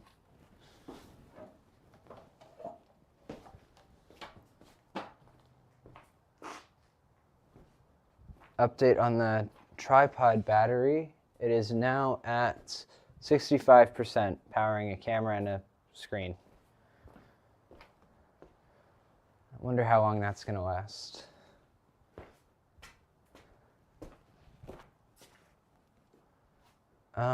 Okay. I have this one now.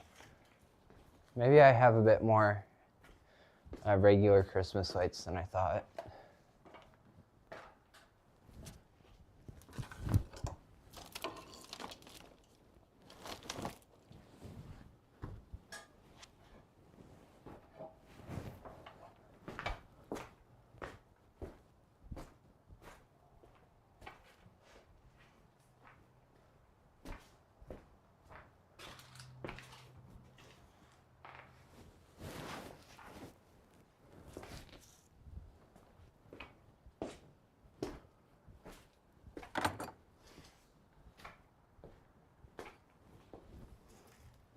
I'm just gonna use this one like hook up here,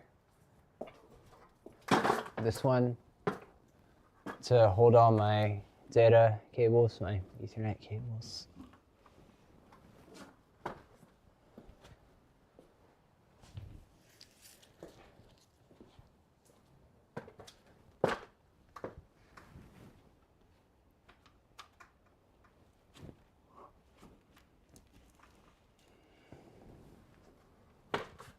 Should be able to hold them all.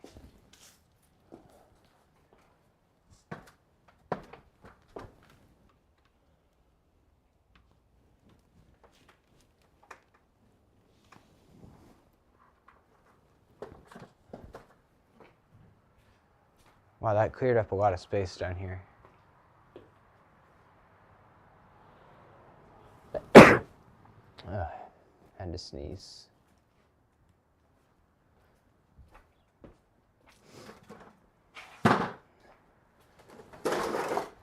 I'm gonna move the hose out just so I can have a bit more space.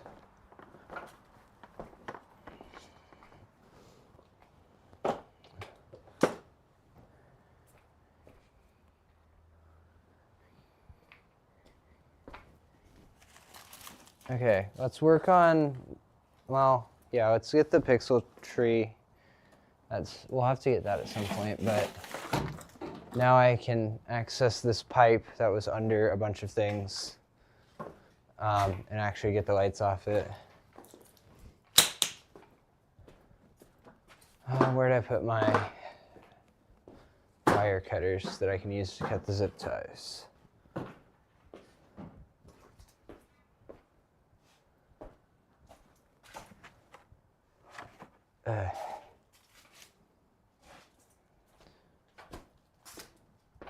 By the way, if you're cutting a lot of zip ties, wire cutters work a bit better.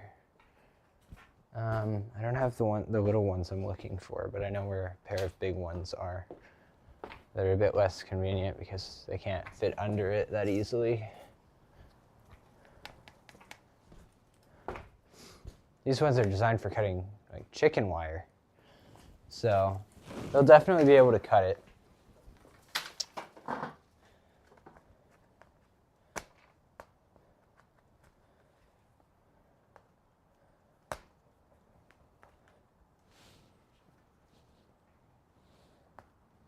All right. Oh yeah, that cuts like butter.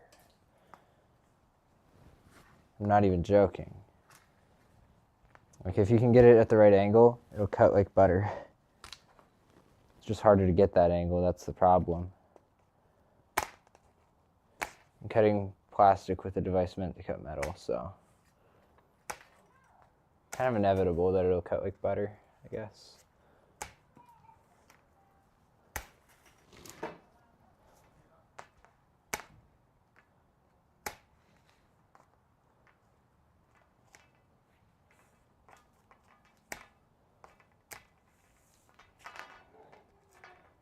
So if you hear a metal rod, that would be the metal rod that is inside the PVC pipe. The reason I have a metal rod inside a PVC pipe, keeping them straight with the others because they do not want to stay straight. And I had some extra metal rods that were used to hold the, what do you call them? Candy canes in. So, yeah, extra metal rods used to keep the PVC pipe straight.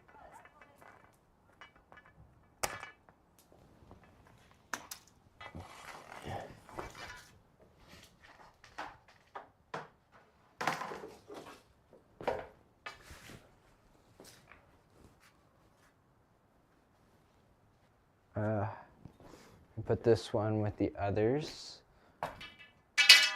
I bought like 32 metal rods because each candy cane needed 3. I bought a lot of them. I don't know if it was exactly 32. It might have been a bit more, a bit less, but it's a decent amount.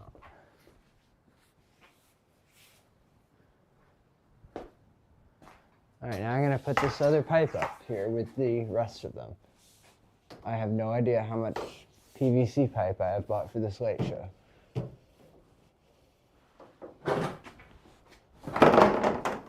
Okay, I got it up there without a ladder. Or step ladder.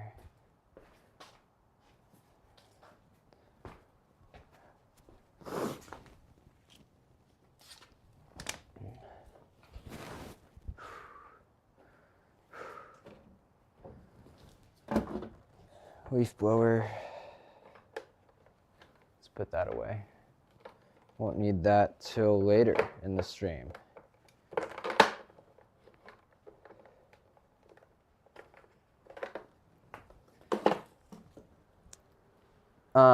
I put a hook up for the cable I want my dad to use for the leaf blower and lawnmower because he uses the electric one. But what ends up happening is it'll just get put on the floor, not on the hook. And I'm kind of guilty of that sometimes too, but it's kind of annoying when I put up a hook for something and it doesn't get used.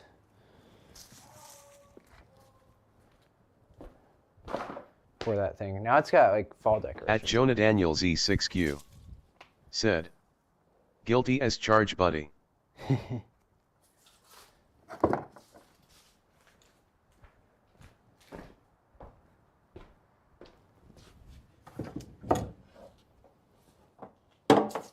Okay.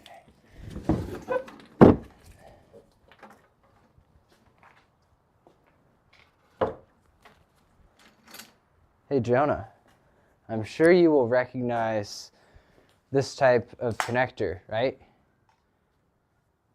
XLR?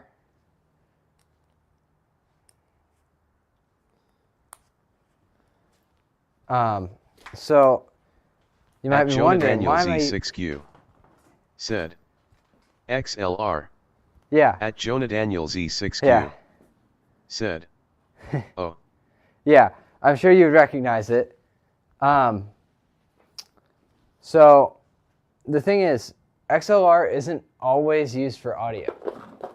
That's its primary use. Its primary use is audio, but it's also used for stage lighting. And when cheap stage lights are less expensive than lights that are actually designed for a light show, I'll buy them. Now they're no longer available. But they use that style of connector. I'm like, sure, okay. I'll use these for audio too when I'm not in season. So now I have all these short these short XLR cables that I can use for other things when I'm not doing a light show with them. It's very useful. So, yeah, very cool.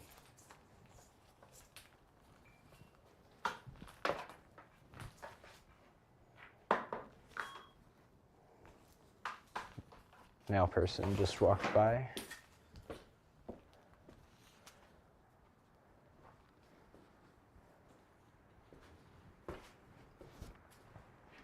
I just thought about this. The role as a mailman really does not want to be a feminine role, like male. But that word, when it's pronounced that way, can mean two different things. Male, the thing you get, or male, like a human. So, and then man, well, that's just man. So mailman. Like, I know that women do it, and that's fine. Anyone can do it. It's just, it's kind of funny that the role, both of the words in the role are masculine. Doesn't really matter. It's just kind of interesting how language works. In Spanish, the words actually do have like an actual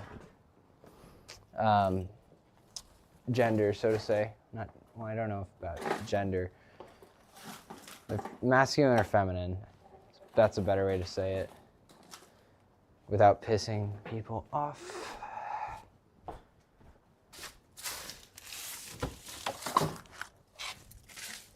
Okay.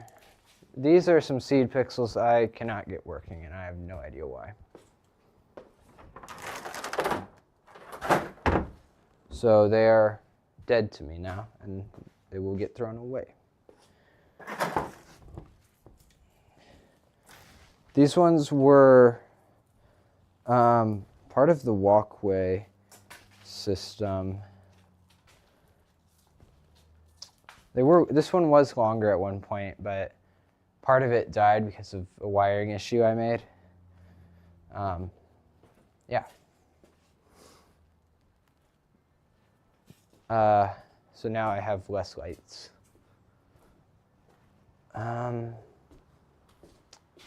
Need a cable tie for these. And I'm still missing that cable tie thing. The big roll of cable ties I had. Where did it go? I'll find it eventually. Until then, I'm going to set it down on the floor and guess that I will pick it up later.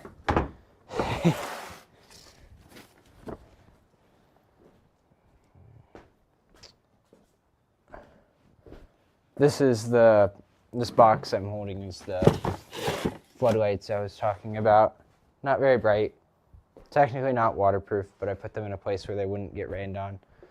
And I didn't have one fail for 2 years.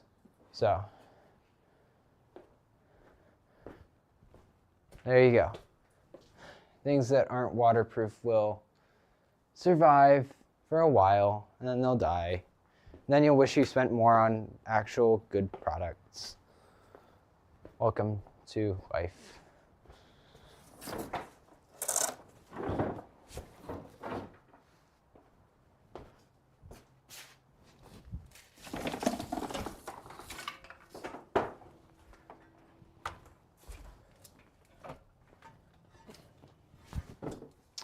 When I was on my trip in Greece, there was this fancy Greek dinner, so to say. I don't know. I remember it had a specific name in Greek, but I don't remember what it was called. Greek evening is what they called it in English. So basically that just has, it's like a whole performance.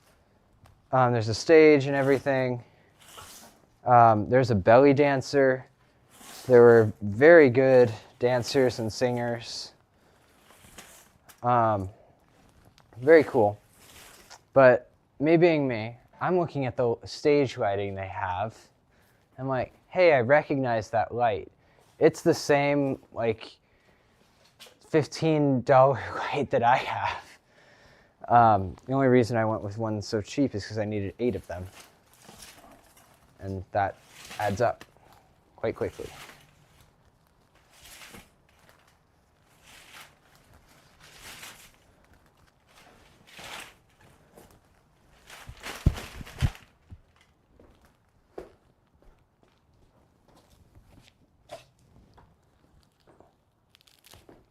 The reason I wanted 8 is because I'm representing melodies with them.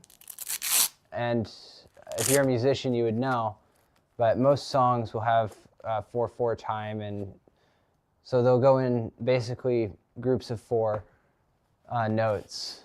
So it's way easier to represent things if you can represent at least 4 and then maybe double that notes, so you get the right range to represent all of the sounds you want with that. Because you don't need to be super exact with where the notes are when you're representing sound with a light. You just need to be precise with the timing and location of the light. Not super precise with the location of the light. Like I could have a 2-note jump and I'll only have it jump 1 light, just so it'll be able to be represented on them all. But yeah, I can't perfectly represent every sound with it, but I like to do that.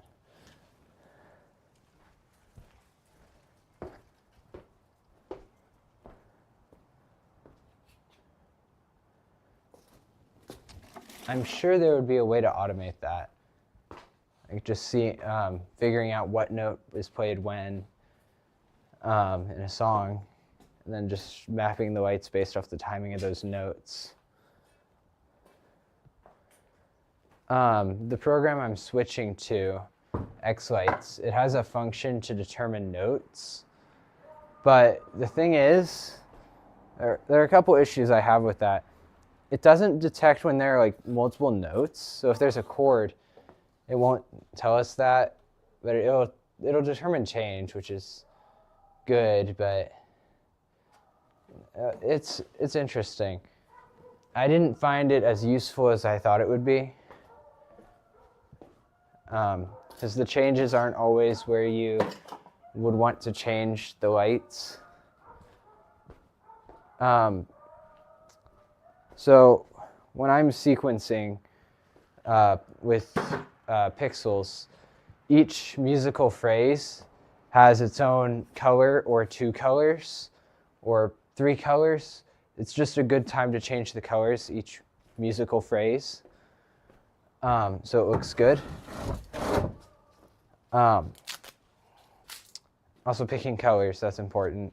Took me a little while to get used to doing that.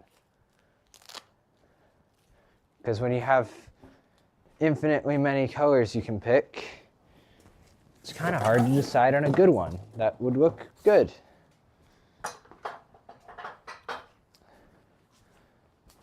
So usually what people do for light shows is they'll have a color palette, and then some effects will change the colors in that palette. So you get more colors and more freedom. If you need a different color, you can do that.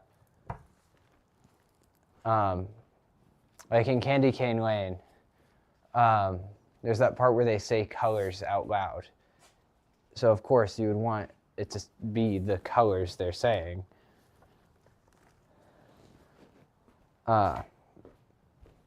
So when you have that, you're not using a color palette, but compare that to something like, what's it called? The one from The Nightmare Before Christmas. If you've seen the video of that one, you know that the sequence for it is incredibly good. And the reason it looks so good is because that's the most recent one I made. And I progressively get better and better at sequencing by learning things. So you'll notice it looks good because I didn't just use default colors. I actually used a strategy with the colors, which is what I'm talking about right now. So like each phrase I'll do different colors and different color schemes and that sort of thing. Change it as needed. It's up to judgment from me. But I did use a color scheme, 4 colors that will go well together and look good together. And then doing that and then just mixing those, it just looks so much better than anything else that I've tried for picking colors.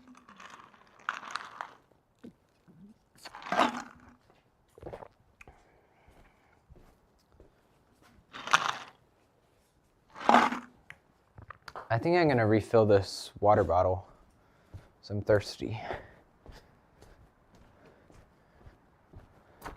Wow, my front yard looks so clean now.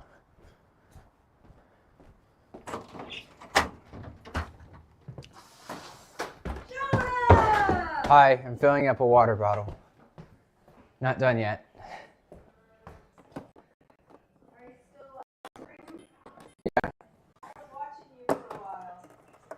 Yeah, I don't know how long I've been live.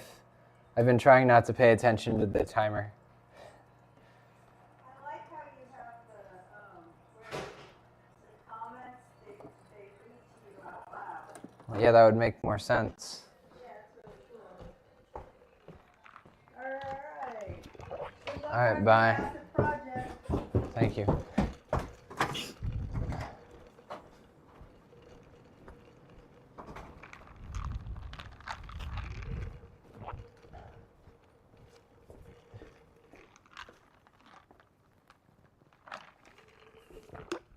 Okay. Whew. All right, what next? Asking myself. I want to clean up some more of these cables with my newly unlocked cable ties. So they were a gift. Yeah.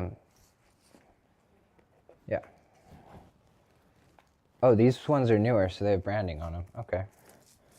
Yeah, they're called Wrap It, if you're interested in what I'm using. Considering these are extremely well made, I don't even want to know the price. Because I've never bought them, I've just been gifted them, because I know I like them.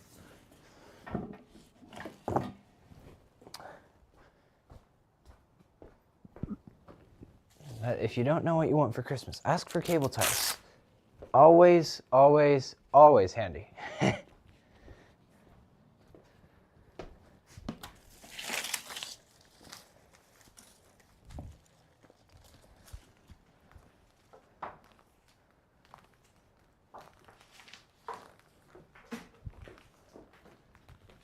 My time-lapse camera up there is still going. That's gonna look good at the end.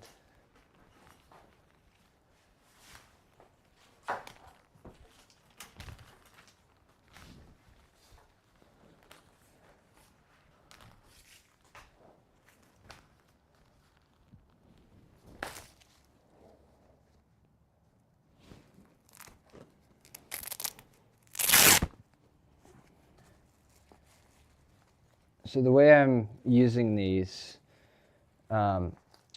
is I'm trying to wrap individual cables if I'm going to use them for a purpose other than light shows. Like if I really like a cable and it's my favorite one, I'm going to wrap it individually so I can bring it out easily. But if I have like 8 of the same length cable that I'm probably not going to need outside of the light show, those are going to be wrapped just like I would wrap the extensions, where they're all grouped and then put into one cable tie.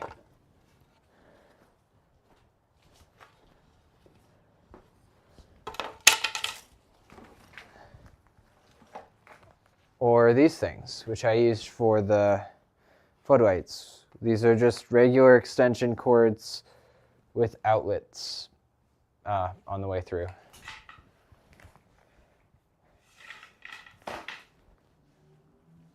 I remember buying these. I have 2 of them. And they are like $15 a cord, which is great until you need 2 of them, and you're spending $30 on extension cords. And I think I can tell why. Because they have 3 outputs, they probably need to be rated for 3 times the amount of power to be like legal or whatever. So that's why they have to be thicker.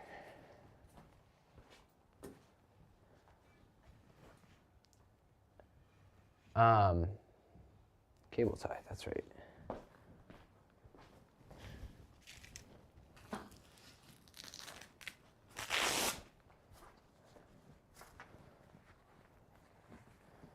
So these might get used for something else. I don't know. They are handy to have around. I wish I had more of that type of hook that I could use. The type where these fit perfectly, but I don't, unfortunately. I just got thick nails that the previous owner of this home had put in for hanging things like this. Just they had significantly less things than me.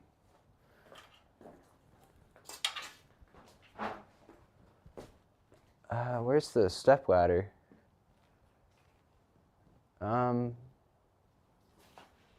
Oh, it was right in front of me.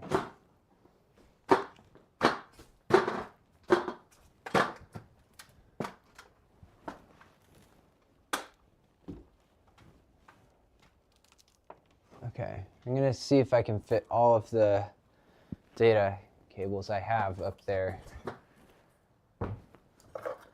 I might be able to. There's a chance. But because I want these on individual cable ties, I don't know. If you have a bunch of things on one cable tie, it takes up a bit less space.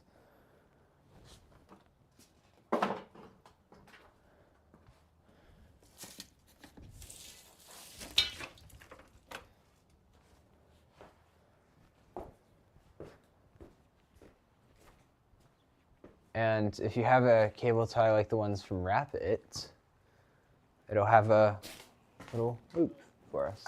Hi. Oh, he was talking to his dog. The neighbor was biking his dog.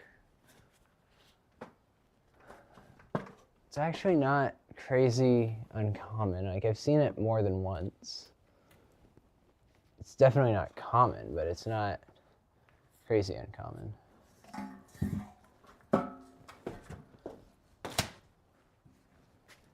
Okay, I don't think this one could go up there with this style of cable tie, because it's not like the others.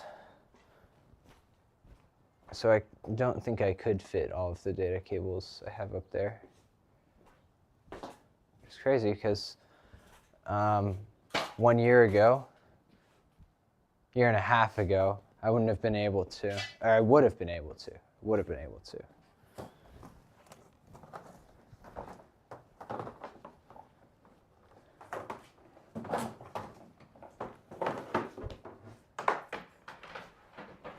At a certain point, a light show gets so big that it's hard to think about the show as a whole without just thinking about a single thing. Like, you can look at it as a whole, but you can't think about each thing as a whole like you could with a simple show.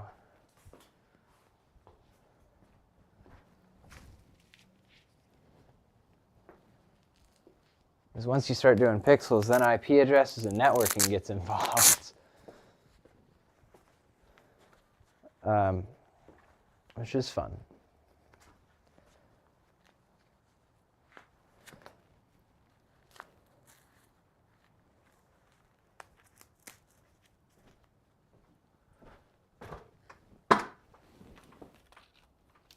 All right, there we go.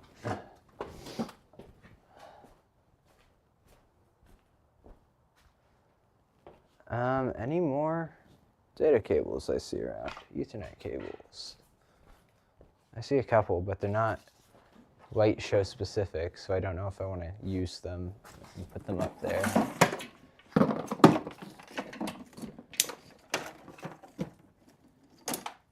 This one, I don't know, maybe.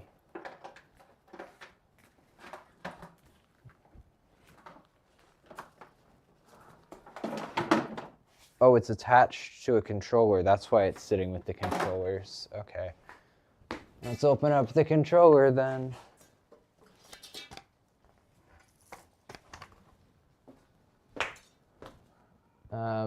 The football here is for stopping the car when we come in, so we know where to stop.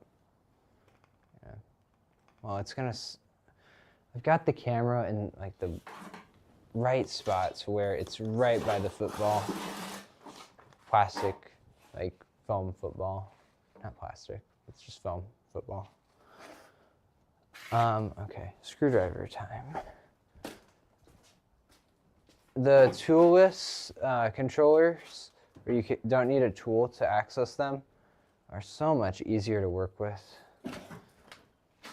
Because when you need a tool to open them, what if you don't have a tool?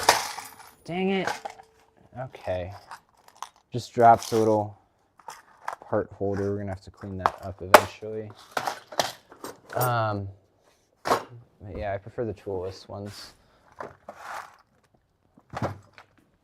For this reason right now. Where is my screwdriver?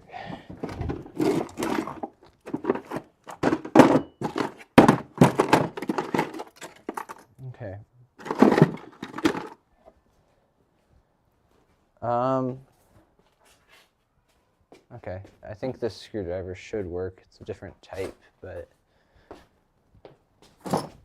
it'll work, I think. I'm sure you could all hear that loud and clear. That's the sound of Whiterama's build your own controller case.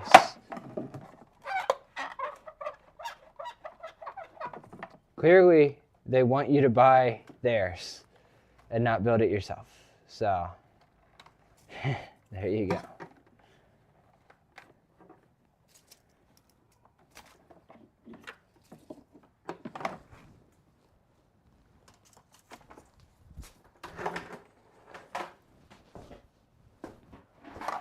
At one point, the process of making light controllers was not automated whatsoever. So each individual little chip would need to be soldered on by somebody. So a simple AC controller today would cost like about $200 roughly from Whiterama. But if you were doing this by hand, it's going to cost way more because there's someone manually soldering chips onto a board. It's going to cost so much more. So a controller might cost $600, $650, give or take. Or you could buy just the components and solder it together yourself for significantly less. That's not even an option anymore because customer complaints and such. I didn't know I needed to solder. My impression of customers that get confused. The way around that is by adding a checkbox before you purchase. Like it would say, confirm I am aware this needs to be assembled. Or confirm I am aware this has this type of connector. Jonah Daniels E6Q said, how much did your whole light show cost? If you can say. If I can say. I have something on the FAQ on my website about that, but I'm pretty sure. Now, I'm going to give two different prices. Price I paid for it and price you could buy all this stuff for, because there is a difference. So a lot of this stuff I got as a freebie from people that didn't want it. So if you wanted to buy all of this, it would like everything I have, literally as it is, new, it would probably be $6,000 roughly. But what I did is I was able to use my connections to get most of this stuff, friend of friend and such. And when the average age for people that do this hobby is like 40, and then there are people that are older and like 50s going into 60. Because the people that do lights love lights, and they've been doing light shows like this for a long time. So people will be, the camera's not even pointing at me. It's pointing over there. But people will be very willing to give stuff they don't need to people like me who are new to it and can't really afford all that stuff. So they'll give me really good prices or just give it to me because they don't want it. So a lot of this, most of this stuff I would estimate costs around, well, maybe $2,000 total, which is crazy considering everything, but yeah, I'm very happy about it. Not everyone gets to do something like this.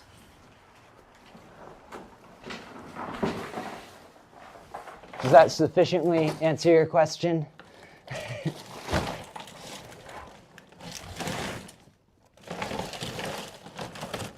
As I stuff this container full of 800 pixels. Wait, no, how many are in here now? So Before I counted, each bag has 100. So that's 2, 4, 6, 8, 800, 900, 1,000, 1,100, 1,200.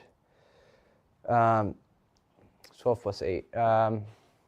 2,000 pixels in here.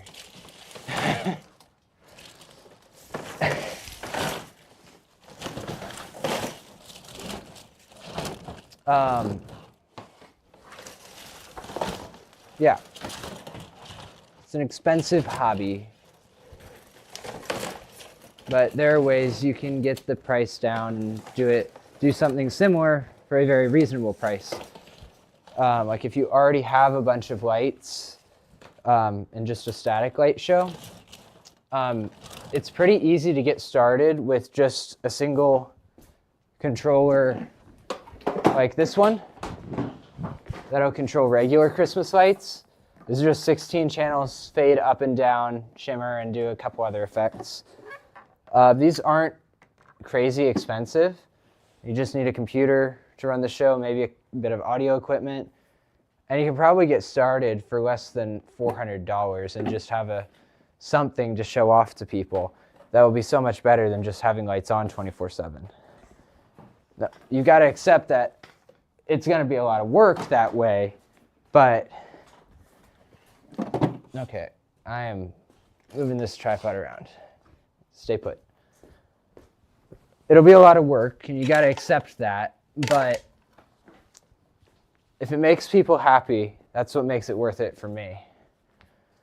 So it's just up to you. It's not for everybody if you want to do something like this.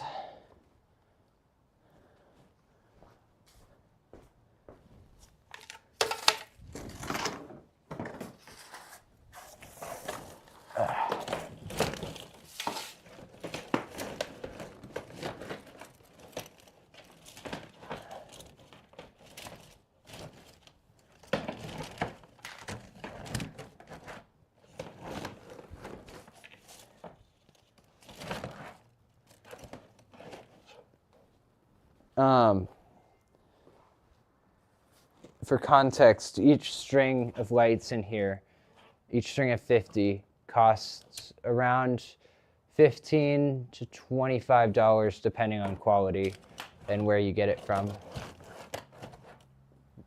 And that's because you plug in a string and each light is individually addressable. That's why they cost so much. Each one has its own little chip inside that can communicate with the next one and the next one. It's not as simple as props like these. These have dumb pixels. Most people are probably more familiar with these.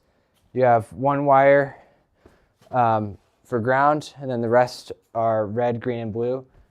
You send power through those, and then you can get all of the lights to be red, all the lights to be blue and green, and then you can combine those to get different colors. But yeah, I think a controller like that, an 8 or 9 channel one, is like $15 on clearance right now at holidaycoro.com. So there's some pretty cool things you can do with that too. You have to keep in mind those are controlled by a DMX protocol. And if you don't already have a Smart Pixel controller with DMX outputs, you'll have to get a DMX adapter, and those are like, I think, $50 to $80 depending on quality. I didn't have to buy one since I already had outputs on my Pixel controllers.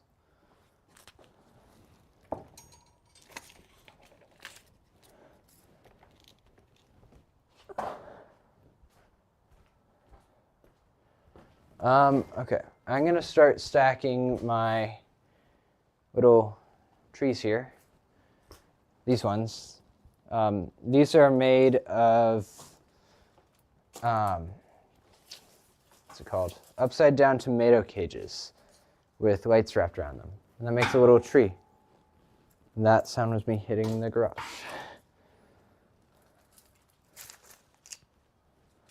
Sorry if I look super dark right now. I'm doing this on a webcam right now just because my other cameras can't have USB extensions. And it does not have very much range and dynamic range. So if it sees a bright thing, it's going to make everything darker. Sees a very dark thing taking up most of the frame, it's going to make everything brighter. Simple webcam logic.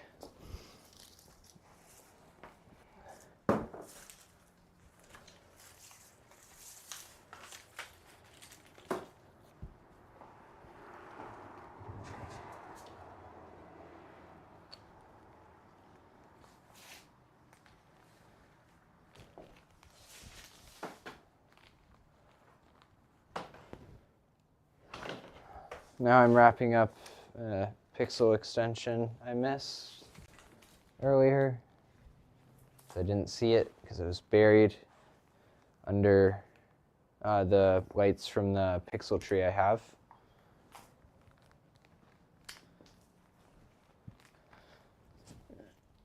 Another cable tie.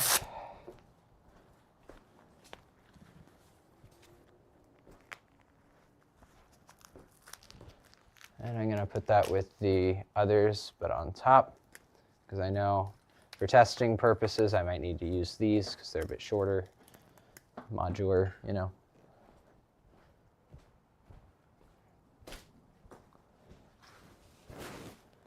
I'm already starting work on next year's light show. I don't want to show it to anybody because I don't want to spoil it, but yeah. Work starts immediately after Christmas, and then I work on it as much as I can throughout the year. So, yeah.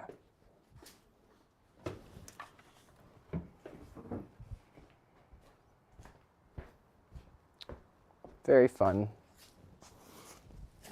Or boring, depending on who you ask. Some people will just buy the sequences so they don't have to spend time programming the show, which is fair.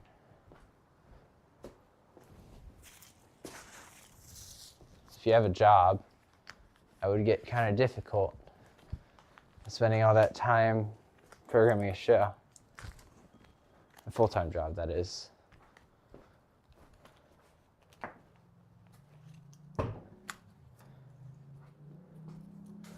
Where should I put this? And this, because these are indoor extension cables.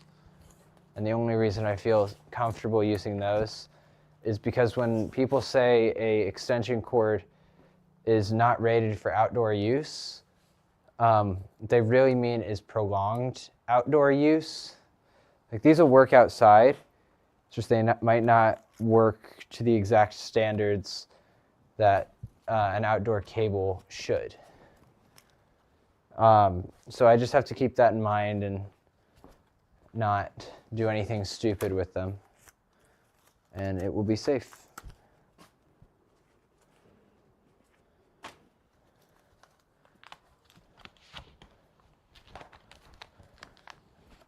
Okay, I should find like a box for these. Yeah, right here. All right, that works.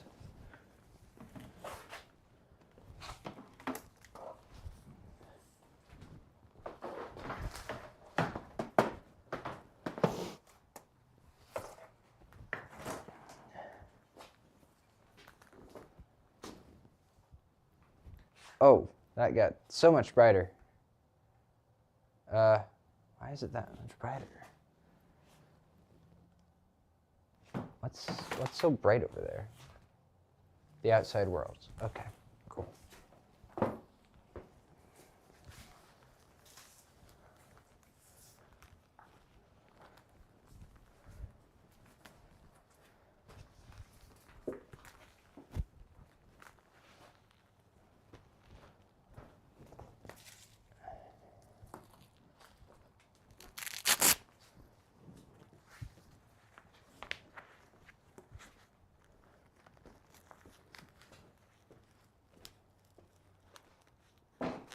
I'm not sure how long I've been live. How long have I been live? You guys should be able to see that.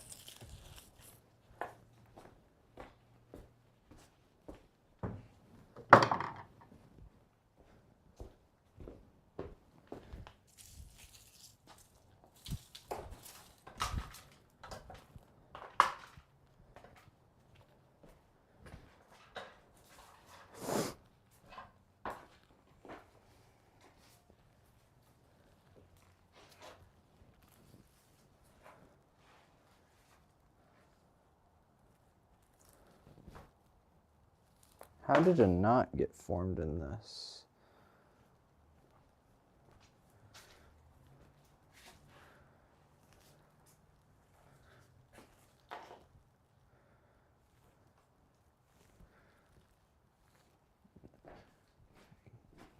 Keeping an eye on that camera is kind of annoying.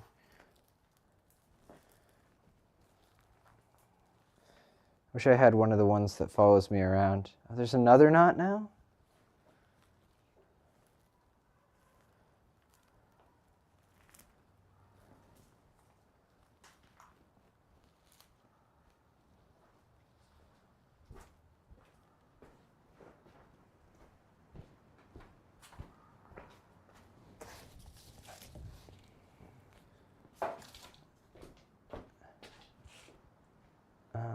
Actually, I should have a smaller cable tie for this.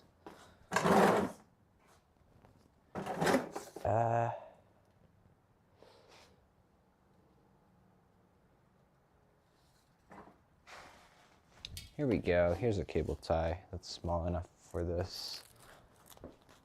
The bigger cable ties I have won't work on smaller things like these seed pixels, just simply because the Velcro won't be able to get around this. So I need to use small cable ties for small things and big cable ties for big things. If I don't have small ones, I bring multiple things together to make a big thing and then cable tie that. Last time I think I stored these on this pegboard wall over here. You can see it? Maybe? Yeah. This thing.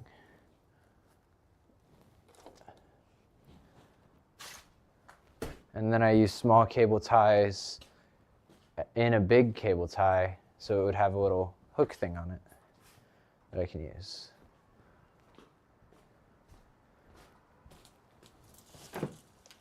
I was stacking these, that's right.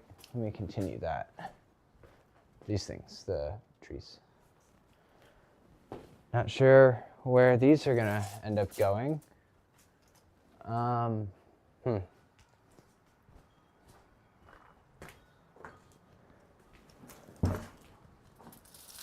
You guys really get to hear my full thinking process with this live stream.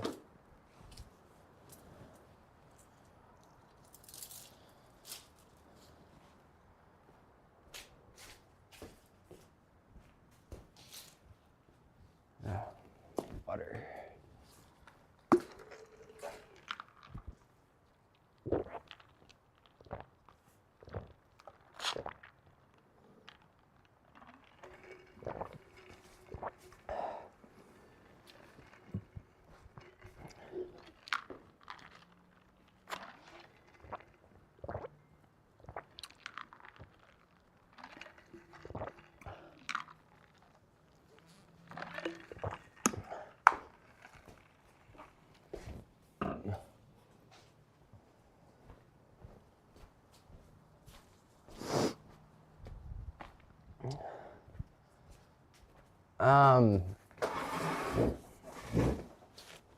Kind of wish I had like a shed for things, because storing, let me get this in frame so I can show you what I'm working with.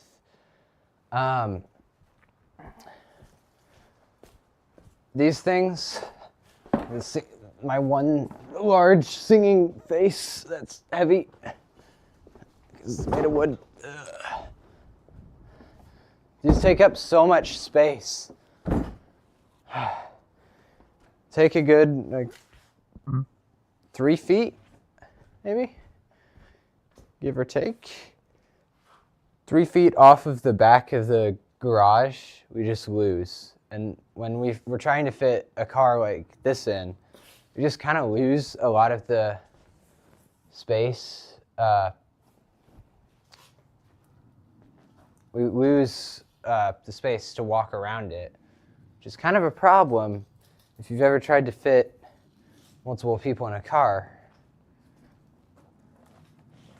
Okay. So I'm going to set these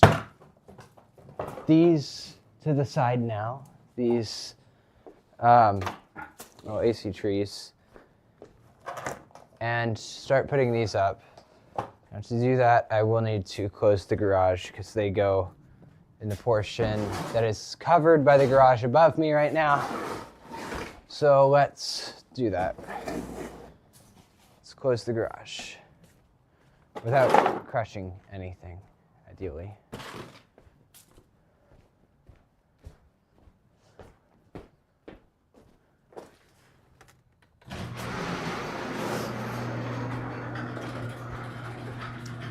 And this would be when the light I bought will really shine. So keep this environment in mind, the lighting. Look at my face, very dark.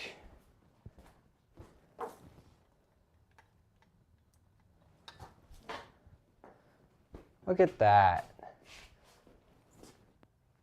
Amazing. I'm bright, but I can very clearly see what I'm doing. It's built for lighting outdoors. Problem is it's one spot. It's better to have multiple spots for those. So, yeah. I might end up buying a second one for that reason. Just because it's kind of difficult to light something from one source. 2 sources is better. And then 3 sources or 4 is optimal. But yeah, I don't know. They're like $80 each, so I might see if I can find a less expensive alternative and test those out because of Amazon's return policy. That is amazing. All right, I said I was gonna work with these and then I didn't, so let me work with those.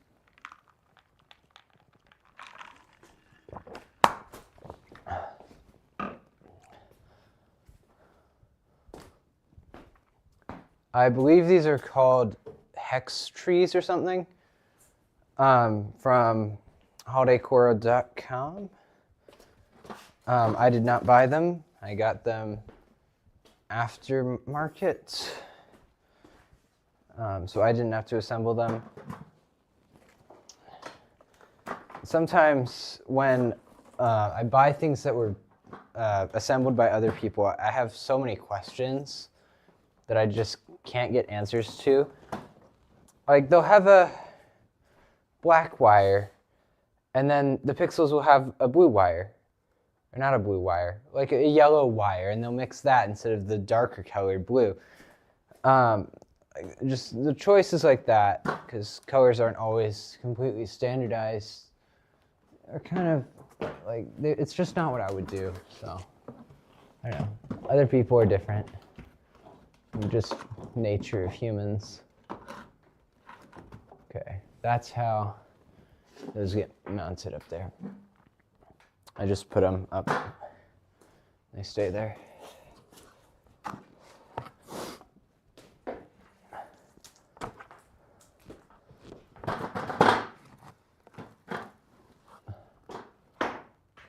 Okay. It's been a year since I did this, so bear with me.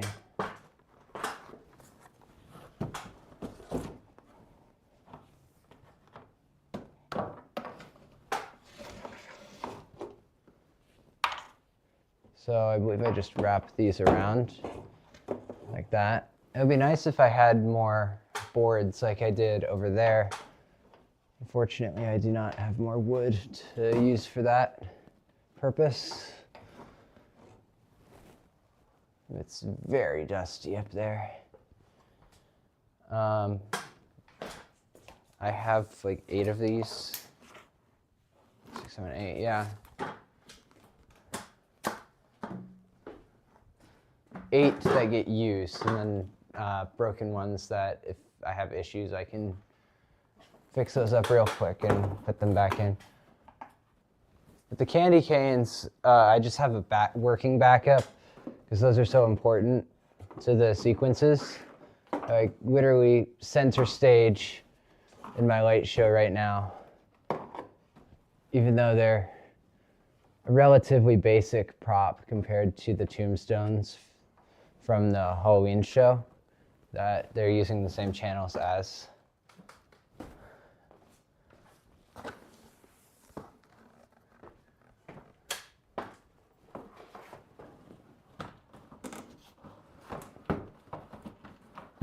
Wait. Oh, what? I'm not a builder. I don't know if it should be moving like that. Is that normal? If anyone knows. I'm sure it is. Is it normal for something to move like that? I'm guessing it's by design because it has to stand up to wind. Yeah, that would make sense. So those ones are made solid like that. These ones are just straight across in triangle structure. Okay. Trying to use the knowledge I have to come to conclusions to the best of my ability to explain things. Of course, I might be wrong there. If I am, I will get a comment from someone that knows what they're doing, and they'll explain it, and I will pin it.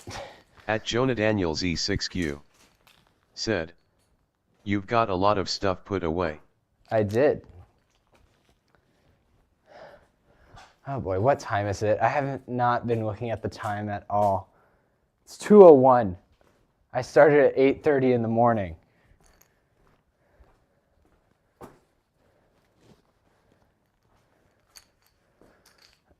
Okay. So, if you remember from earlier in the stream, if you've been bearing with me this whole time, I showed you the 3-pin connectors. These are the 4-pin ones. You'll see it's got a different shape on each side so they don't get plugged in upside down, and the spacing is different so it can't be plugged in upside down. Nevertheless, I had someone help me, and they were not afraid to shove it in upside down. Like, why isn't the light working? Okay, let me see the connection. Oh, it's in upside down, right? That can happen with 4 pins. Can't happen with 3 pins.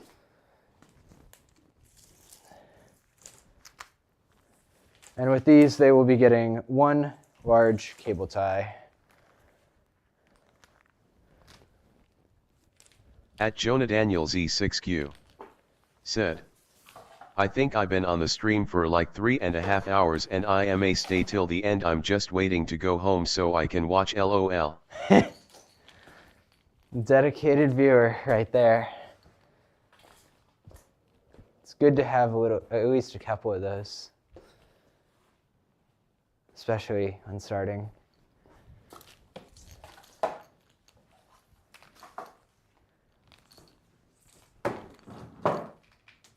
So right now I'm cleaning up the extensions for these hex trees. That's what they're called.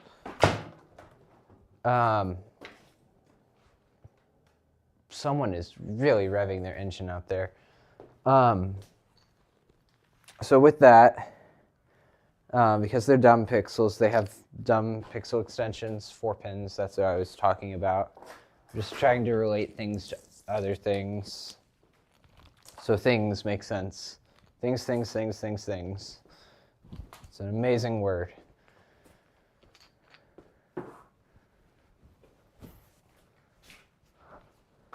I used a whole box of cable ties. All right. New box time. Did I actually use 2 boxes? No, that's 1 box. Okay.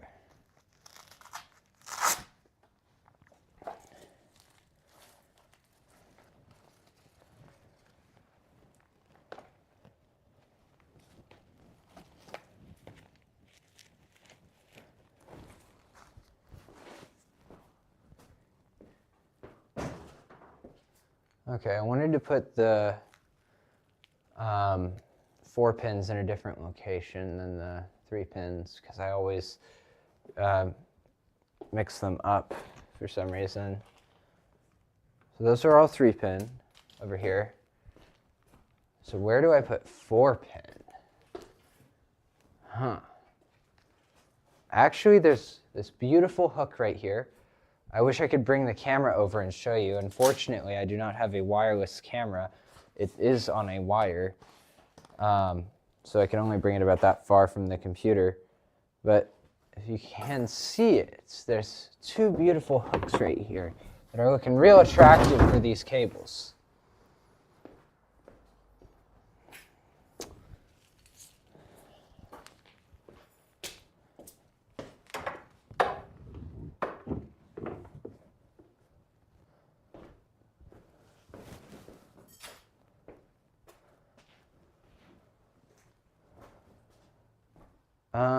I should have some more. That shouldn't be all of them. Maybe it is. Huh, okay.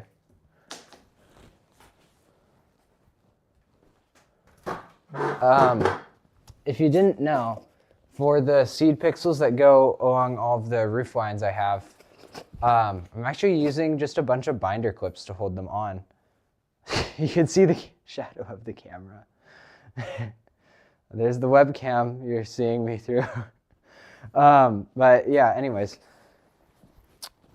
these are just a bunch of binder clips and they go along the roof lines. These will clip onto your standard American rooftop or your standard American gutter. Depending on where you are and how your house is built, the best way of mounting will vary quite a bit.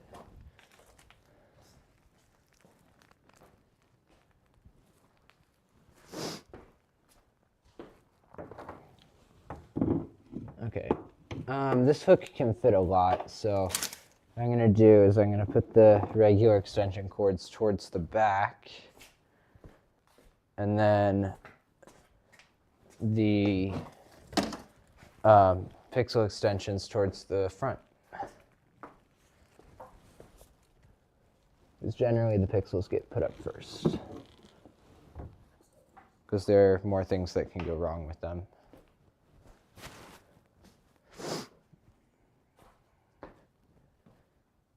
And I just simply have more of them.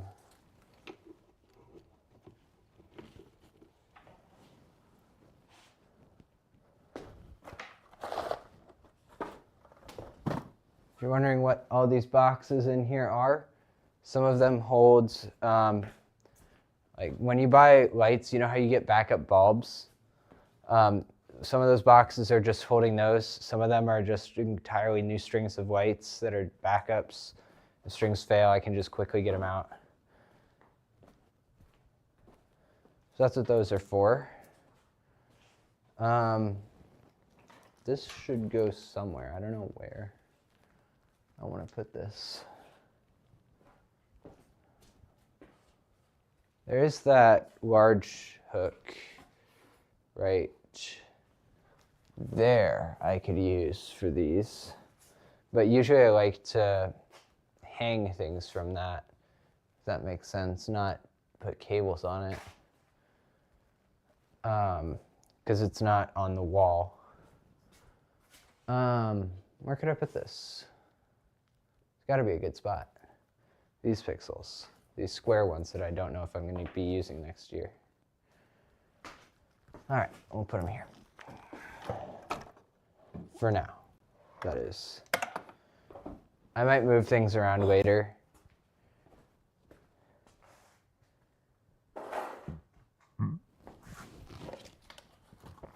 Like, these were not assembled by me, but these were assembled by someone else. This is the base of the hex trees you see, these things. And instead of doing the obvious thing, putting one of these nodes per side, right on the side, put it in the center. Would that not distribute the light a bit oddly throughout?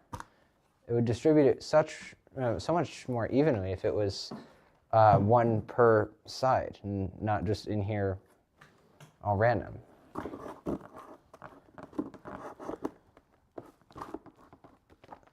They'll look slightly different. They'll still look the same, but it's a slight difference that would make it look so much better. I don't know why it wouldn't do that.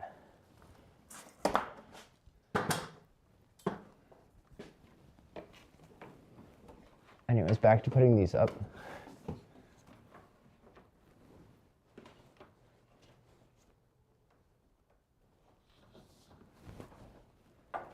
My process for doing this is a bit all over the place, but I do get it done.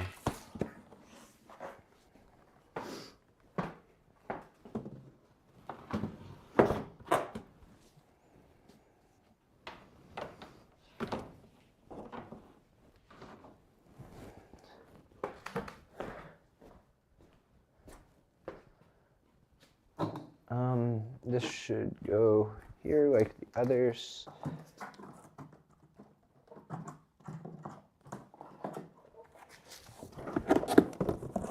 These can be stored separate, like in 2 pieces, but I didn't really want to do that. For this reason, you see I'm like struggling to get it in, because it's not as simple as you would expect aligning 2, 4, 6 sides.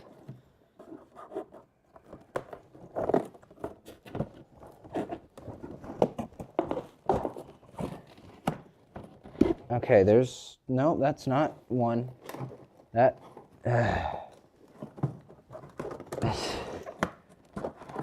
yeah, their assembly video made it look so easy putting how to put these back together.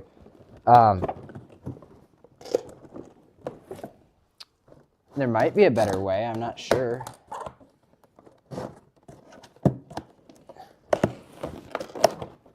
I just need to, okay, pushing down, okay. You'll notice that this one doesn't have the wire coming out of it. Oh, you couldn't even see that. I'm sorry. As you can tell, I'm not the best at moving this thing. All right, there we go.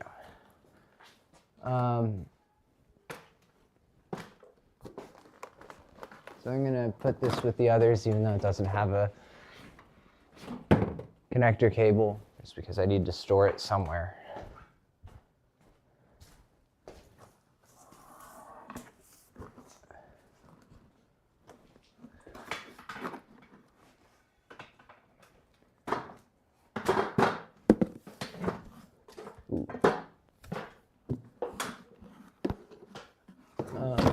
Okay, this needs to go over here.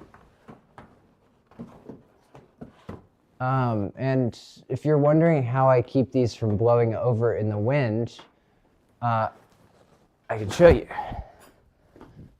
So I take 2 zip ties and I zip tie this brick to the bottom of them. And that keeps them down pretty well. I can't use stakes and stake them into the ground because they're over rocks and rocks don't like the stakes that well. Also, it's kind of hard to hammer them in while keeping the excuse me, the thing there. It's easier just to zip tie them, tighten them as much as needed, then put them down.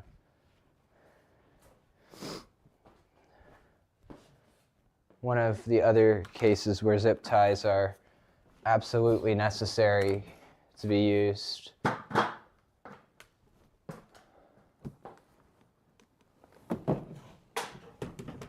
because of the strength needed by them. Get on there.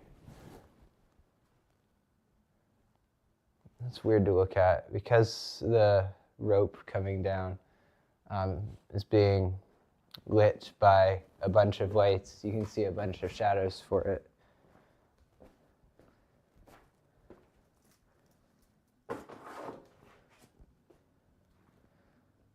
Okay, now what?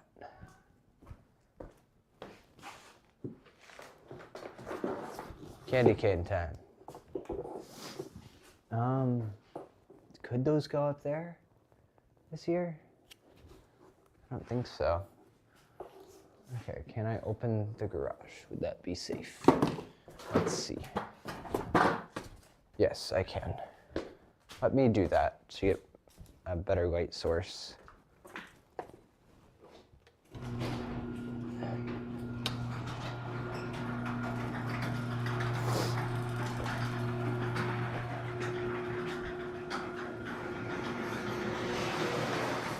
The sun is so much brighter.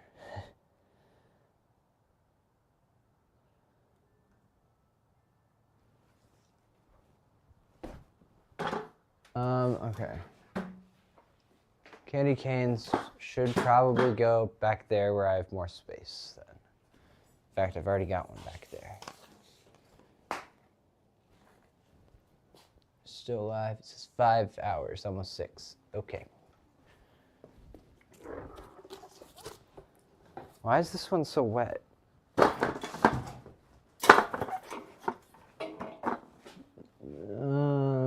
Okay, they're going right here. Right in this area. Looks like.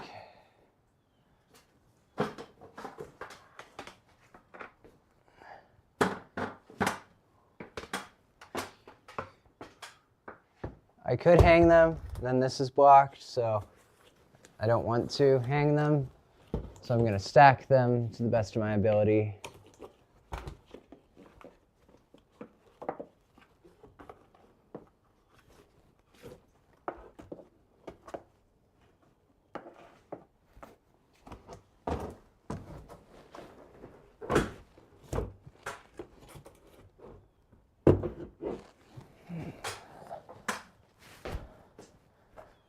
These, of course, get cleaned off when I put them up by the rain, not by me.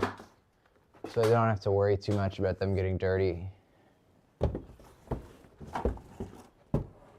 At Jana Place Galamam said, "It is so weird to be sitting in the living room, covered in a blanket and watching live stream in my own garage."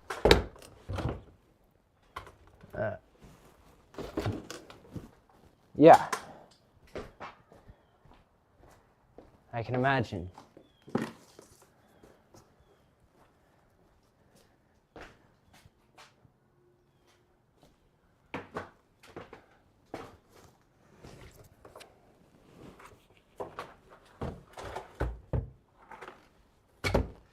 You know what? I have a better idea. Let's put these in so the hook is the opposite way of the previous one, so it takes up less space. Like that. Now you probably can't see that well, but it is what it is. Oh, wait, it was raining when I took these down, so it makes sense why they're so wet.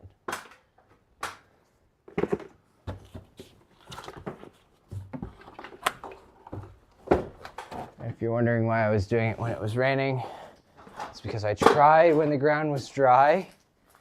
And oh my gosh, when these rods are in the ground, some of them were deeper than this. Let me find the deeper one.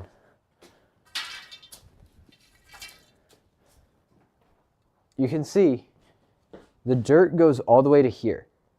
That's like a foot. It's a foot into the ground. If you've ever worked with things like this, or grounding rod or something like that, you know, it's kind of difficult to get them out. Especially with these where they're hollow, so I just hammered them in without making a hole first. Yeah, make the hole first, then put them in. So that makes life easier. It may not hold quite as well, but it makes life easier, so. It's great.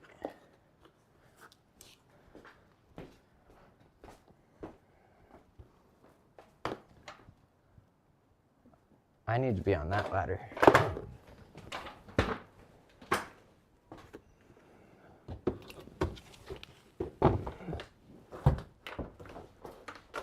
Come on, get up there.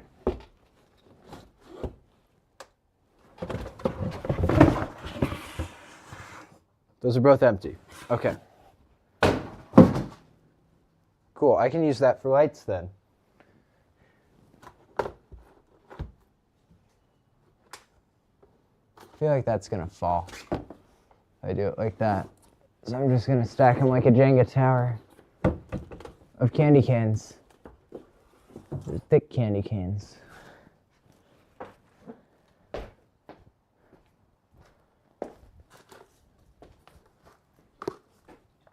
And then when I was putting these back together, I had to redo the wire colors because, like I said, I don't know what the last person was doing. The wire colors were off, so they weren't in the standard configuration even though they were labeled. So I don't know. So I had to redo them because they had just rewired it in the controller to be weird. Like the negative and the data were switched. So it worked with the candy canes, but do any other prop and you're not doing the standard layout, so it won't work, which is incredibly annoying. And that took me a minute to figure out because I didn't think anyone would make that sort of mistake, but apparently people will. They'll just see, oh, I need to switch these two instead of doing it the proper way and stuff. I don't know.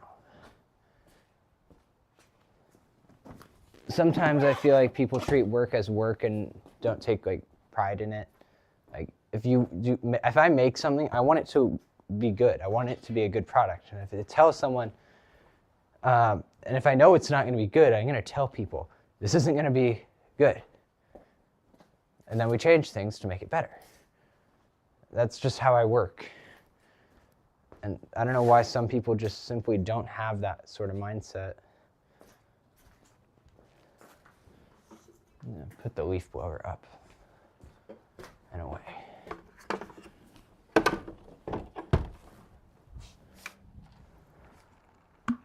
You're getting closer and closer to being done.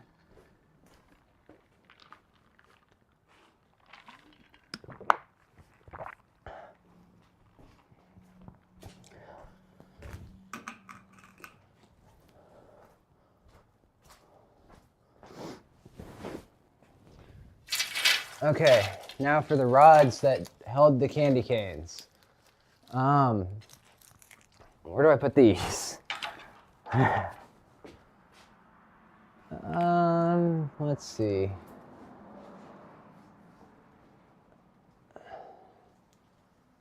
Yeah, right there could work. Let me figure out a good angle to capture that.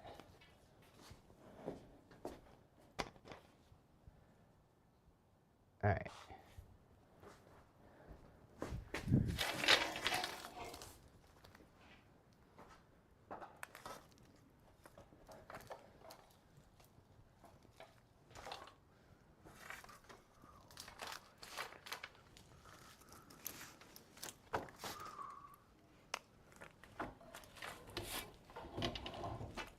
Whoa. I might drop a couple. This is gonna be so much faster than just doing them all individually. So it's worth dropping a couple here.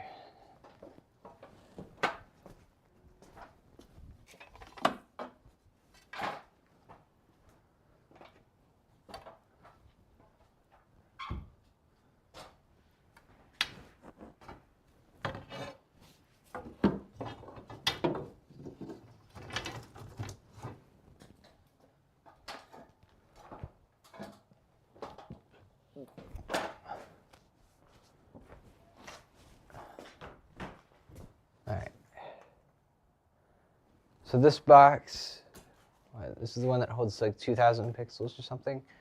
I said the number earlier. If any of you guys remember it, you can say it in chat.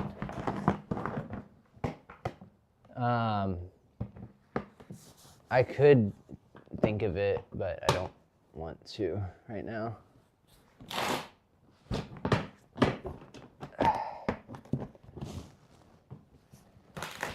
Oh, I lift weights to get strong. I lift weights to get strong.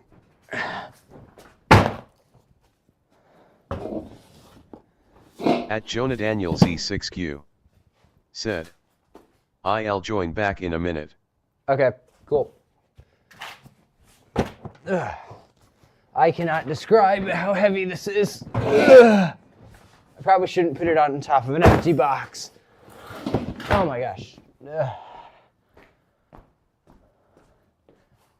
When you have a lot of pixels, they get heavy. Whew.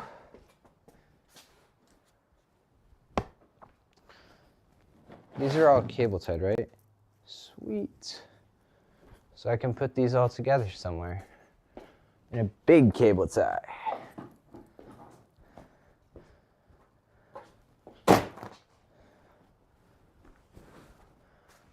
If I have one. I should.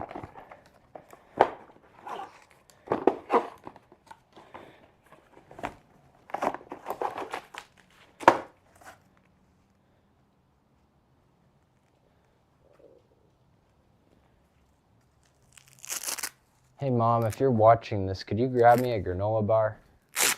Thanks.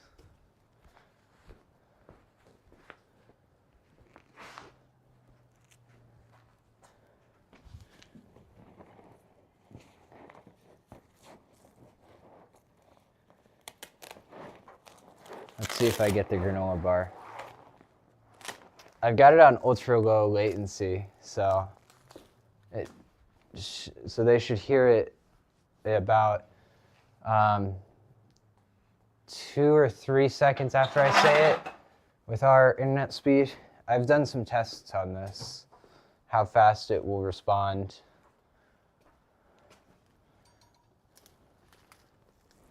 Maybe slightly later, because it's not just our internet speed that's important. The latency is extremely low with ultra low latency.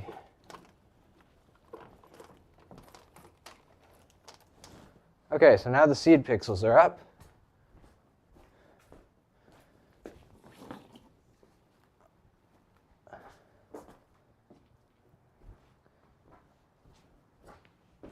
If you're watching the stream, I'll also show some teasers for next year. Next year's light show towards the end. Let's see, where should this go?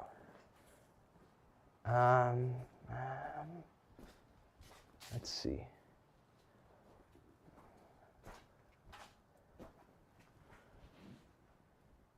I have no idea where I want to put this. Okay, we'll put it there then.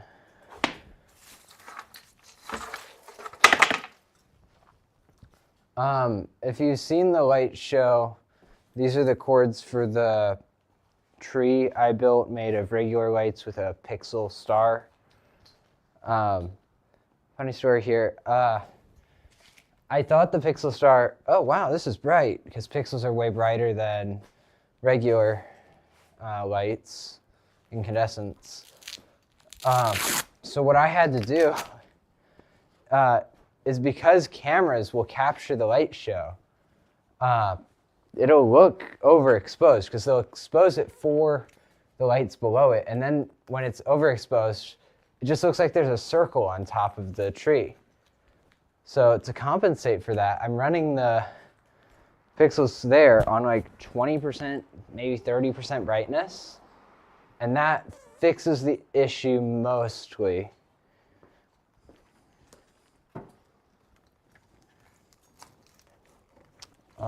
This should go over here.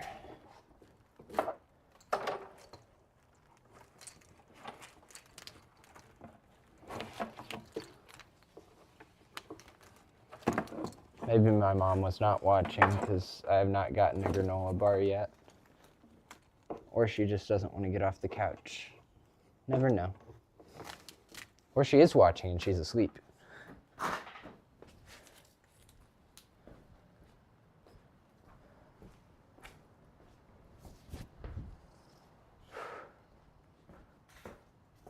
These are extra parts. I'm just gonna put them in there for now. Hide it away, you know.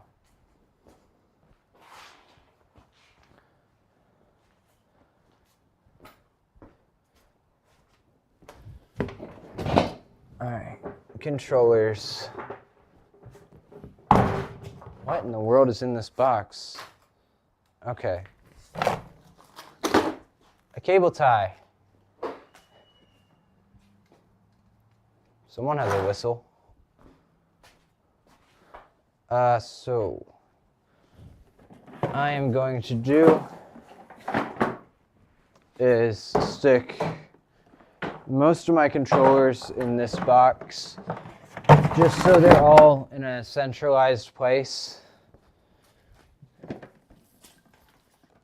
Putting the most square ones at the bottom, and then going to odder shapes as I go.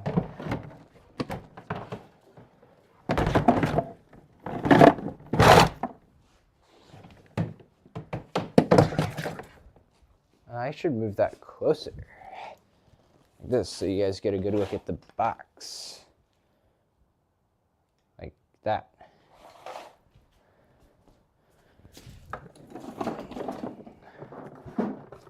This is actually the first controller I got. This was back when Lightorama had the weird locking mechanism where you need a key to unlock it, but you can get it with a paperclip unlocked if you really need to. It's very annoying because it's not a standard tool to open. I prefer what other lighting companies do, like Holiday Coro, which if you can't see that, okay. Tilt this up. Where is it? Right there. This is actually a latch, and it opens real quick. And if you need it to be secure, because you've got other people that might open it and mess with it, you can put a lock on it. So that's the kind of design I like. The one that takes feedback from users and improves on it. Because if you lose the key for this controller, this singular one, you can't get in it anymore. And their older ones have a similar issue where they don't open all the way. Like the hinges only open part of the way. And the method of closing is like based off the user. It's not a great design. These ones that are based off of a hex screw, slightly better. These were made for cable TV boxes actually, but people realized, hey, these can hold light show controllers really well. So people started putting light show controllers in them. People are having trouble sourcing them these days because of the simple fact that people aren't getting cable TV installed, so these aren't being built anymore. So they're becoming rarer and rarer to see. Especially with new displays.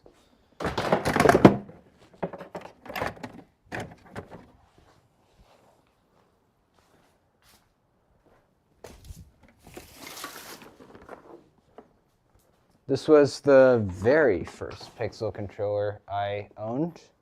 I bought it with my own money. And it needs a screwdriver because it's from Lightorama. Great. Clearly I've changed my opinions greatly on what controllers are better. The Lightorama ones just don't have as much bandwidth to take the same type of stuff that a AlphaPix controller can do. Stuck in the past.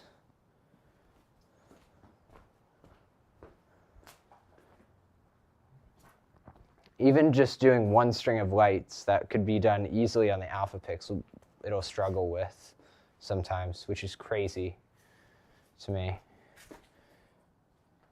It's like if it gets too much data at once, it just freezes because it just can't think with it. It'd be like if I was talking this fast the whole time I was streaming. It would be really confusing. So it just gets overwhelmed very easily.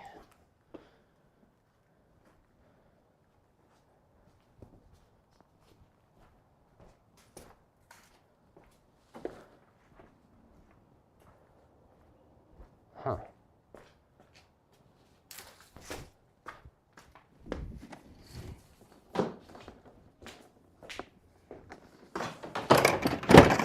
So right now, I am putting in my AC controllers and Smart Pixel controllers, but not dumb Pixel controllers. So I only have a couple of them, and I don't know if they'll all fit. So I want it to be somewhat simplified and standardized here. It's not just, oh, where's this controller? It's here. No, it could be there. I want to know where things are.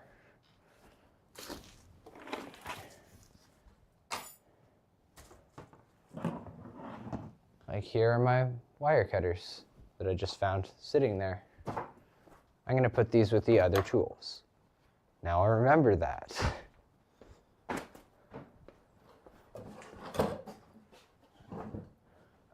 This controller is on a stand. That's because it's kind of out in the open and I wanted it vertically mounted like all the others so that if water were to get into it, it would just drip out and not stand on it. So it's less of an issue.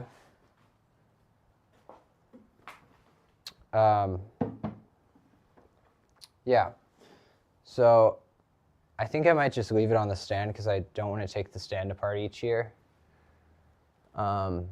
And I'll just leave the stand in the back because it's about the same width as the face here, so it can just go next to it.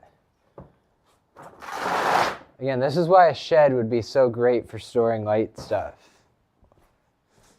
Not light stuff. Lights. That's the word.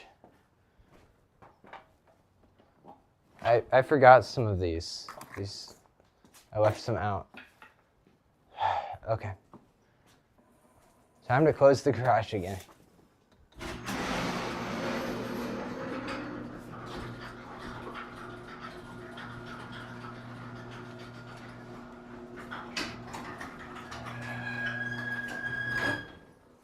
All right, let's get the stepladder.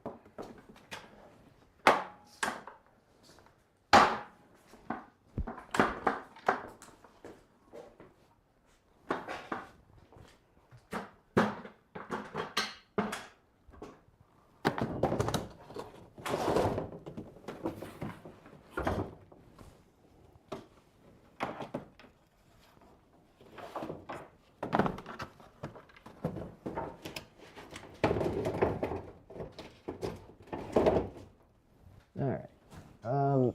Sorry, you can't see what I'm doing.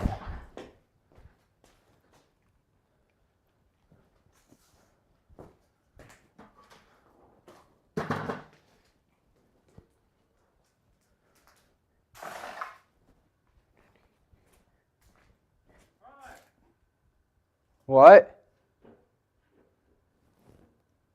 Heard my dad yell something. I have no idea what he just yelled.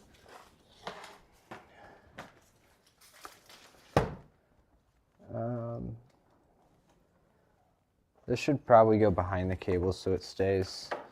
What I'm looking at right now is the Tune 2 sign, like the radio station, so people can listen to the music in their cars.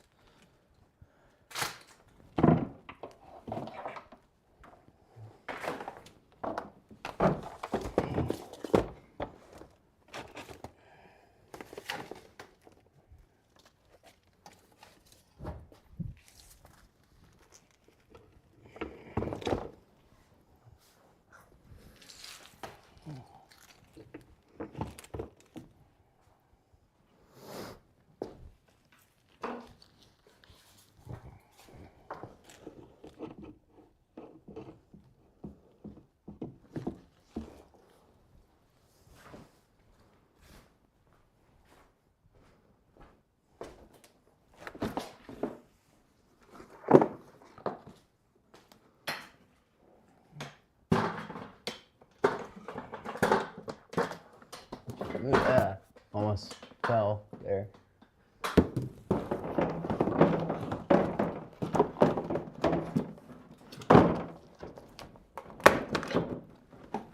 Just putting last of those hex trees up here and trying not to make them fall.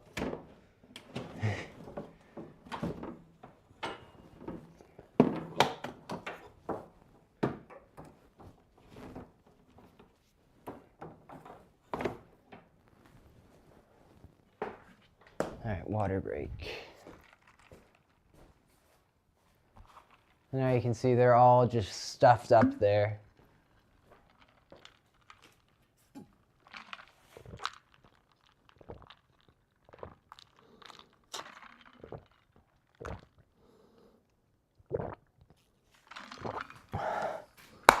It's very quiet in here. Someone should talk to me in chat. That would be amazing.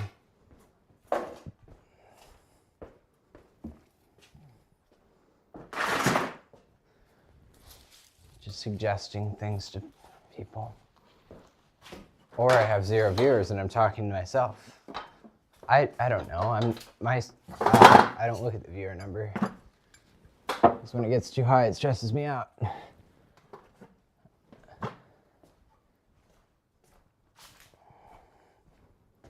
Just act like I'm talking to a friend. Oh, I closed the garage on a cable. Okay. That's fine. Will this fit in the box? This is a dumb pixel controller, meaning each output only has one color, instead of each light getting its own color. I think it will. Yeah, I think it will fit. I might have more controllers somewhere else in here. Maybe? I don't know. This is most of them. Most of the controllers I own. And they all fit in that one box. Where is the lid? Here it is.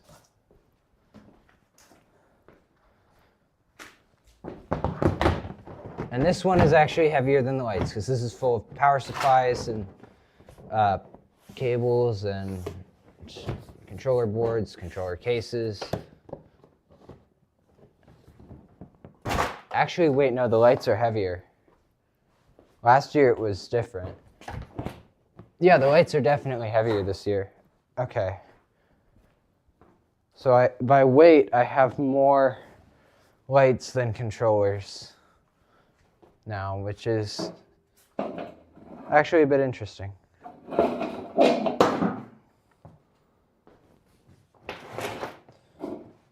So that means I should put the controllers on top so they're more accessible because these get stacked, these two big containers. So this one, lights.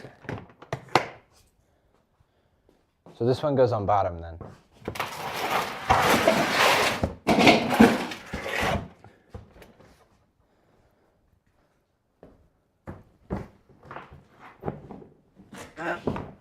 Okay.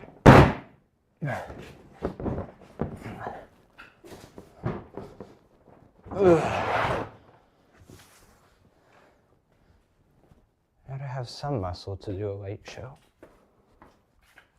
At least to do a light show alone.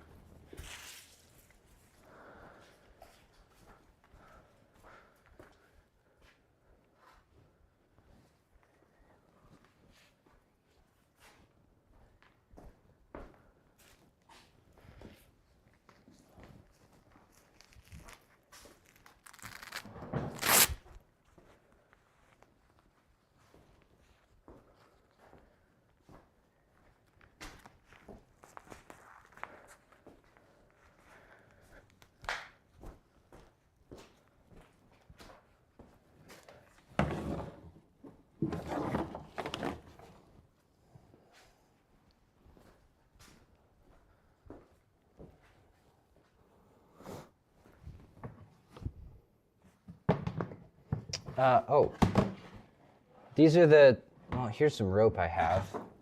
You know, just a lot of rope.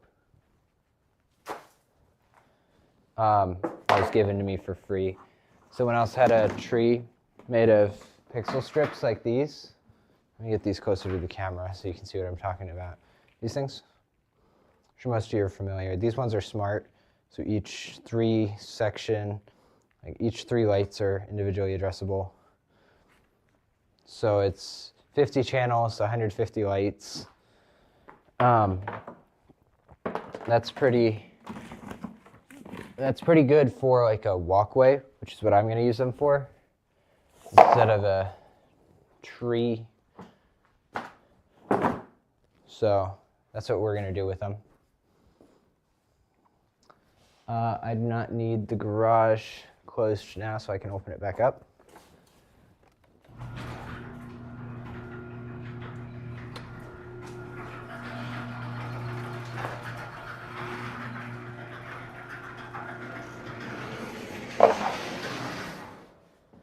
Even lighting.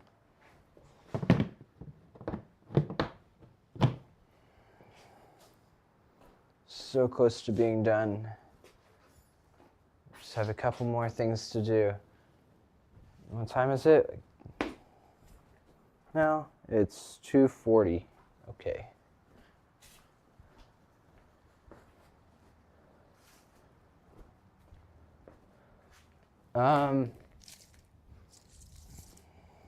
Okay.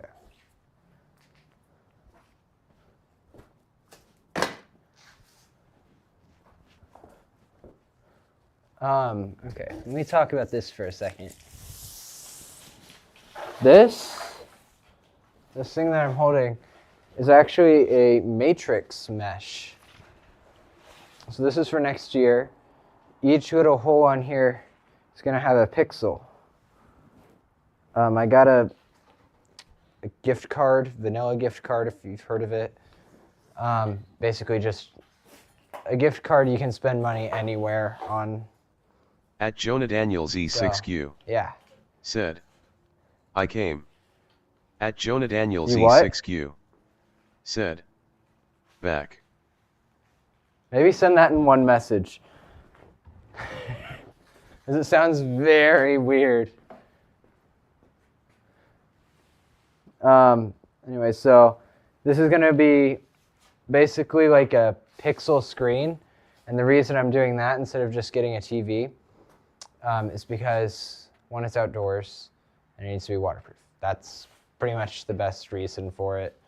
Two, I was given a bunch of lights and I was given some money. So I was like, okay, I have to spend this within a certain time or it's going to expire. So let me find something that costs about that much. Okay, perfect. I was thinking about doing this. Let me do it for basically free. So that's how I'm doing all this. And that's why I can make a matrix for a reasonable amount of money, because of the kindness of others. But for now, this needs to be stored. I will probably do a time-lapse video. Probably seen my channel before. I really like the format where I just do a time-lapse and then commentate over it. It's really easy to make. I don't have to edit down a huge live stream like this or do anything like that. It's just quick and easy. Write a script, record it, edit it, post. I don't have to do much more thinking than that. Just explaining. For now, we're going to put this up so it's out of my mind. And then when I have extra time, I will work on it. And if you're in the Springfield area, feel free to help. I would love help. That would be amazing. Because this is 512 pixels. And as you can imagine, punching 512 pixels in, not a fun process. It's just time consuming. And it'll go twice as fast with two people.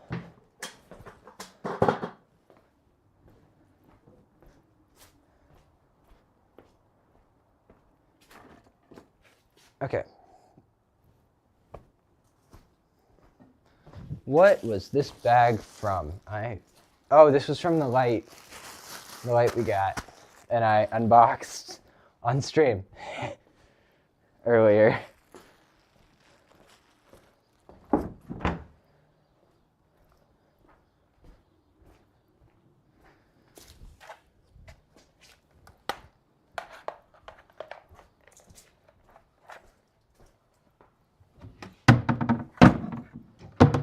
Definitely gonna leave a positive review for that light because it does do what it was advertised to do. Yeah, it was not advertised to be good for video stuff, which it isn't. Oh my gosh, look at the difference. This place looks beautiful.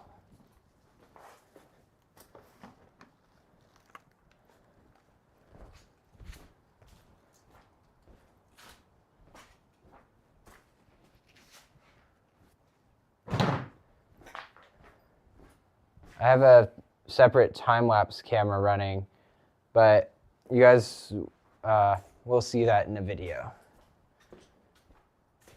So, I actually really like live streaming it. It gives me something else to do other than just cleaning and cleaning and cleaning. Makes it way more fun. So I think I'm going to do this more with repetitive light show tasks and live stream it.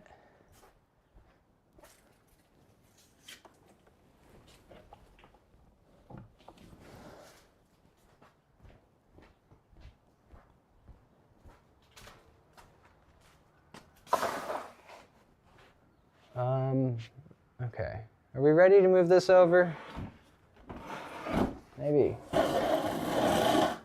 There are cords behind the camera. We should do that first. Cords and lights. These were originally for a light suit, but that didn't work out because with the amount of lights I wanted to have, I would get like 12 minutes of battery life. So, what I'm planning on using these for now is running down the corners of the house. And that's going to look really good because if you've ever seen like an audio waveform visualization, these really help to visualize that because you'll be able to see that like up and down motion.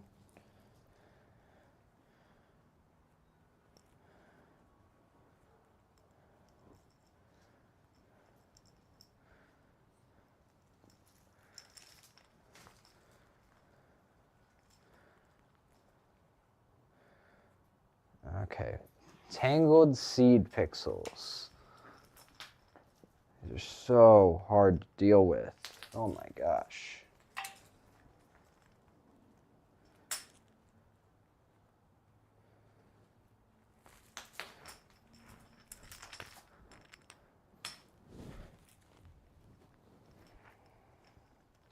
These ones happen to have clear wire, so they're gonna look white, the color of the wire, I guess you could say. The ones I have, all the other ones I have are not clear, but black. They have black plastic around them instead of clear. So those will look different and be used for different things. Ideally, you want it to match the background. So like if there's black behind the light, you want the wire to be black so people don't see the wire. If there's white behind the light, you want it to be white so people don't see the wire.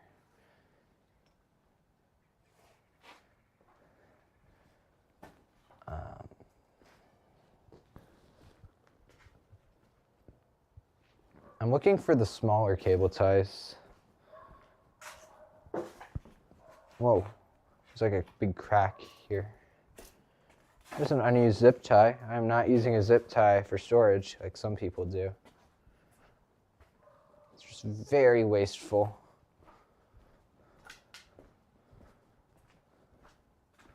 and I do testing throughout the year, so.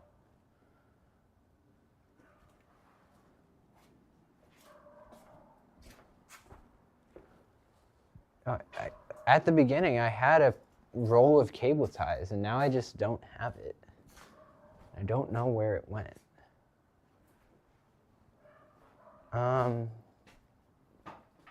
It's probably underneath something. I don't know. Okay, I'll just group some of these together. In that case, it'll turn up eventually, I think.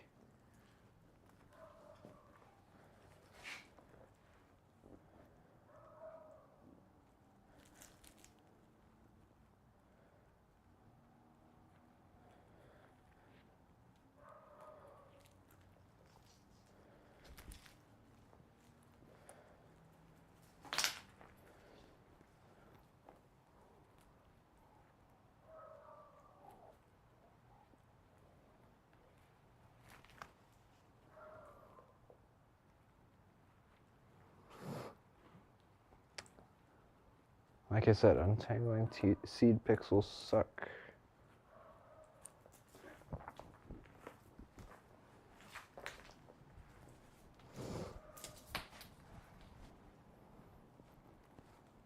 Oh, these were used for the walkway this year, but like I said earlier, walkway is going to be those lights I was given instead of seeds.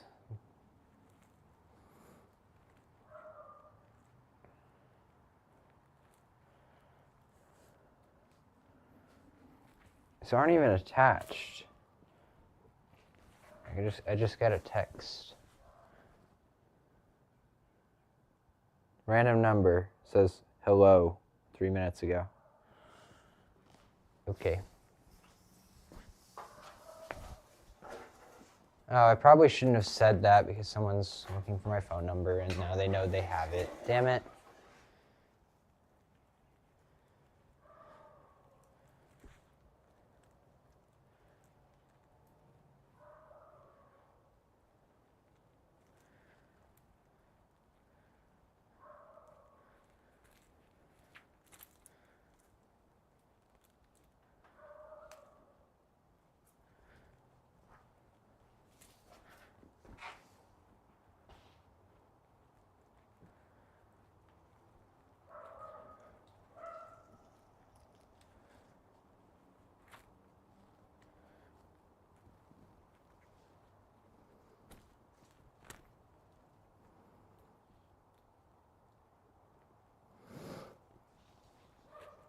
Come on. Ugh. Untangling things is so annoying. Such an annoying task. Especially with tiny wires.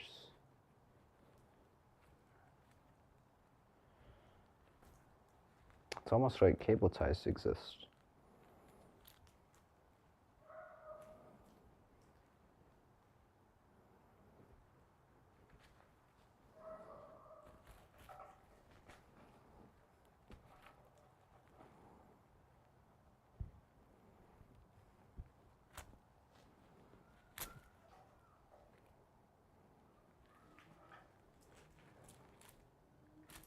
I think I just heard a little kid in the background say the lights went away. I think I know who they're referring to.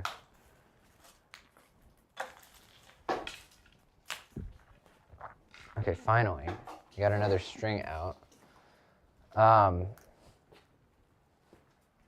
Still looking for those cable ties that were in a roll.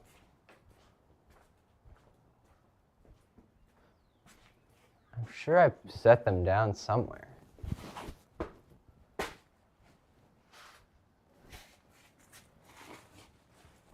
All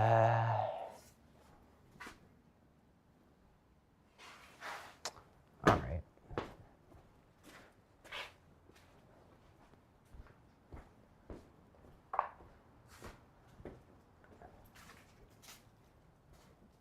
So now I gotta put them in the box, right? I wouldn't have set them here. I didn't throw them away, did I? I don't see them.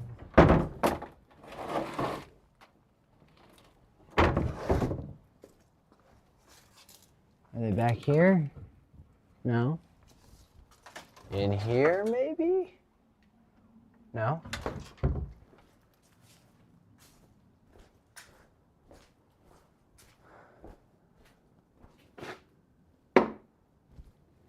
I really need to like keep them on me or something.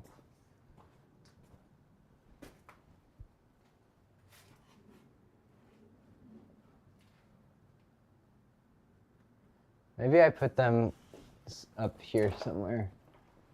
That would explain a lot if I set them right here. Don't mind me. Just, nope, I do not see them up here. I'd love to show that view on the stream. I don't know if I can get the camera up there. So it looks very cool because there's just a bunch of lights that are organized nicely up there. All right, I guess I have to do it this way then. I have to take the lights and then group them together and use a bigger cable tie. Is what it is.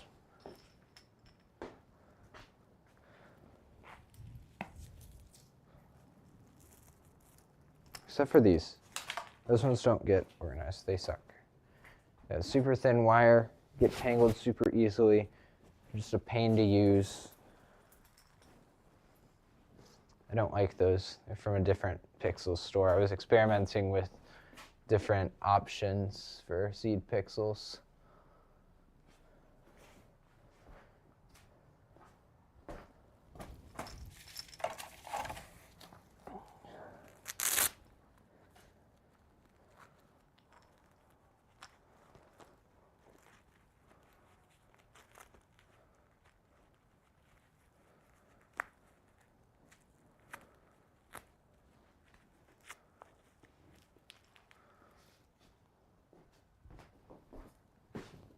There we go. And these can go on the hook with the others over here on this side of the wall. Wonder how many times I said the word cable ties in this stream. I seem to say it a lot. Someone will be able to look at the transcript once the video is done processing.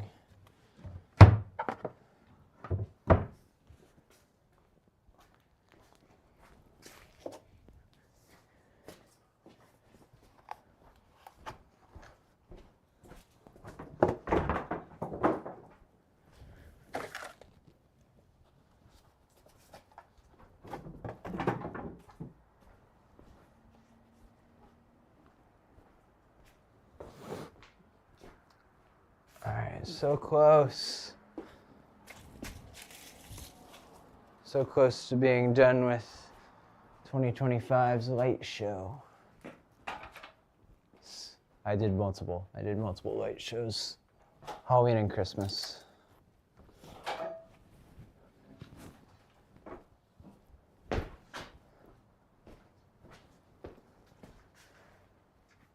Three o'clock.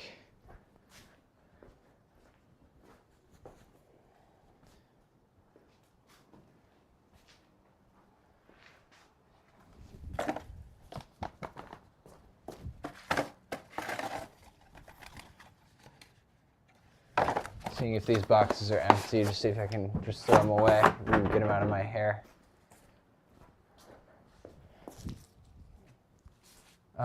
For staking things into the ground, generally metal is the best option because plastic can get brittle pretty easily, especially in weather.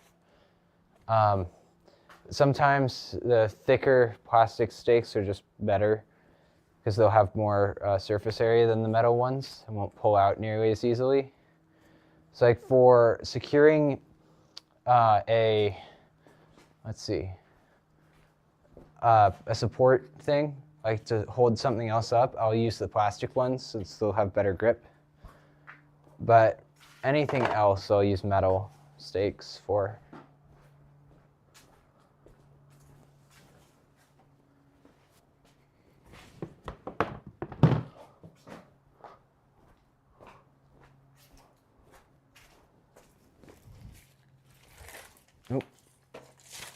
That was touching the tripod.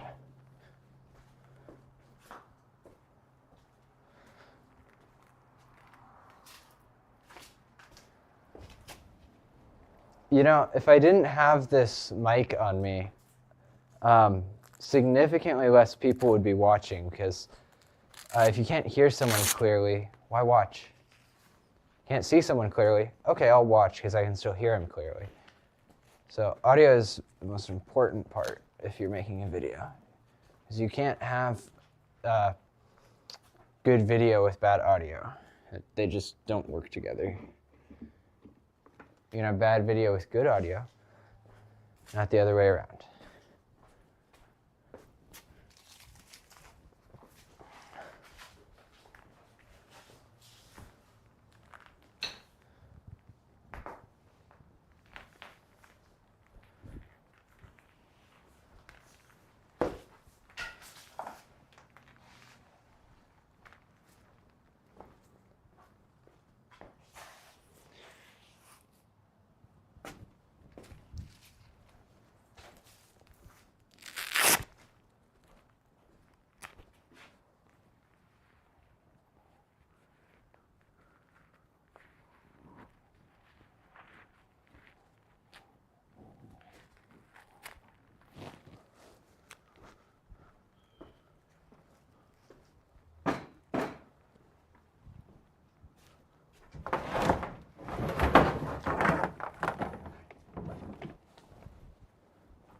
I'm quiet. I kind of ran out of things to talk about.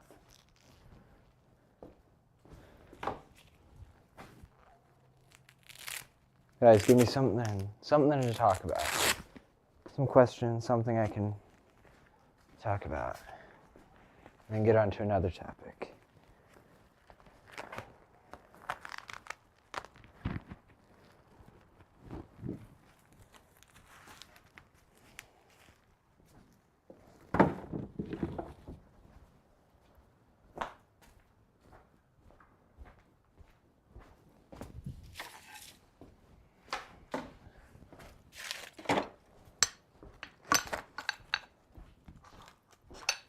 These hammers should probably go in the toolbox. At Jonah Daniels E6Q said, "What is your favorite part about the light show?" Okay, there we go. That's something. Favorite part by looks or by ease of sequencing?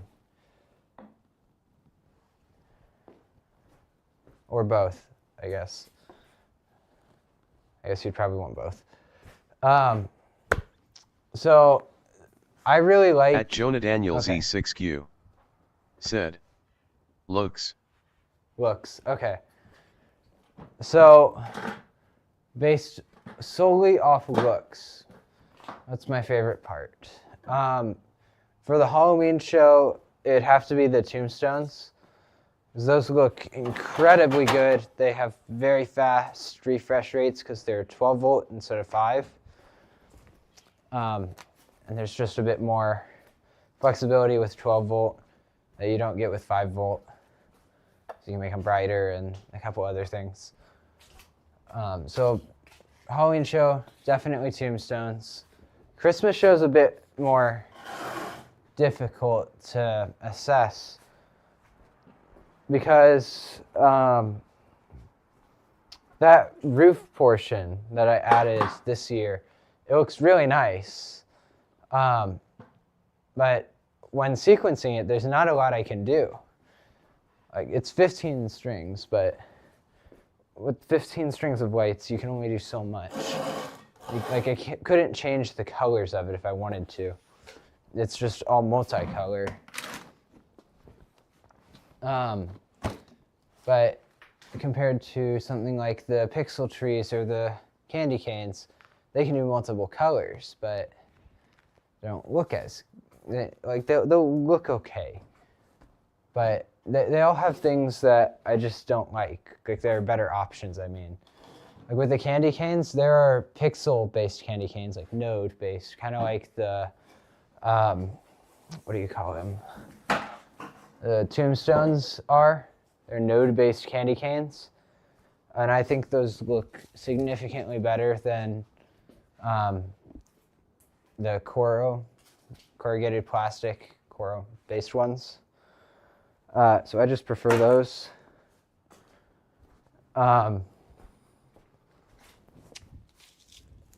So I don't like the Coro props, but I have them and no one else is using them. Got them for a good price, and sure, why not? I'll use those. So I think I'd say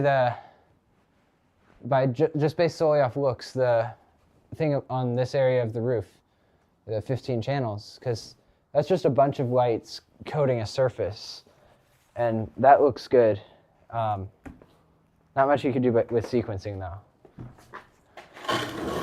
There's still a lot you can do, but it's so much more limited than Smart Pixels. So, I'm going to tell you about my least favorite. Anything with a singing face. Sequencing them sucks. There are auto sequencers for them, and once I figured out how to do that, yes, I'm 100% doing that. You just separate the audio waveform with something like Audacity, and then it'll just base it off of the movements. Sure, there are some little edits that need to be made, but it gives the rough outline for it. So that's helped me, but there's still a pain to sequence. And I don't really like them particularly, because some people think they're creepy, and they're just not fun to sequence as just mapping a light to a sound, in my opinion.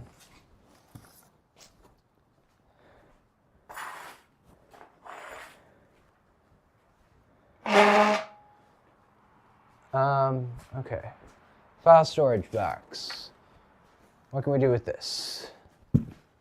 We can put it up here, and there will be nothing in it. Okay.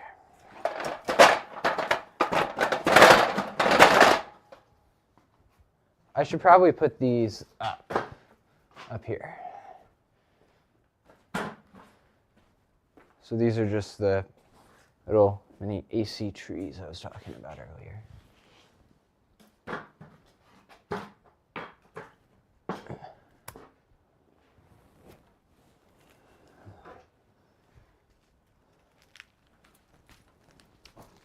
See if I can fit them up here like this. Because if I can, that'd be great. I can fit one stack. What about the other At stack? Jonah Daniels E6Q said, how many components do you have in your light show? A lot. Let me show you something really cool. Let me grab some Smart Pixels. Any Smart Pixels. I have some somewhere. Okay, here we go. Every single Smart Pixel on here basically just has its own board that has logical processing. So like there's You can see on the square pixels a bit more, but the data flows this way, and then the way that works is it'll get all the data, and then each one has an address to interpret that data, and then the way it determines the address is an increment number that is told in binary from one to the next to the next to the next. It's very cool. Some older types of pixels need a fourth wire to get clock data so they can all stay in sync in that process, but modern pixels do not need a clock line to get timing data. So that can all be included in that one data line. I don't know how they do that. That's something for a nerd guy who did like 100 hours of research and then made an amazing documentary. That's something for that guy to explain. I don't know who that guy is. Someone almost certainly has. Maybe that could be me, if nobody has. I think that could be fun. Problem is I don't have the sort of budget to do something like that.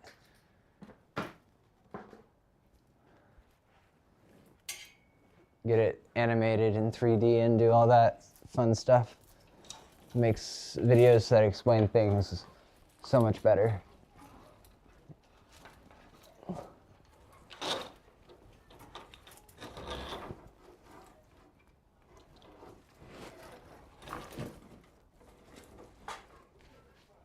All right, that works.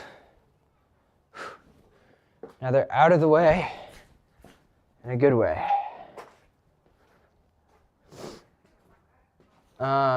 You know what? I could use the, oh my gosh. Okay. Storage box that I found. Cardboard box I found. I can use it for the stakes that I use to hold cables down into the ground, because wind and humans.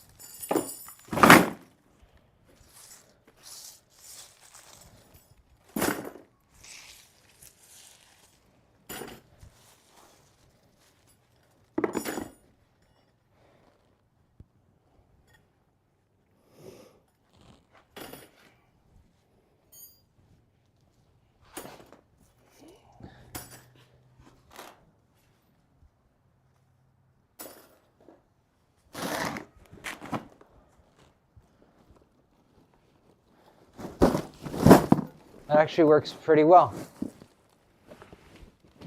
It caught some weaves in the process, but works pretty well.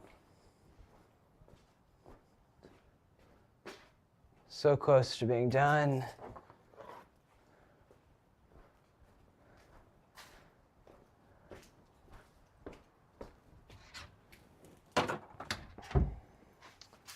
For today at least. I might clean out the cabinets at some point. Or not. I'll just leave them a mess. Stuffed full of things. Okay.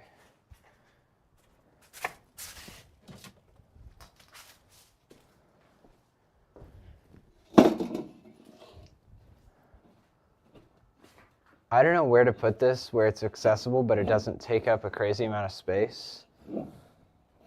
This little fire pit type thing. Yeah,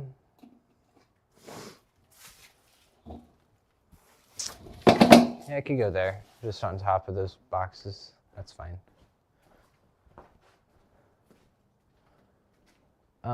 There's a box right behind the camera that I could use.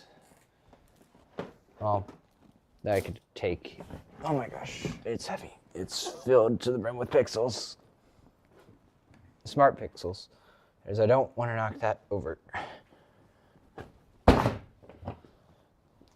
You asked about equipment earlier. Want to take a guess on the price of this controller? I built it myself, so I can tell you the price. Let me show you the insides first.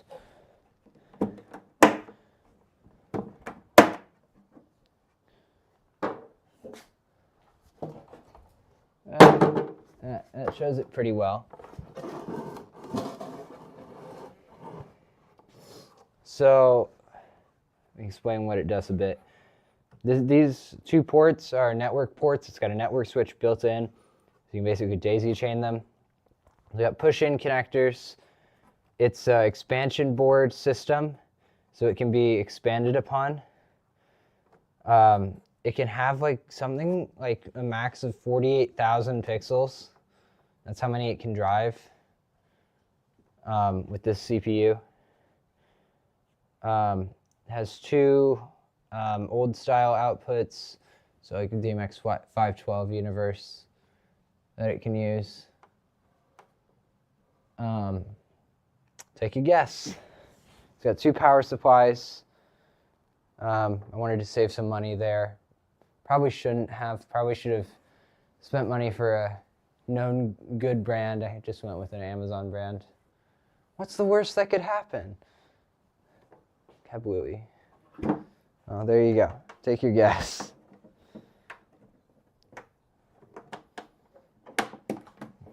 At Jonah Daniels E6Q said $700. Lower.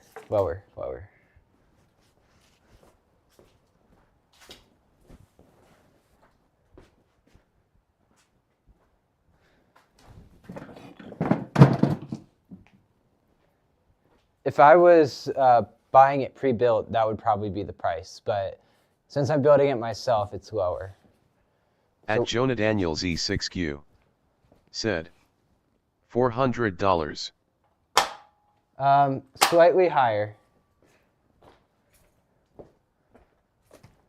Slightly higher.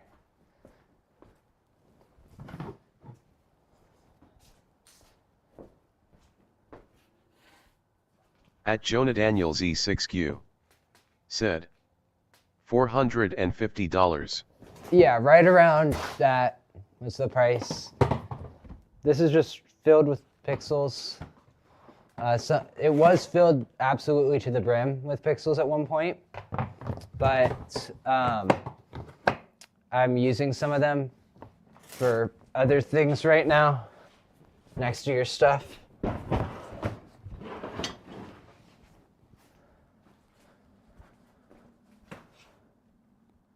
Just putting things up here, making a big stack.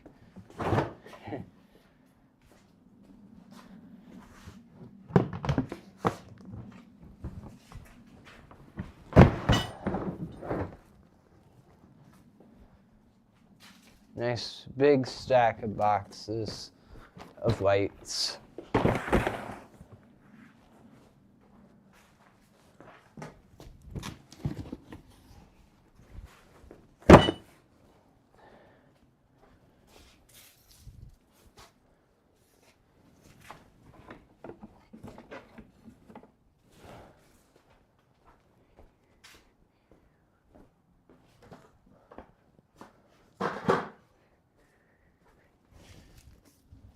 My goal is to fit 2 cars in here by the end of the day. I am almost certainly going to achieve that. Unless we get bombed or something, which won't happen, but still a chance.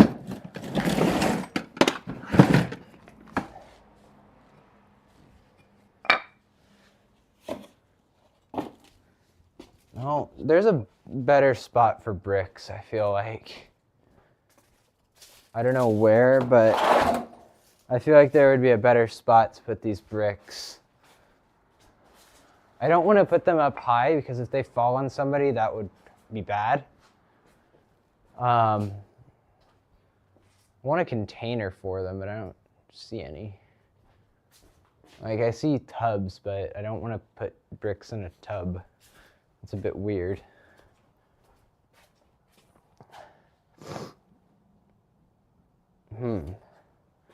Where would be a good spot to hold bricks? You know what? That works. That works quite well, what I just figured out. Let me move this so I can move the camera. It was on top of the cable.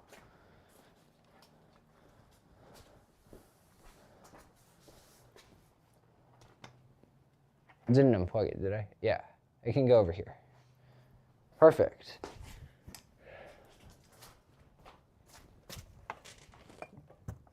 Turns out bricks were designed to be stacked. So stacking them works really well.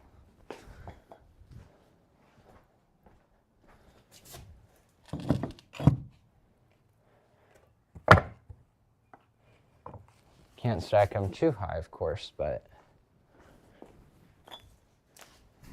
yeah, very nice. And that's all the bricks I need to keep here. So if anyone were to break in here, I can just quickly grab a brick, you know.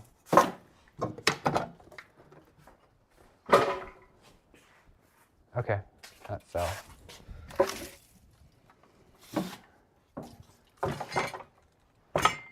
Helmet. Flooring replacements. You know, these could go up too and give us some more space. These are heavier than I thought they would be. I'm gonna put those up in the ceiling area, just like many other things here.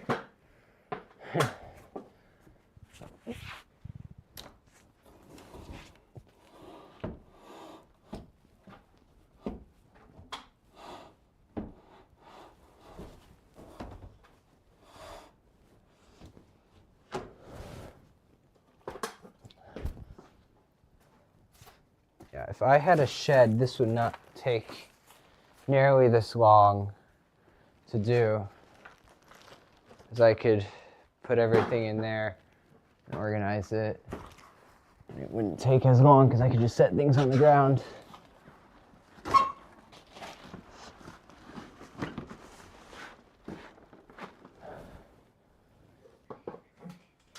And then I could just delegate this room to long-term storage. In fact, that's what a lot of people do that have light shows. I should say a lot of other shows do, because not a lot of people do light shows.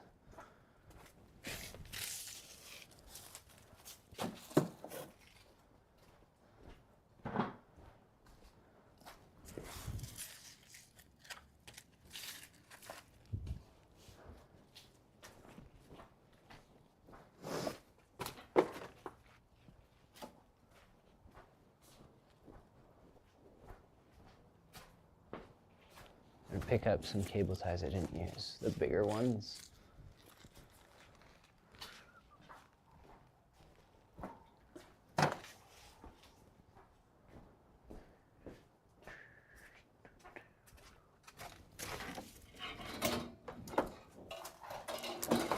You know, I don't use this anymore because AC, and I'm trying to move as many AC lights like the to pixels, like the bushes. Originally, the bushes were all AC channels, not pixel channels. And now they're pixels, so there's just more color in the show now.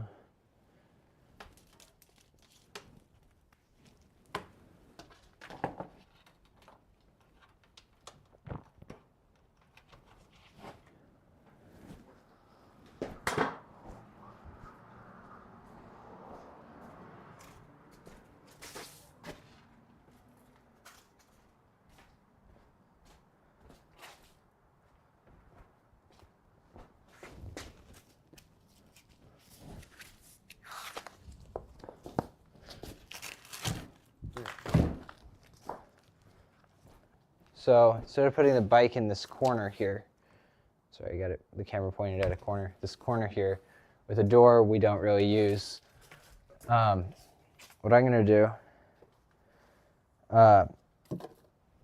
is put the, what's it called? The singing Christmas tree in there.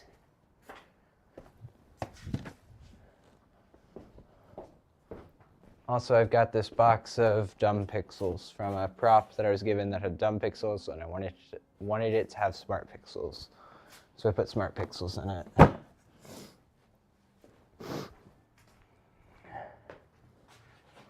I'm gonna drink some water.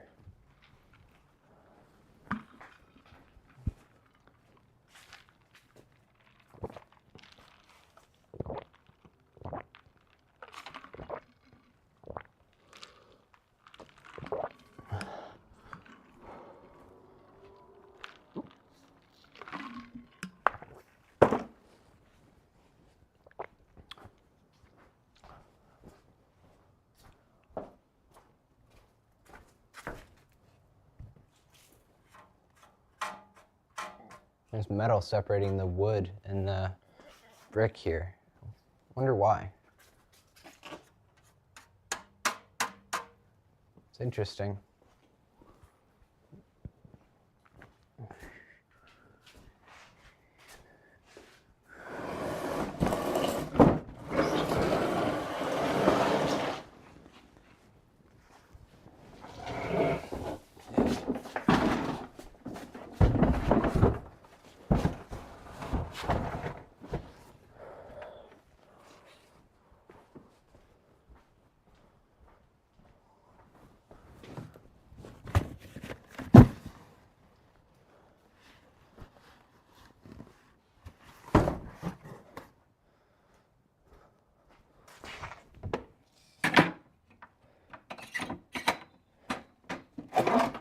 Cat carrier.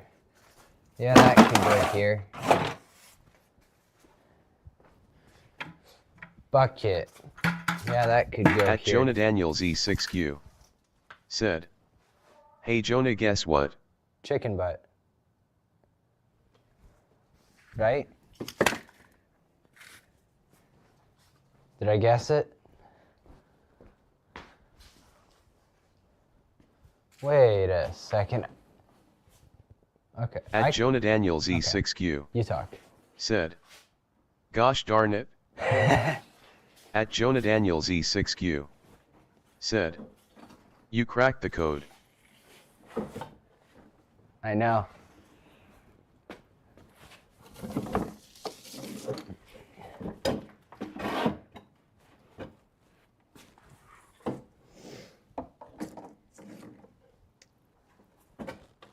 If the car can fit in here, I think that should work.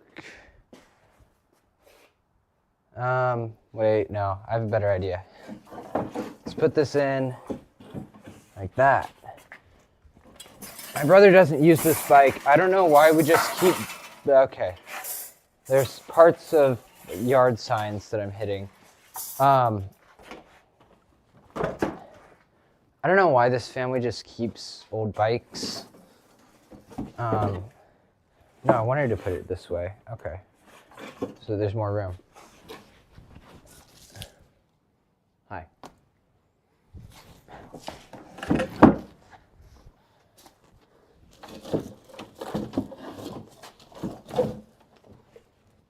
So now this door could be used if we wanted to,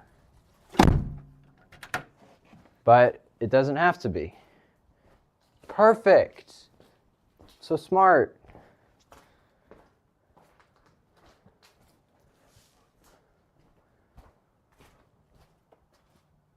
And now instead of taking up space there, I'm taking up space here. So now we have all this room here in this area, because this is where the singing face used to be kept.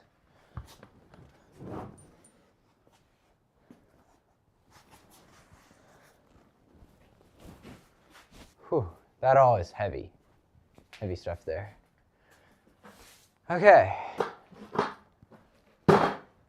At Jonah Daniels E6Q said, "What are the PC specs?" PC specs. Okay. I'm going to point the camera at the PC.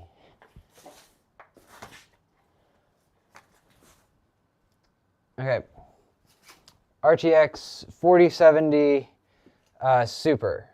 Founders Edition. So it's fully black and it looks beautiful. CPU, Ryzen 7 7700 just 7700. It's not X. Case is something Prime from Asus, I think. Fans, I have no idea what they're called, but they're really quiet, and they work great, and they're like $10.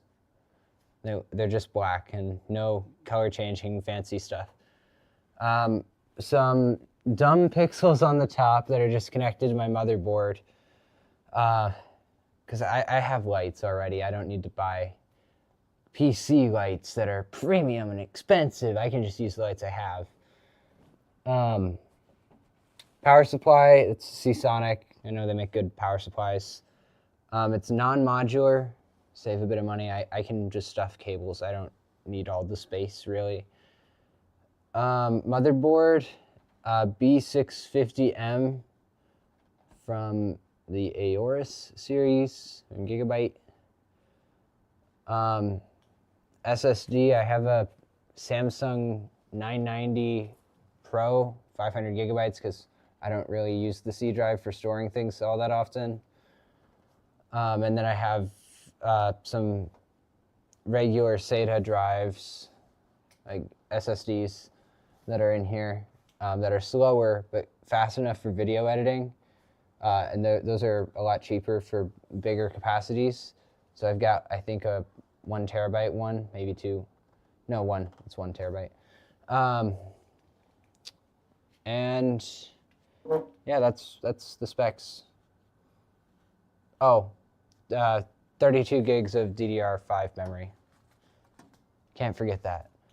That stuff is so valuable right now.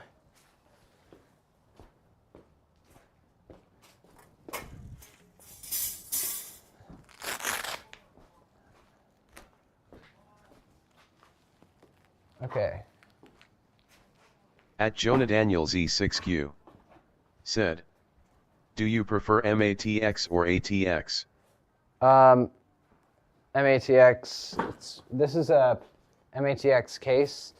An ATX case is like this big. You don't need that much space. It's huge.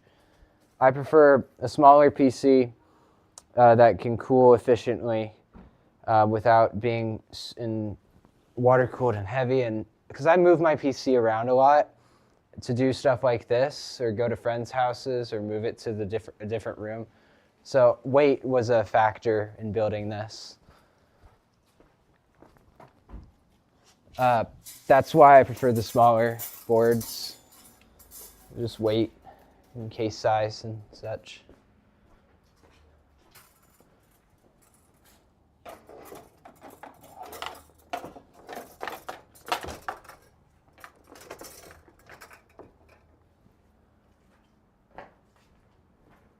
There was someone I met, and their PC was, I swear, 40 or 50 pounds, because it's like this huge case. Like, it's literally, I'm not like that big. I'm not even joking. It was huge. It was this big, the size of 2 small children. The crazy thing is, this PC would outperform it. One, because they think water cooling makes their computer faster. It doesn't. It just makes it cooler. So yeah, you can spend as much money as you want to make something look cool, but to me, all that matters is performance, and looking cool is a side effect. It's kind of an afterthought. That's the word. Okay, I get what I can, and then I make it look presentable. Because doesn't that look good? All black and then glass and LEDs. Beautiful.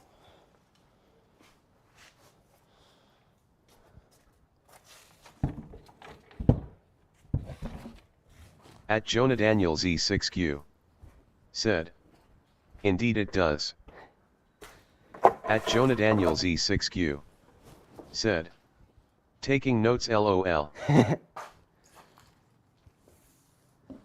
Yeah.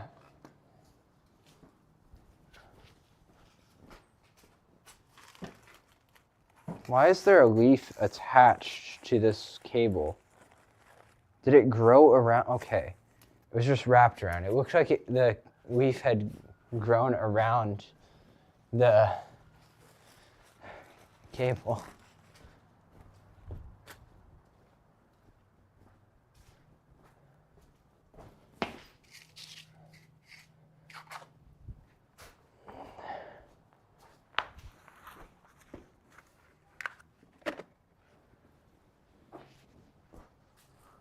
Whew. Feels good to have this done, almost. This bike is really annoying. I want to get rid of it.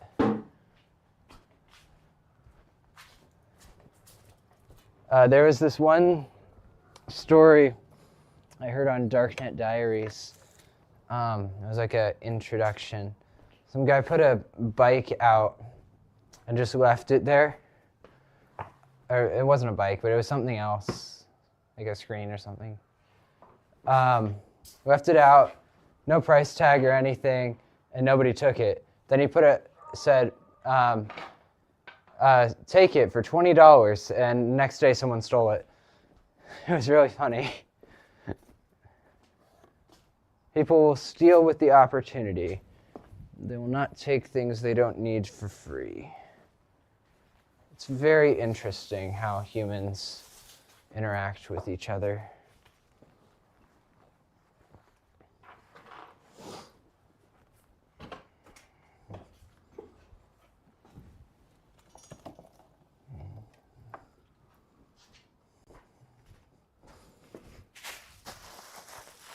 Speaking of interaction, apparently Springfield High has a Interact Club now. Whatever that means.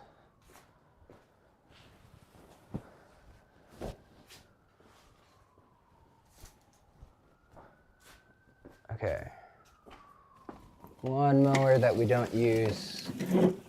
Maybe that should go here. Oh, you can't see that. Oh, you could. Okay. Couldn't see it well. That's what I was looking for.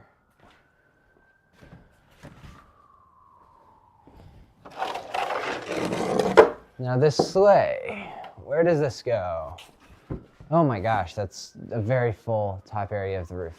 Not roof, top area of the garage.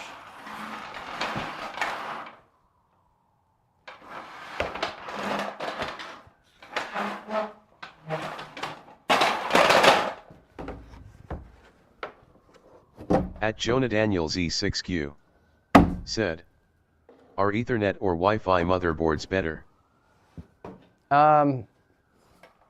Well, it's kind of a interestingly phrased question. If you're always going to be on a wired connection, it would be more cost effective to get one without Wi-Fi. And then if you really need Wi-Fi later, just get a USB adapter for Wi-Fi. But if you are going to need Wi-Fi on your computer and it's going to be a common thing, getting a motherboard with Wi-Fi would be better.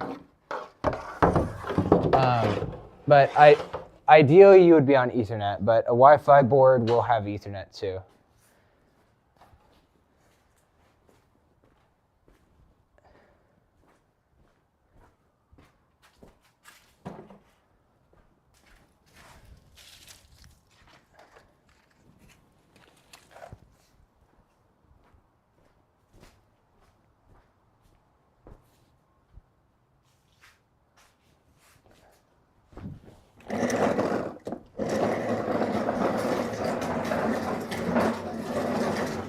At Jonah Daniels E6Q said, I don't know how I will run Ethernet when I build my PC cause it will be on a totally different story in my house. Okay. Then get a Wi-Fi board then.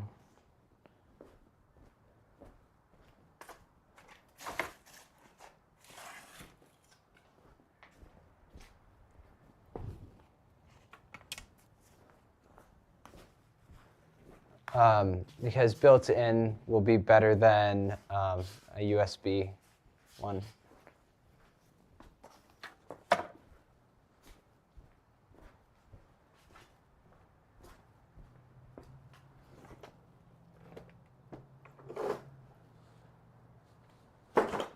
Oh, wow.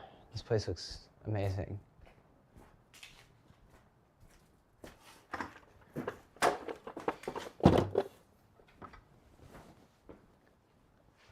If there was a way I could hang this, that would be great.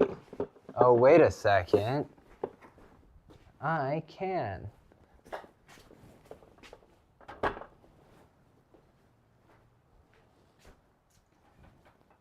Amazing.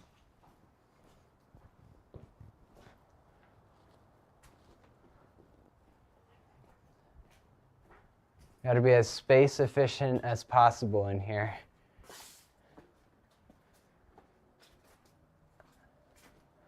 I should probably go collect the speaker wire from the speakers here, because I'm still considering whether or not it would be reasonable to drill a hole and install them permanently, because it is a permanent mount they're on right now, and it would kind of degrade the wood over time if I didn't just leave them out.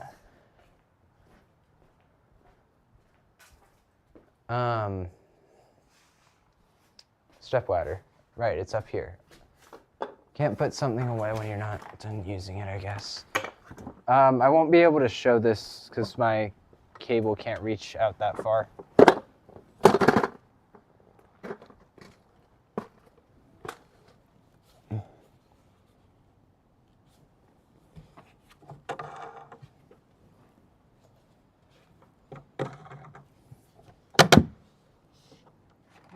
You'll hear me getting the wires out of the speaker though,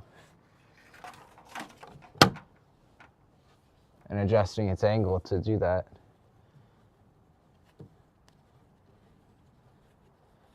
They're very nice Yamaha speakers.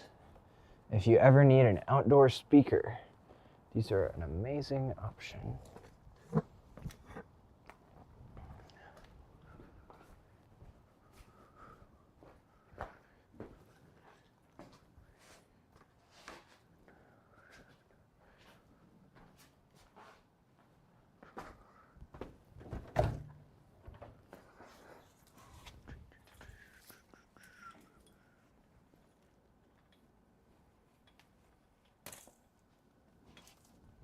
All right.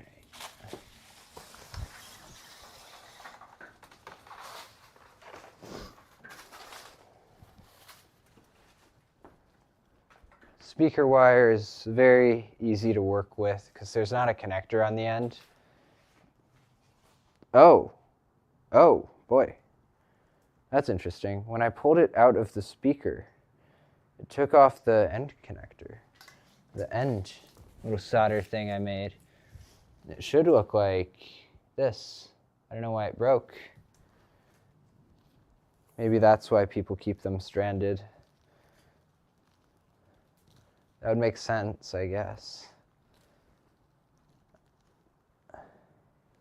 Huh. That's interesting.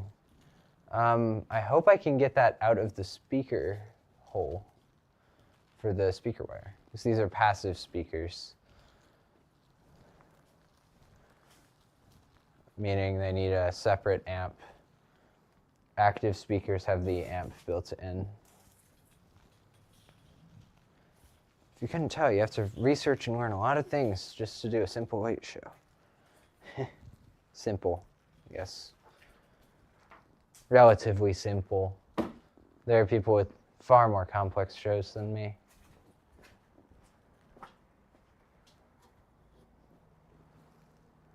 All right. This is something that could really use a smaller cable tie. But I don't know where they are. So, yeah. Also, if you're starting out doing a simple light show with just one AC controller, like how I started, when you're buying extension cords, get ones like these. Get the cable, and then get vampire plugs. That way you can just toollessly, most of the time you can use a hammer if you want, you can toollessly make custom cables.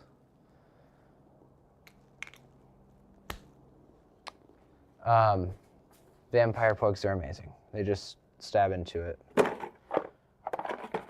Stab into the wire, you just stick it in there and it does it.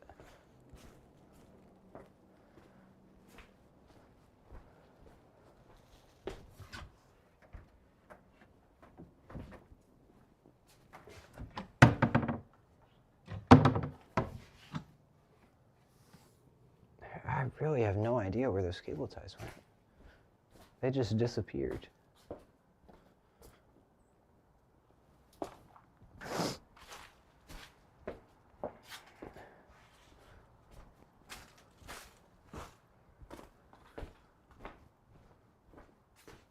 Huh.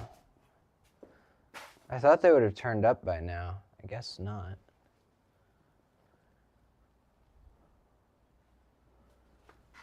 I guess I'll use a big one for both runs of speaker wire then. This is left and right channel. I need to send cable to both of them.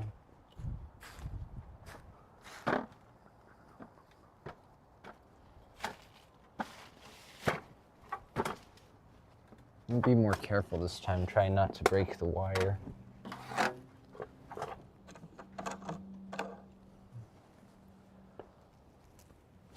At Maybe Jonah Daniel take off the gloves Z6Q so I can...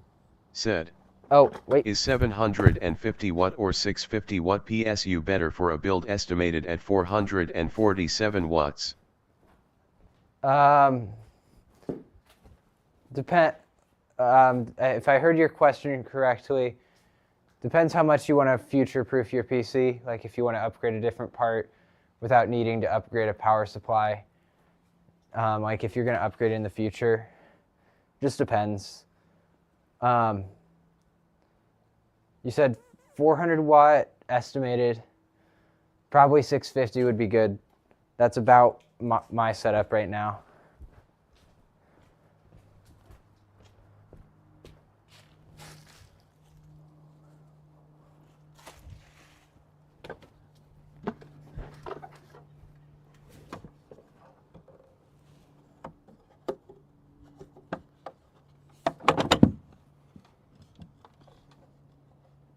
Oh, they just straight up came off. Huh, that's interesting. So the speaker wire for these, oh my gosh, okay, I guess that was not securely tight on there.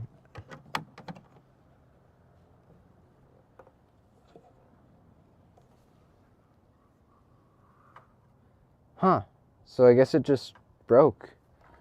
That's interesting. So that happened on both sides. I wonder what the cause is. Oh, there's just a bunch of wire stuff behind the gutter to make it stay hidden. Pull this cable out. Ugh, where does it go?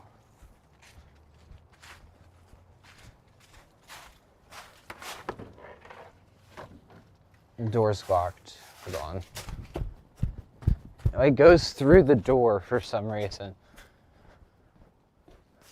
The door over here. Sorry if the camera is pointed in the wrong spot.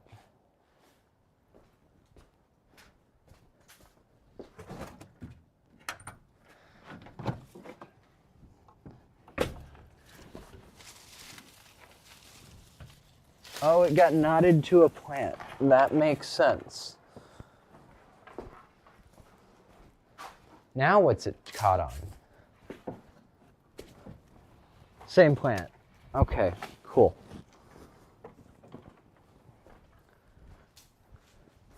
You can see how much shorter this cable run is, just because the speaker's closer to where it's going. It's going to a window to my basement.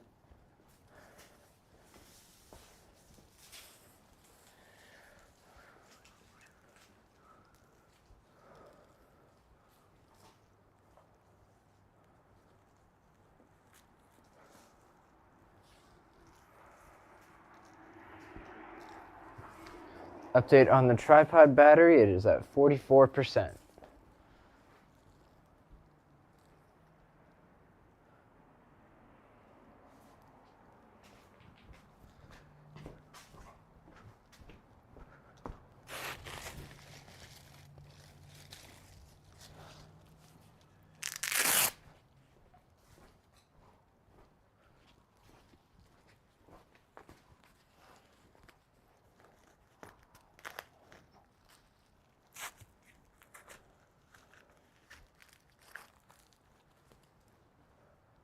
All right. Is that all of it? That's all all the speaker wire for this? I remember there being more. Huh. Okay. Where should I put this? You can go over here. There's a bit of space left on the hook.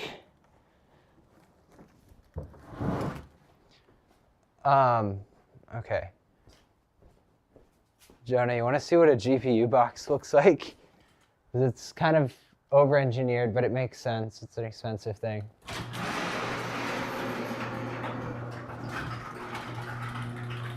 Shit. The garage was about to crush something, so I had to move quick. I still have the box for my GPU, because when you buy something that expensive, the box kind of feels special.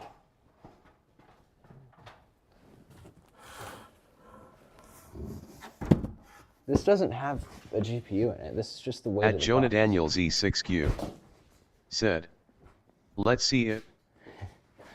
All right. You are seeing part of the mount for my screen there. Okay, so it's upside down. It needs to be this way.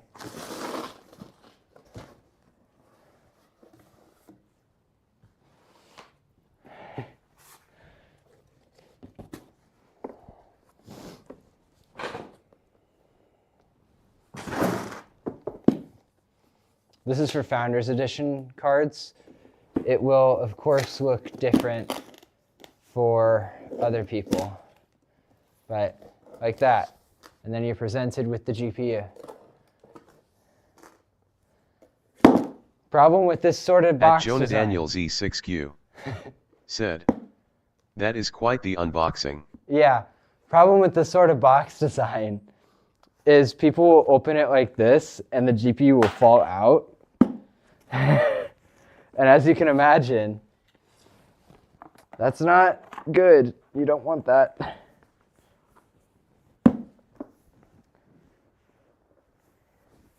And it has the branding for it on the side.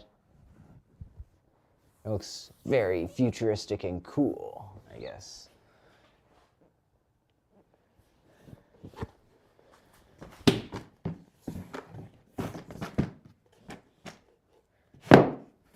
So, just a little over-engineered. I had to sign for it when it arrived because it was so valuable, which is required for shipments over a certain amount.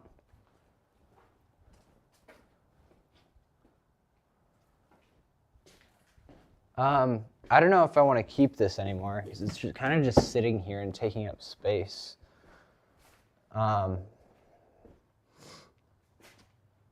I guess I could throw it in recycling then. Just put it by recycling. Yeah, it's cool, but I don't need to keep it.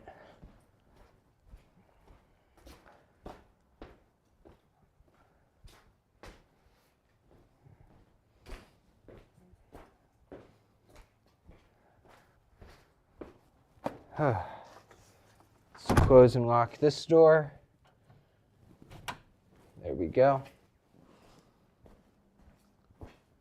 Oh yeah, remember this?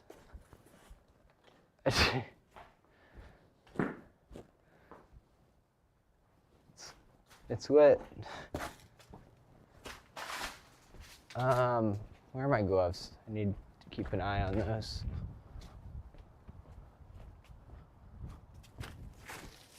I still need to fit the bikes, hose.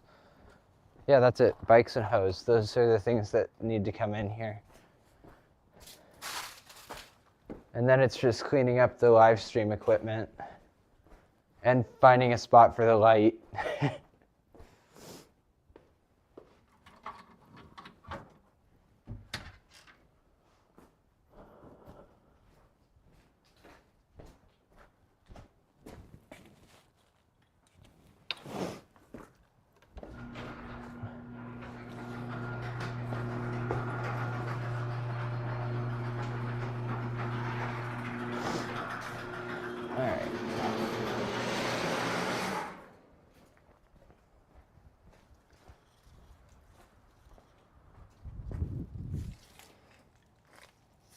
Yeah.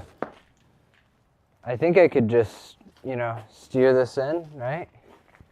That would probably be easier than carrying it. Yeah. Like that. Maybe a lower gear. Let me switch gears. Because sitting down, this is way harder to do than standing up. So you can't really use your body weight as much. Ugh. Once you get momentum, though. Come on, go. There we go. There you go. I got it. And now I can move it from here.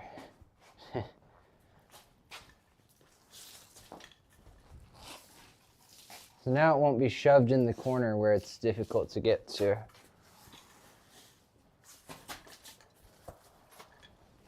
I don't know why we have a box of shoes. I think we were gonna get rid of it, but we never did.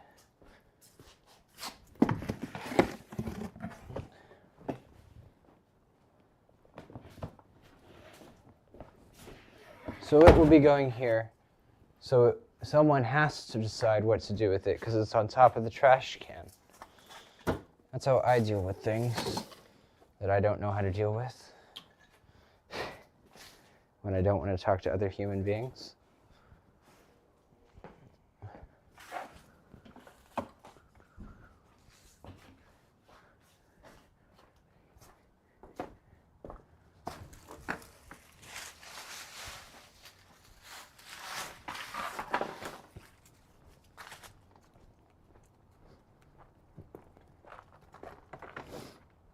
Brother's bike. It was my bike at one point, and then I outgrew it.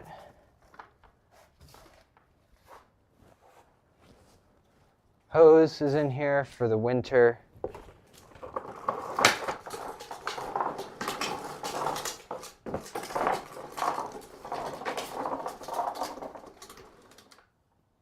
Where should this go?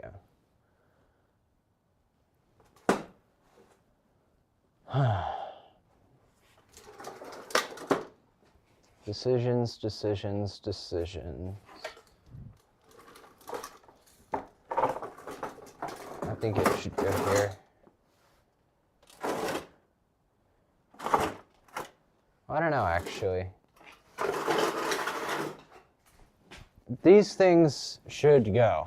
We don't use them for much. This one's holding a car seat. What the heck? We do not need a car seat.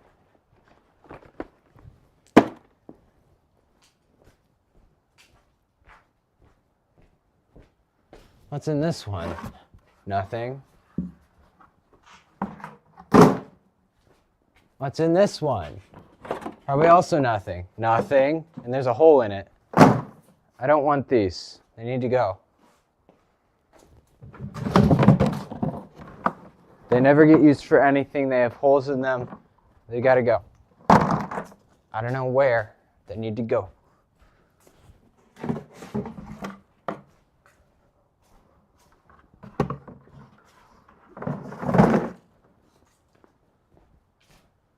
Anyone want them? Any takers? I don't know what this is for.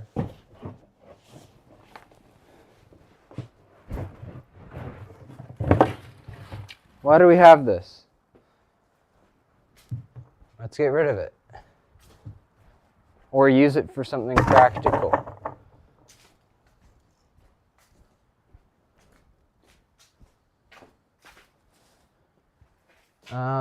Okay, now that we have that space freed up, we can use it for things.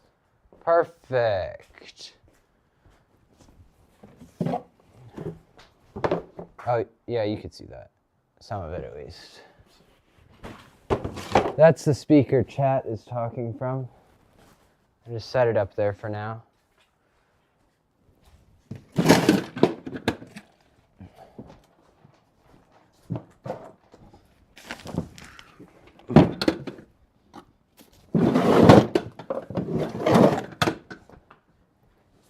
Stream's titled Cleaning Up My Garage.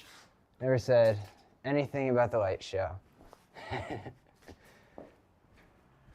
I mean, it's kind of implied by the thumbnail, but still. Title.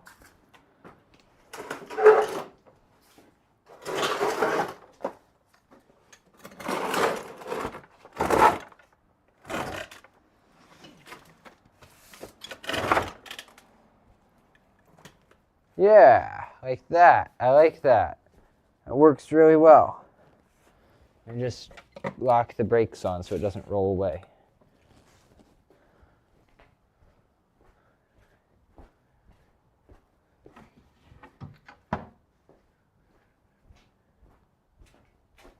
What is this? And why is it here? We don't need this. You know, if I put it in my dad's car in the front seat, he'll probably deal with it. So that's what I'm gonna do. I'm just kidding.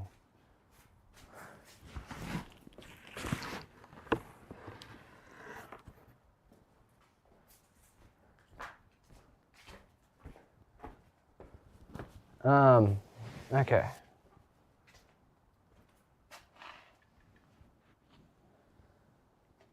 I've still got more time today. I can clean this up more. This place can be extremely clean.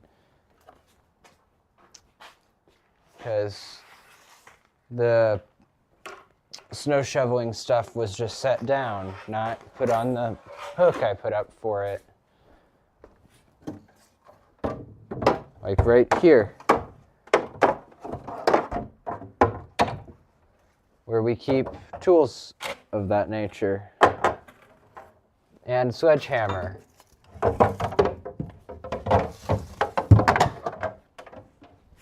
You know, who doesn't have a sledgehammer at their house?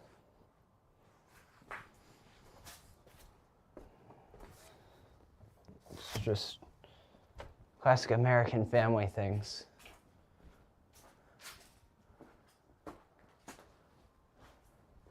Should be some more tools.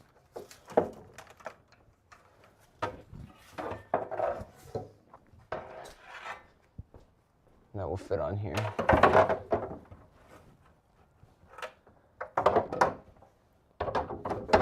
These are wires for a security camera. I didn't know if it was a temporary thing or if it was going to stay. So I didn't want to drill any holes or mount anything yet.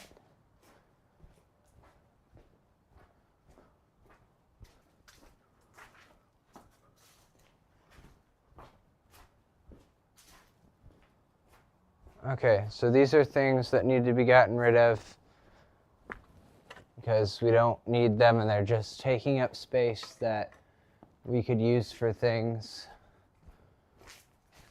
Yeah.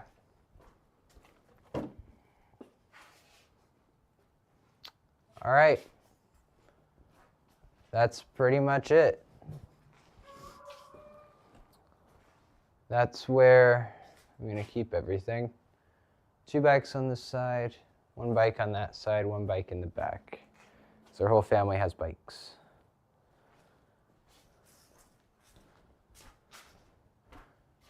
And controllers scattered throughout. Most of them in 1 box, but some of them are everywhere. Kind of. Well, they're not scattered throughout. There's a bunch in a box and then a couple that are in other places. There.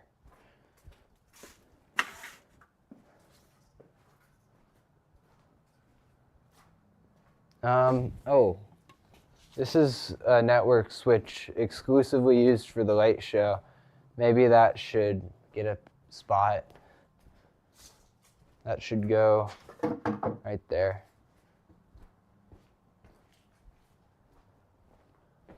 All right, finished product, all cleaned out. I'm gonna get a leaf blower now to clean this out.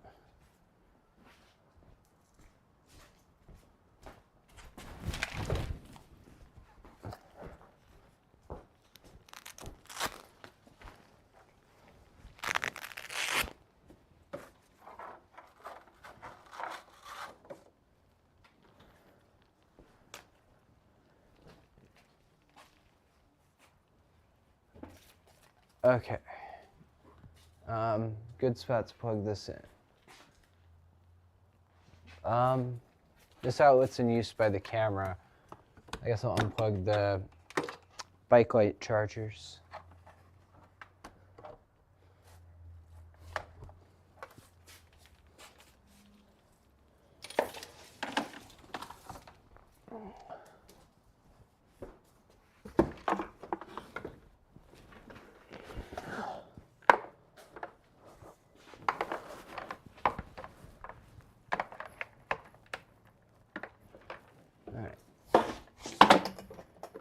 At Jonah Daniels E6Q said, my phone about to die so I have to go. I'll join back if you're still streaming. Yeah, okay. Thank you. It's good, but it's about to get loud, so good time to leave. So I don't have a limiter on the mic, and I don't want to put one on yet. Very loud.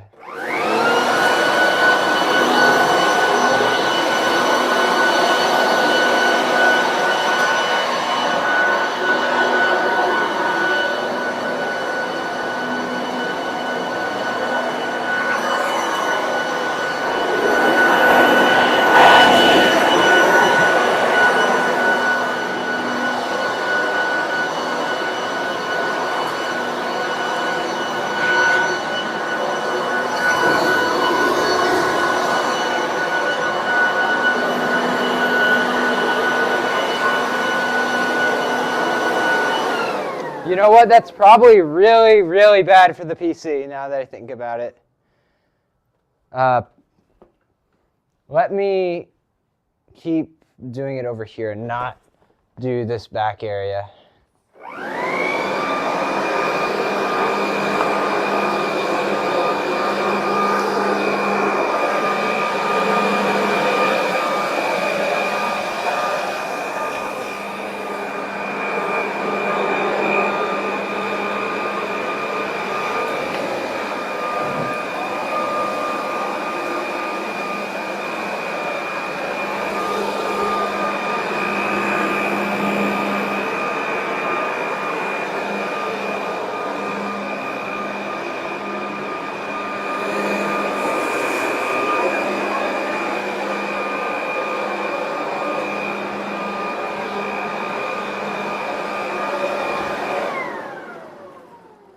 Alright, look at that.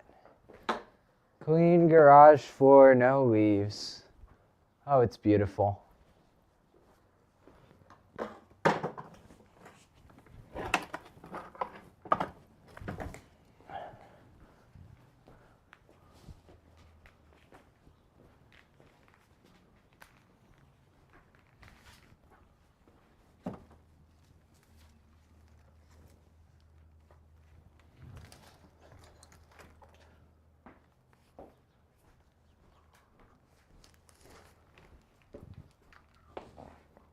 This isn't what I was doing. I was putting the worst cable over here so that gets used.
Kid just went by on their scooter, just staring at me and stopped for a second.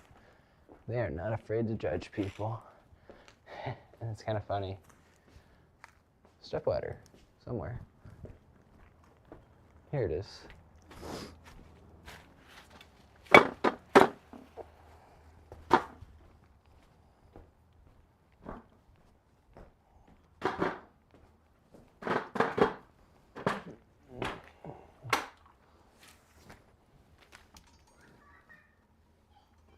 This one hook is holding so much weight right now.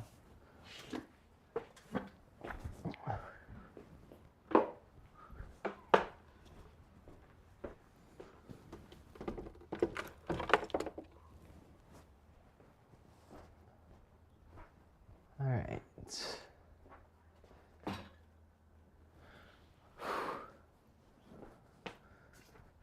So I'm going to use this light tonight and do a little test with it, but I'm just curious, where is a good spot for this? And it's carrying the camera cable with it.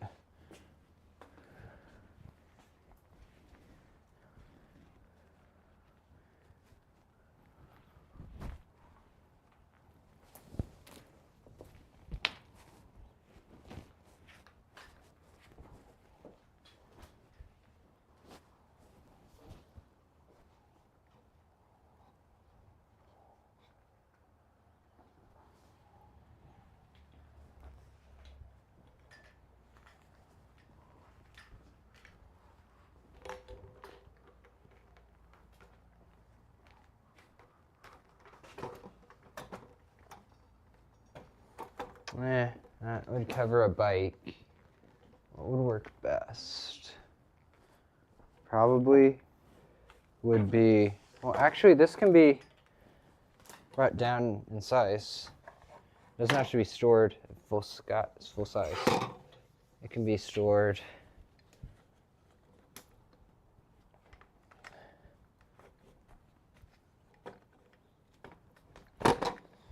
like this almost. Yeah, like that. It's perfect.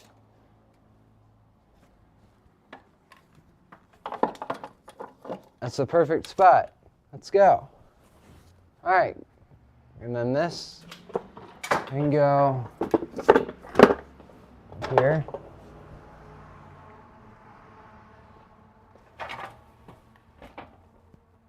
This will go behind the door, but the camera's right there.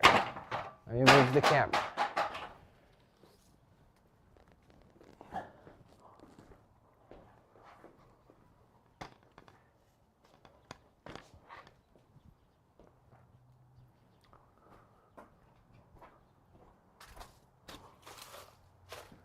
Next year, I might consider live streaming the light show setup process.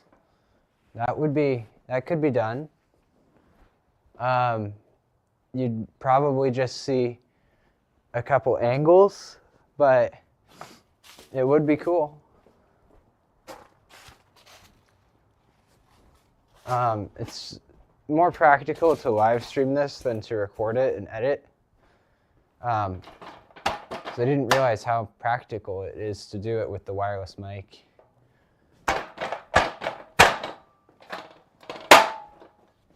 Sorry about the loud sounds, that will be fixed later.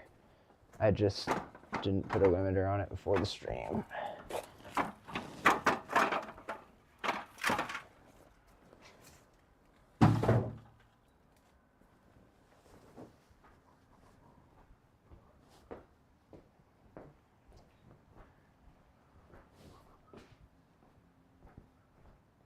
I should probably move some of those things up there.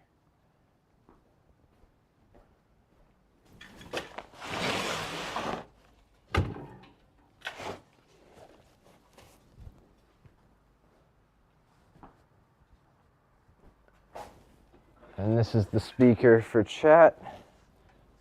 This chat is said out loud.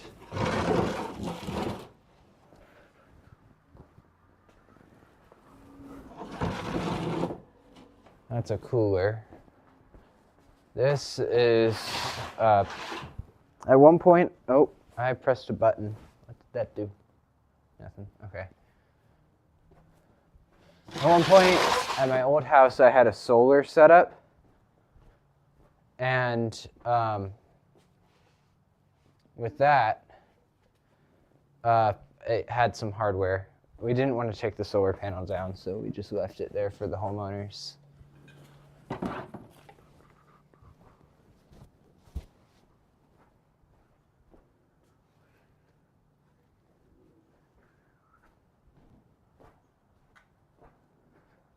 right. I believe that I am happy with this.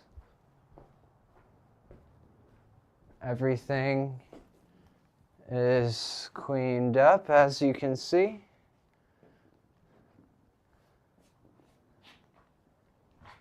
And also, you can see the time-lapse camera now. It's up there. So I'm going to stop that time-lapse and start taking down the live stream equipment. So we're all finished.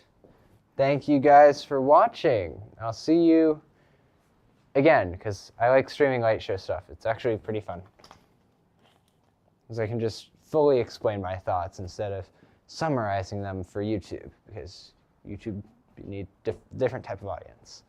Live stream, different type of audience. So, thank you. I'm gonna end stream now. I should probably take my gloves off so I can use the trackpad. All right, how long was this? Almost 8 hours of live streaming. So that's how long it took, about 8 hours.